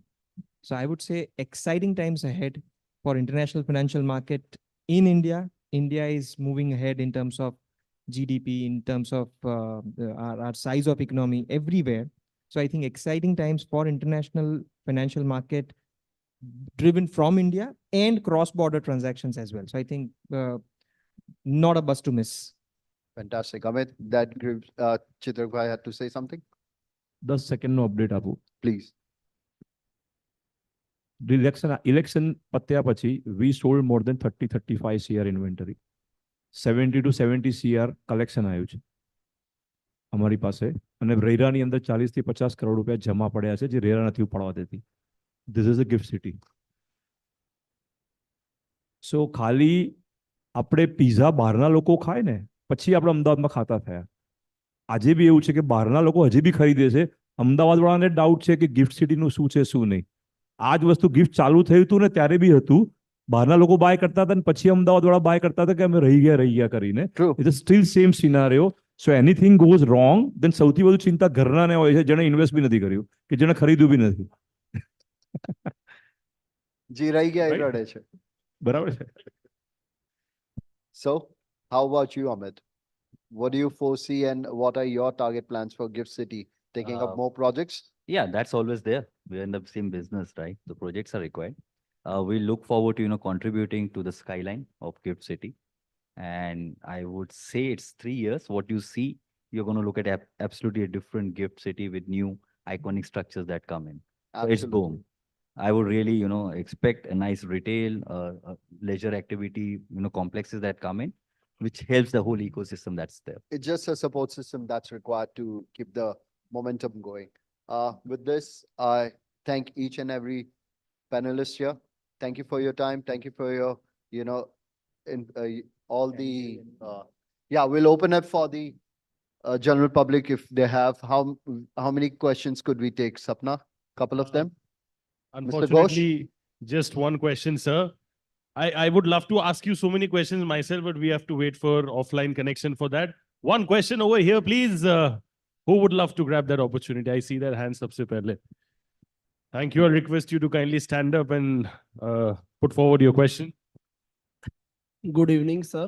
Sir, from the rental yield and price appreciation point of view, both, what is better investment in commercial or this residential? What is better investment in Gift City? You can ask a certain person. कोई ने पूछो कि हमने तो relevance answer आपसे. Sorry. Can you add? Commercial. Chitrak sir, to you. Chitrak sir, તમારી માટે પૂછે છે સવાલ. So supply is the less in the Gift City of the residential. Because it's so if you see normal townships, the normal townships, residences are more and the commercial spaces are the less. In Gift City, it's the reverse. The commercial spaces are more and the residential are less. But overall rentals in the residential are less. So it's a reverse combination than the other part of the India.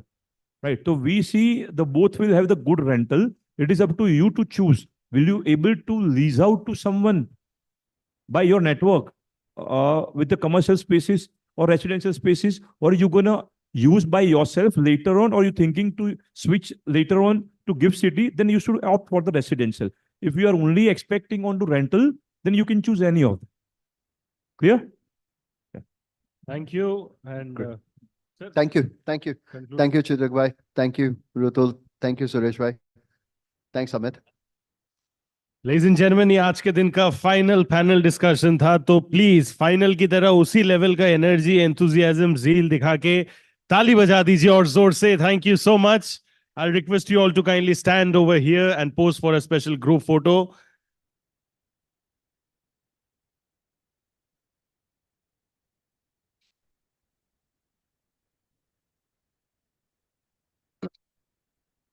Thank you so much, photographers. Click, click, click. Thank you.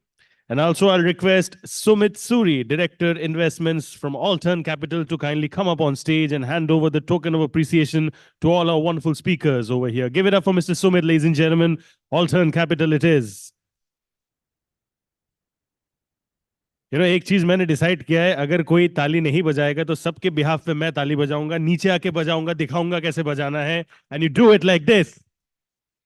Thank you. We'll do a group photo with Sumit sir and everybody as well.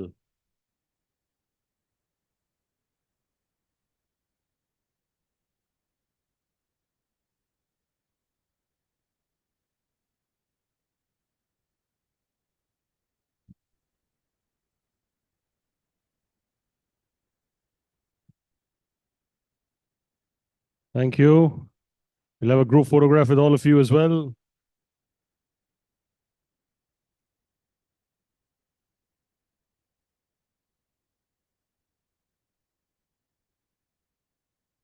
Perfect. The paparazzi moment done indeed. Give it up for once again, ladies and gentlemen, all these wonderful people over here. वो gift hampers में अभी भी है, अभी भी है, एक बचा के रखना. Just having fun.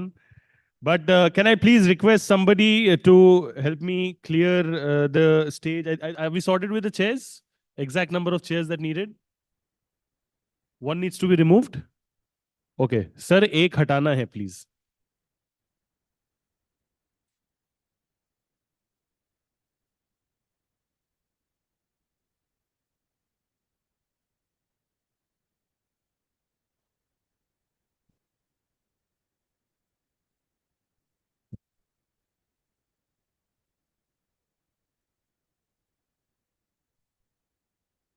I request everybody to kindly settle down, because right now we are going to be having something really, really special, truly special. When we talk about motivation, when we talk about inspiration, inspiration and motivation is something that comes from real life success stories, right? We want to hear those success stories. We want to hear those stories of credibility and incredible performances and incredible, stupendous stuff performed by all the wonderful artisans. And I truly believe that you all are artisans in your own respective community, the real estate community. Success stories के बारे में हम लोग सब बहुत कुछ सुनते हैं, but now it's time to kind of hear them from the stalwarts themselves. Ladies and gentlemen, this is time for some real talk. I'll request Sumit Suri, Director, Investments, Alton Capital, to kindly come up on stage as our honorable speaker. Give it up once again, ladies and gentlemen, for Mr. Sumit Suri. Ahmedabad, show some energy, show some noise. I know evening hai, awards बाकी है, तो उसको मद्देनजर रखते हुए और जोर से ताली बजाइए, please, everybody over here. Few people in the room, but then thank you so much for all the appreciation. Sumit sir के बारे में भी, of course, I should say a lot of stuff, because of course he brings that pool of experience. He's a seasoned investment professional with over 19 years of experience in financial sector and more than 11 years focused on real estate investments, with a proven track record in origination, evaluation, underwriting, structuring, deployment, leveraging, asset monitoring, and exits across various real estate asset classes. Sumit's career includes roles at leading firms such as Pyramid Capital, JLL, CBRE, and Prime Securities. And he has been absolutely instrumental in establishing an offshore residential platform and leading investments across residential and commercial assets, sourcing and executing land transactions, as well as raising funds for developers and institutions. Give it up once again, ladies and gentlemen. And can we have more people inside, please? If I can request more people who are like outside to kindly join us over here inside. बहुत ही मजेदार session होने वाला है अभी. We genuinely cannot miss it out. I'll next like to invite Neil Thakkar, who's the Managing Director, Dharmadev Infrastructure Private Limited, to kindly join me over here on stage. Give it up for Mr. Neil Thakkar, please, ladies and gentlemen. is a young and dynamic real estate entrepreneur driving the company, which is an integrated real estate and hospitality group, consistently contributing to the infrastructure development of Gujarat for more than 2 decades, offering world-class townships, residential and commercial projects, retail centers, corporate parks, warehouses, plotting, etc., which are major presence in Ahmedabad, Surat, and Vadodara. With upcoming commercial projects in Mumbai, he's poised to expand the company's reach and make a significant impact in the real estate industry. Give it up for Mr. Neil, ladies and gentlemen. Zor se tali, please. You know, जैसे कहते हैं ना कि performer के लिए audience का number जरूरी नहीं होता. सिमिलरली जोर से ताली बजाने के लिए भी नंबर जरूरी नहीं है. आप लोग अपना जलवा दिखा सकते हो. जोर से बजाइए ताली and show that you know count जरूरी नहीं है. आप लोग में है उतना दम to actually compensate for all of that. Thank you. We next have Tanuj Gupta, who's the founder and CEO of Big Estate. Tanuj Gupta is a serial entrepreneur with over 7 years of experience collaborating with India's leading developers and agents, significantly accelerating the sale of their inventory. His primary focus and vision are centered on revolutionizing the real estate industry through automation processes. By streamlining sales and marketing efforts for developers and channel partners, he aims to integrate cutting-edge AI and Web3 technologies, building an ecosystem that enhances transparency and efficiency in the sales process for end users. Zor se tali, please, for Mr. Tanuj over here, ladies and gentlemen, founder and CEO, Big Estate. Zor se tali, please, for him over here. Thank you. And of course, to be in conversation with him, the lady who truly matters, truly spearheading the editorial part of Realty Plus. Zor se please bajaiye tali for all the wonderful efforts that Sapna Srivastav has put to get this event together. She'll be moderating this wonderful session. And, you know, for all those who don't know, she's actually an architect by qualification. And she has been an active architectural practitioner for more than a decade. Was forayed into the field of journalism in the year 2006. She's a member of the Council of Architecture and the Indian Institute of Architects. As an editor of Realty Plus, she eats, drinks, and breathes real estate. And of course, a wonderful, wonderful human being as well. Give it up once again for Sapna, ladies and gentlemen, as she moderates this session. Thank you. And over to you, Sapna. Thank you, Shubhajit. Wonderful introductions for all our speakers and myself as well. So as it happens with once the panel discussion gets over, people go out with them, then they come back, do their networking, and then they come back. So everyone will be here. But let's start with our, we had a lot of discussions during the day. So here today, we have experts from different fields, from different cities. Neil is a developer, second generation developer, based in Gujarat, now expanding in other cities as well, I believe. We have Tanuj Gupta, who's coming from Delhi. He's a digital marketer, so expert in the field of marketing. And we have Sumit Suri, who comes from Mumbai. He's a finance expert. So everyone from different domain. But one common question I have for all of you, why do you do what you do? What inspired you? Neil, starting with you. What inspired you to join real estate? Hello. Yeah.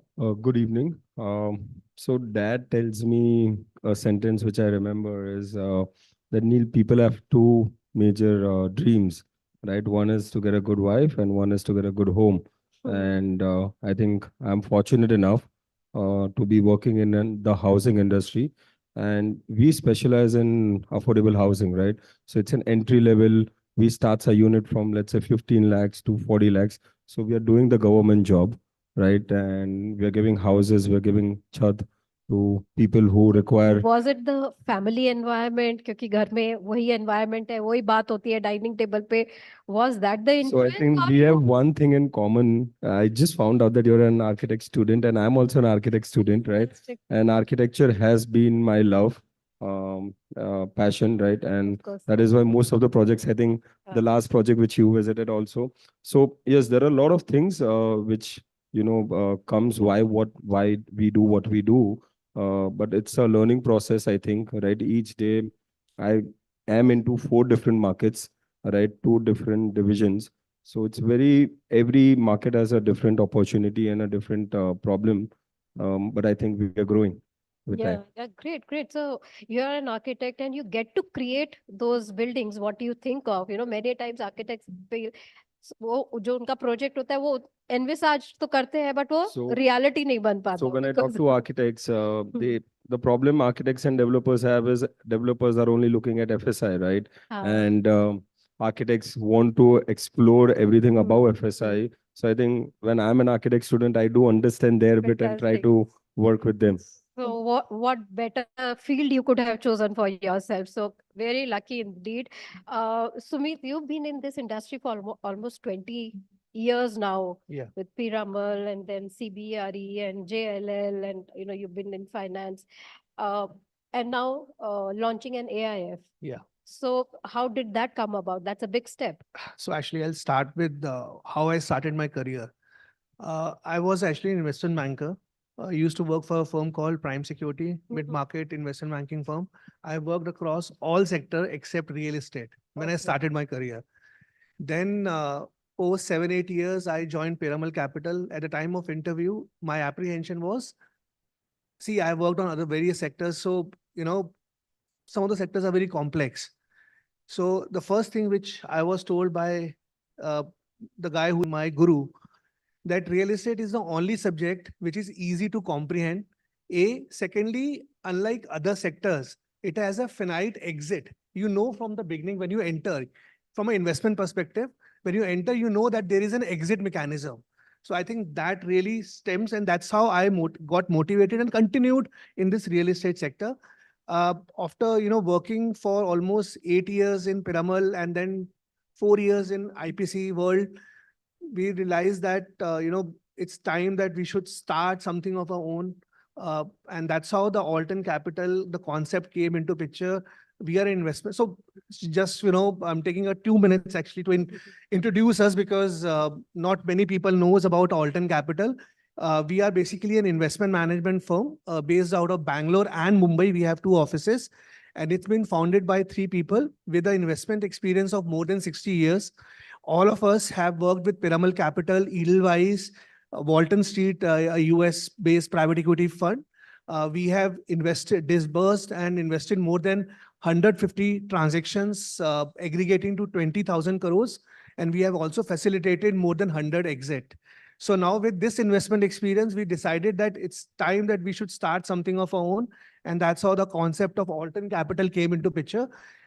We are now launching an AIF, which is it's basically focusing on plotted development and last mile financing. We'll touch upon later during our conversation. So that's how basically my journey has been into the real estate, but more on the financing side and not on the development. So was it a culture shock coming to real estate? No, so this is again, we are continuing as a investment firm only. So we will not be a developer. We'll be funding the developers basically on their, on the plotted development side or to facilitate their last mile. Okay, fantastic. Tanuj, now what prompted you into real estate marketing? Hello. Yeah. So good evening, everyone. I think thank you so much for organizing this conclave. There have been a lot of insights. And I personally have spent a few years in Ahmedabad, and I'm here again. So that's really nice. And I think I really believe that real estate is one of those very fundamental industry. And I think even if we go settle on moon, real estate is the first thing that everyone is going to do. And for the past few years, I think probably a decade, and especially post-COVID, technology is doing a lot of disruption across the real estate category, may it be construction, supply chain, lead generation, management. It's coming everywhere. So me being from a tech background, we have been trying to do it for the past 5 years. We have made a product wherein we are trying to build an ecosystem for customers, for developers, wherein journey is very smooth from a lead generation to conversion to post purchase services. And yeah, I think there's a lot of scope. The technology is already here in our country, but it's going to become more ubiquitous over a period of time. But real estate has always been a late adopter of technology, as everyone say. Yeah. So what made you, I want to do digital or technology for real estate? I think that's a very interesting question. So probably we are like everyone else, people are thinking about gift city. People are trying to make iconic buildings. So we are trying to think probably 2-3 years ahead. Like I said, so it's already here. People are already using blockchain technology. There's a company called Landed who's doing all the property verification, signatures, everything is happening online. So slowly and steadily, people are adopting that. Developers are very lean towards that. If you look at construction technology, I think almost all the developers are using AI in this construction technology to minimize, carbon emissions, to ensure there are no leakages in supply chains. So I think probably in 2-3 years, you would see more and more impact of Web 3.0 and AI across construction and also sales, management, CRM, all the auxiliary services that we That's talk right. about. So I think this is the right time, to talk about technology, to talk about innovation as Neil is doing, to talk about institutionalized finance, which till now real estate was not that organized. So right time for all these, and all these three experts are making that difference. Let me start with challenges. If I have to ask you, Neil, you as a developer, real estate is very promising. We had all our sessions. Everyone was very bullish about real estate, especially in Gujarat, that we have a lot of potential of growth. But as a developer, what do you think are the top three challenges or obstacles for developers? Um, so I'll tell you, I had two options, when I joined my business about 6 years back.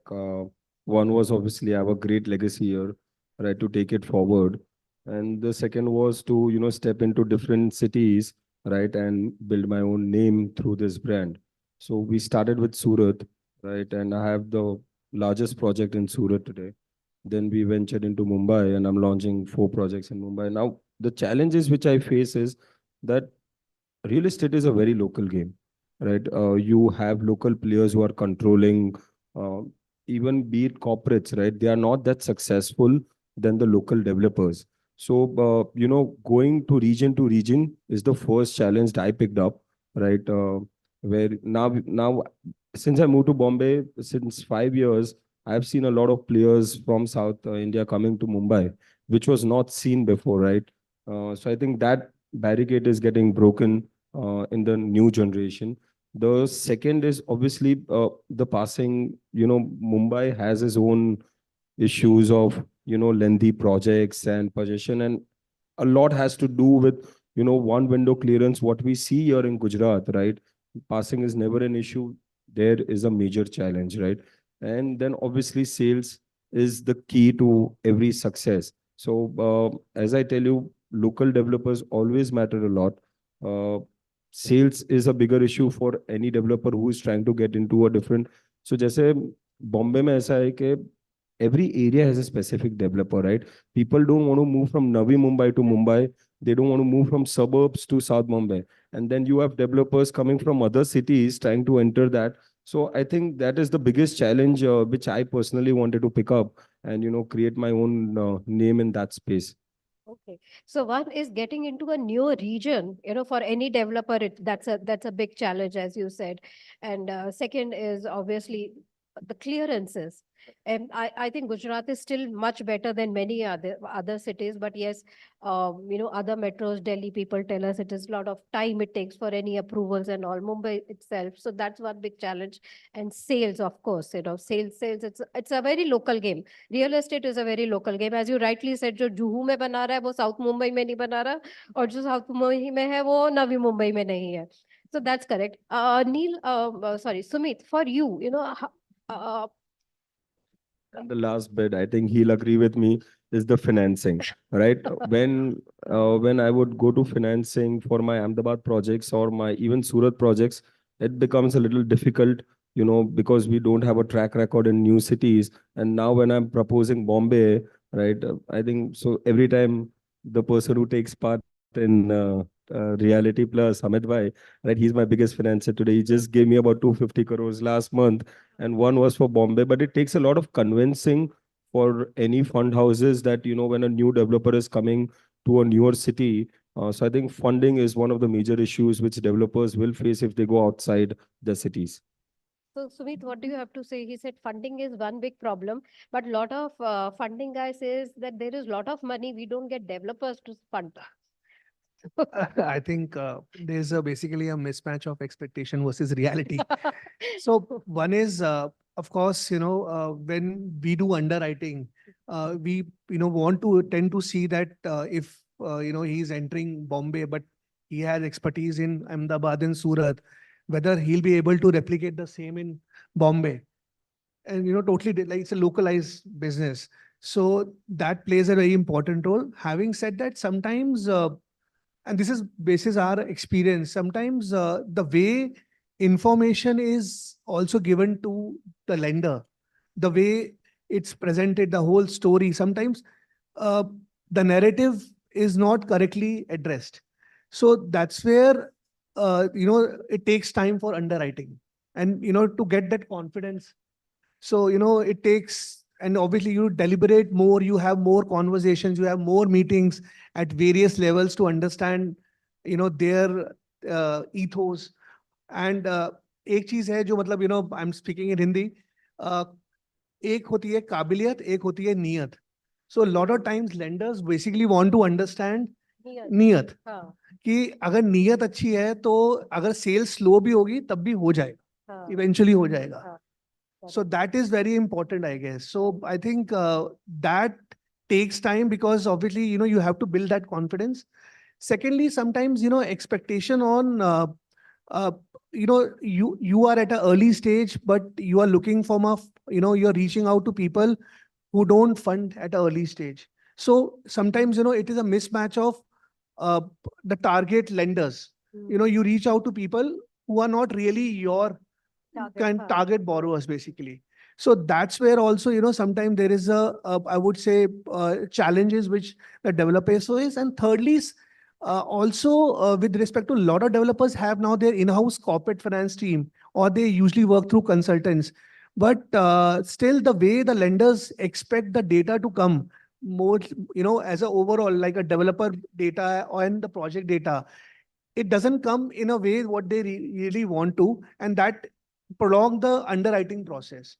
So I think that, and lastly, early stage, land stage funding. I'm sure most of our developer friends, agree that as banks and NBFC can't, invest, do the funding because of the end use restrictions. So there are then handful of AIFs or high yield institutions who are the basically your go-to guys. So, but usually the developers first go to the lenders, where they want to have a lower interest rate, and that's where the disconnect happens. Okay. So that's a few challenges that are there, but I think now people are understanding the Yes. process. The developers are also now understanding the process, and we have quite enough of AIF now coming in. Yes. So I think that kind of is addressing that issue. So I'll tell you, I think Gujarat, the biggest challenge I see, why AIFs or even NBFCs have not entered, right? The major money goes to Bombay, Delhi, Bangalore, Correct. right? Some money is left which goes to Pune, Hyderabad, and Chennai. Here, the money doesn't come is because of the cash component here in Gujarat, right? And that's where the underwriting goes wrong for all the AIFs, right? And the scale, what Bombay and I see, or what Hyderabad has grown. I mean, Hyderabad and Ahmedabad, 6, 7 years before were on the same patch. And then today, Hyderabad has taken over the IT hub, and even Pune growing. So I think your Gujarat financing is a bigger issue when we come to early stage. When he said land fundings, I could handpick land fundings in Gujarat, right? Because of the cash component. So I think developers or the government needs to understand that this cash is not a good way. How, if the market wants to grow, they need to get this out of. If we are talking about institutional finance, then yes, cash component has to be. This was finance, this was development. Now marketing, when we are talking about digital marketing, every developer says we are into digital marketing, we are doing it. But as a marketeer in this space, what are the three challenges you see, from the developers and or from you as a marketing guy? So before I answer that question, maybe I'll just add on to because I will just take over the discussion completely around marketing, and that would maybe change the way it is going. So yeah, you guys, that's very correct. So real estate is changing every few 100 kilometers. That's why we see a lot of players also going. So we have seen a lot of growth in terms of searches, in terms of data coming from secondary homes. For example, Goa. I think approximately I personally know 10-20 developers who are in Gurgaon, Delhi, now they have moved to Goa, or for that matter, Uttarakhand, right? Yeah. So second homes, we see a lot of rising, which I would say are more cosmopolitan in terms of accepting developers. So I think maybe that could also be one of the places that you guys could look at. And that is one of the reasons that we are looking at Ahmedabad also, from the perspective of my company in terms of expansion, because we think there's a lot of scope and acceptance and value that we can bring to the system. Now, coming to your question, I think, first of all, digital marketing is a very broad term, and we don't do digital marketing, and that's what a lot of people definitely misconceive us. So first of all, I think it's very important to understand what is the objective. Are we trying to position our new project as a luxury project, as a niche project? Are we trying to sell our properties faster? What is the exact goal? So I think objective setting is where I see a lot of newer developers going out and just putting in money, wasting money across different. So setting up objective is very important. What exactly you want from digital? Yeah, what do you want? tools? Are you trying to position? So for example, there's a new developer. If we go with effective strategies, we can position the product as a super premium, ultra luxury project for a lot of customers. We can do that. But then there are different channels for it. So what is the objective that you're using these marketing? I think that's the biggest challenge, which I feel.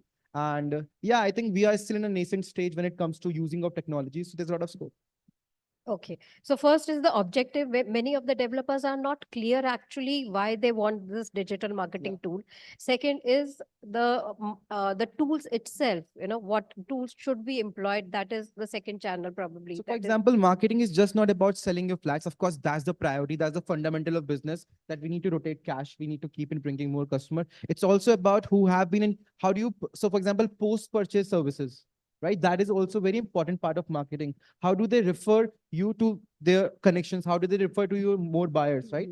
So marketing happens along the chain. It's just not about acquiring new customer, but that is, I think, the mindset that we have been looking at it, because That's that. true. So the whole concept of marketing has also changed now. Now real estate में वो post sales service भी अब आ गया है, जो पहले सिर्फ FMCG में सुनते थे. हाँ, so after sales service now has become very important. Now let me come to the organizations that you all are representing.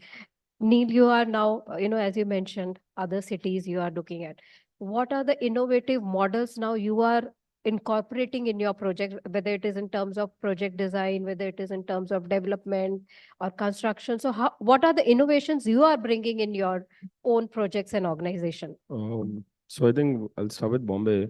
Bombay has a very different way of sales, right? And in Ahmedabad, we've sold about 30,000 houses and we have not had a single soul selling agency, right? When I come to Bombay, I need to give away, that part of my life where I want to control sales, right? So also then let's come to passing. So Bombay, it is a lot of professionalism is there in Bombay. A lot of talent is there in Bombay, which I don't get in Ahmedabad. And that is why a lot of segments which I have to do in Ahmedabad, right? I can give it away and I can concentrate. I think developers need to only concentrate on two things majorly. One is land acquisition and one is financing, right? Construction, sales can be handed over, accounts can be handed over. So I think that's what Bombay developers are doing. Or with all the experts, with all the talent, they give away all these parts, which I do here in Ahmedabad, right? And that saves a lot of time, I think, and I can concentrate on bigger cities then. You can concentrate on your core competency and what is your core business and give away this thing. Sumit, I have to ask you, what Altern Capital is doing to support developers? How are you addressing the challenges that you yourself spoke about, that these are the challenges that industry faces? So as I said earlier, that we feel that the land acquisition financing is the biggest challenge. So our fund basic motive is, or I would say the primary objective is to fund towards land acquisitions. Having said that, we have two set of stakeholders. One is the developer side and second is the investors, because we have a fiduciary responsibility to basically address to the investors. Now, most of the funds now these days have a 6 to 7 year fund life. What we thought that the first fund we are launching is basically, it has a 4-year fund life. We endeavored to take up those projects or those asset class where we can get the completion in say 1.5 to 2 years, and maximum in 3 years time, we are out. With that motive in mind, we are focusing on right now on plotted development. We have seen that, even in a regular development, land stage funding, either other way around, you can still get some sort of funding, but for a plotted development land acquisition, not many lenders are there. And also in the plotted development, majority of your cost or the burden is towards the land acquisition only. So that's what we are basically addressing as an issue, that, our focus would be only the plotted development. Having said that, because we want to look at a lower execution and approval risk, we are also focusing on last mile where the projects are stuck right now. And if at all can give around say 30-40 crore by way of second charge or some sort of innovative structure, and kickstart the project, or to basically give a last fire so that the project gets completed. So that's the intent. So so basically plotting development and last mile is what we are looking from investment objective.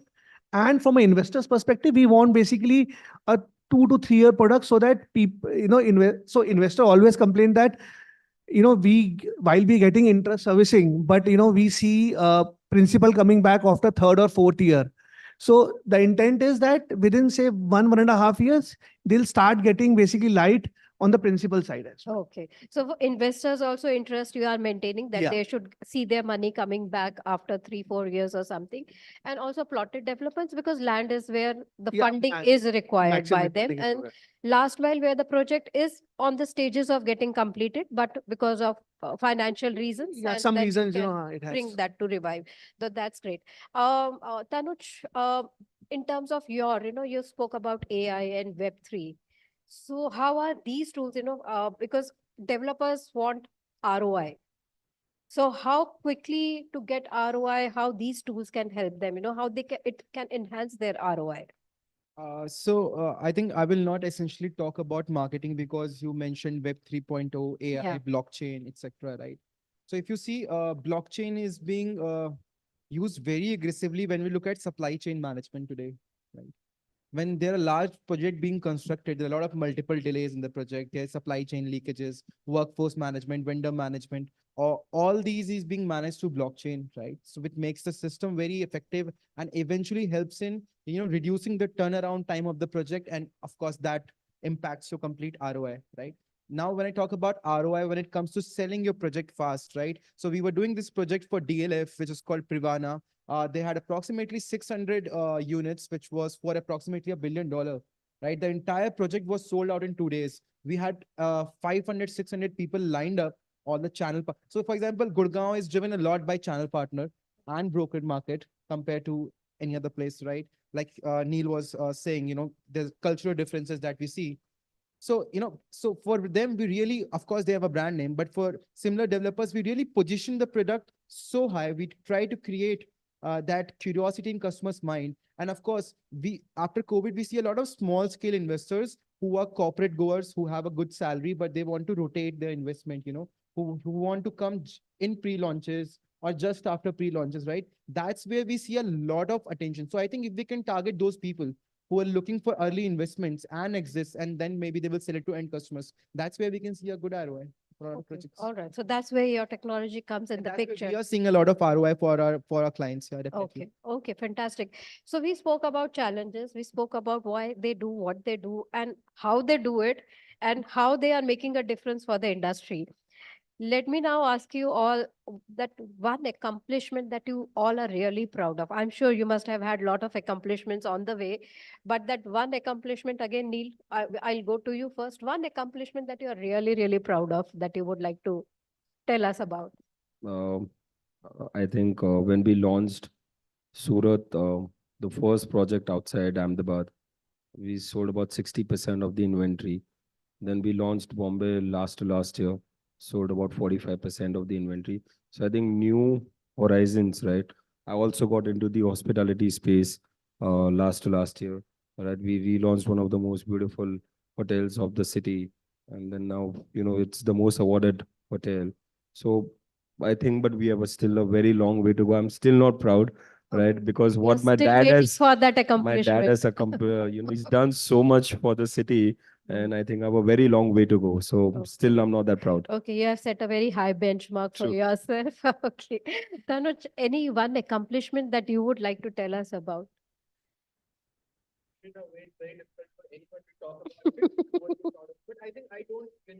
investment really believe in individual achievement.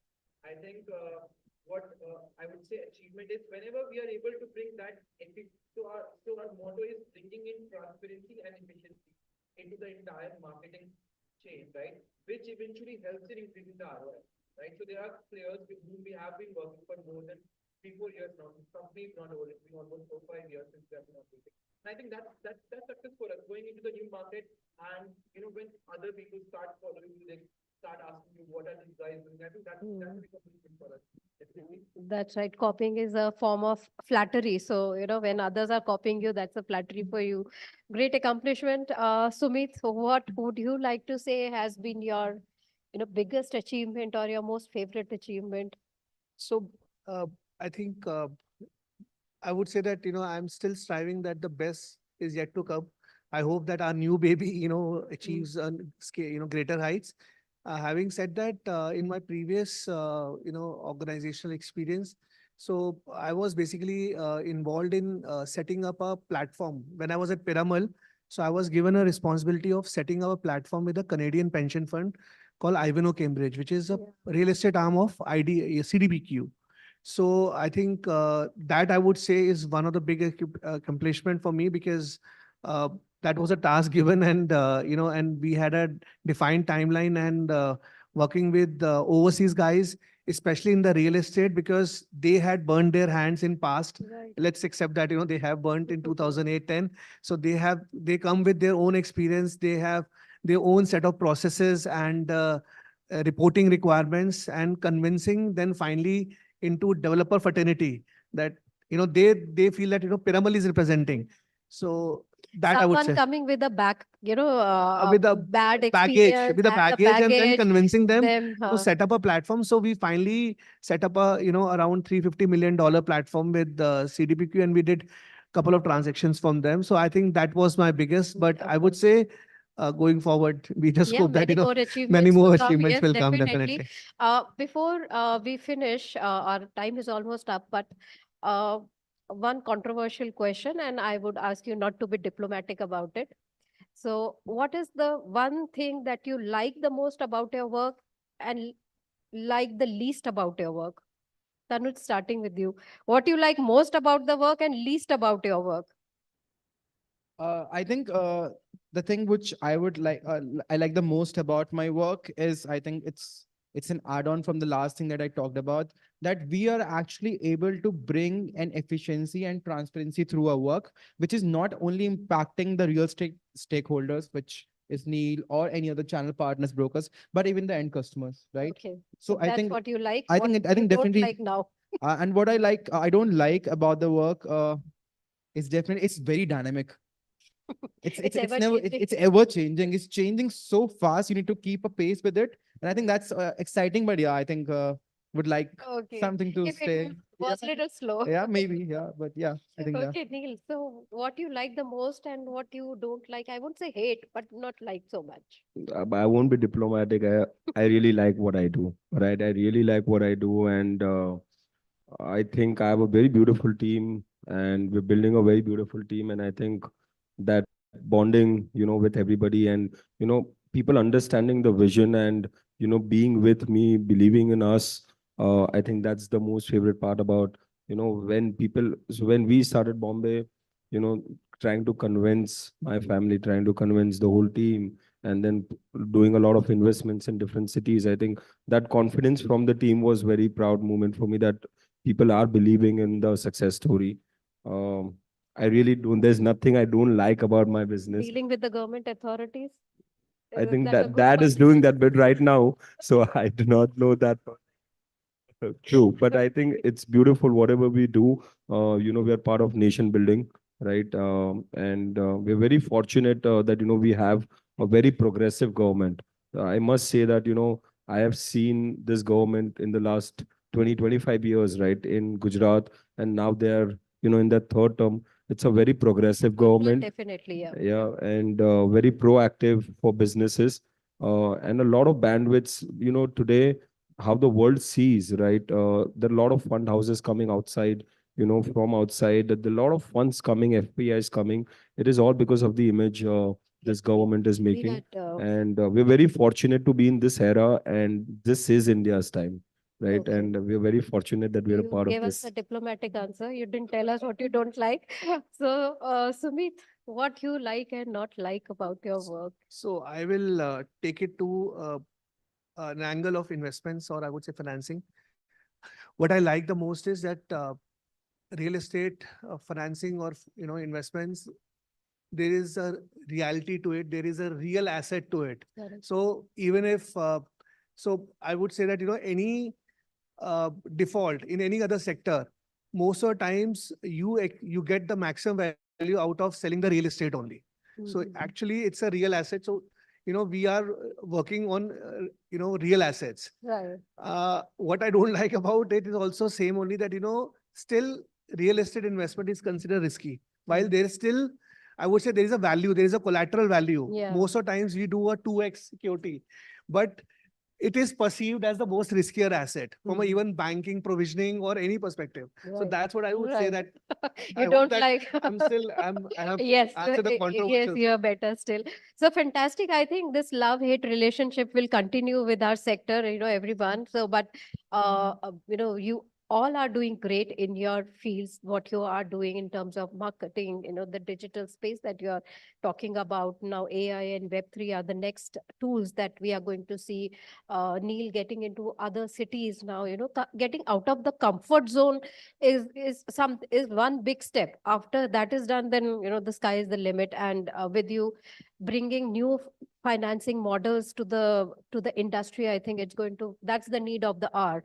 That's what we. So thank you so much for being here with us, and we couldn't have had a better closing to this conclave, where we spoke about such a diverse set of speakers from different cities who are doing such great work within their field. So thank you so much for joining us for this Thank you, very Sap. quick, sincere and heartfelt chat. Thank you. Thank you very much.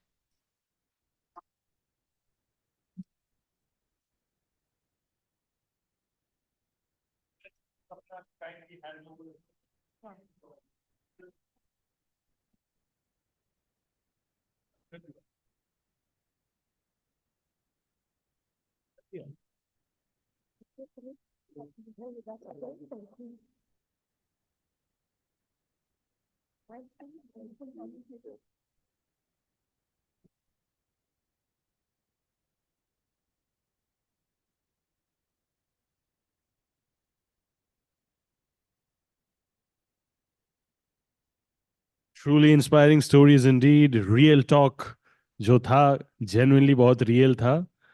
And it's all about keeping the reality intact, because that's how you connect and understand the pulse of the audience. एक और बार जोर से ताली हो जाए, please. This was actually the final discussion for the conclave. Thank you so much, Sapna, for moderating this session. Thank you so much to all our speakers. And, एक बार इनके लिए भी please जोर से ताली बजाइए. Right from morning, they have been working hard to get the tables and the chairs sorted. And also for the wonderful hostesses out there, they too have been getting the mementos and everything. उनके लिए भी एक बार जोर से ताली बजाइए, please, everybody over here. Thank you. Ladies and gentlemen, with that, we come to an end of this wonderful, wonderful conclave, the Realty Plus Conclave, 16th edition over here in Gujarat. I'll see you all very soon and with the awards that's set to resume, I believe, in the next 30 to 45 minutes.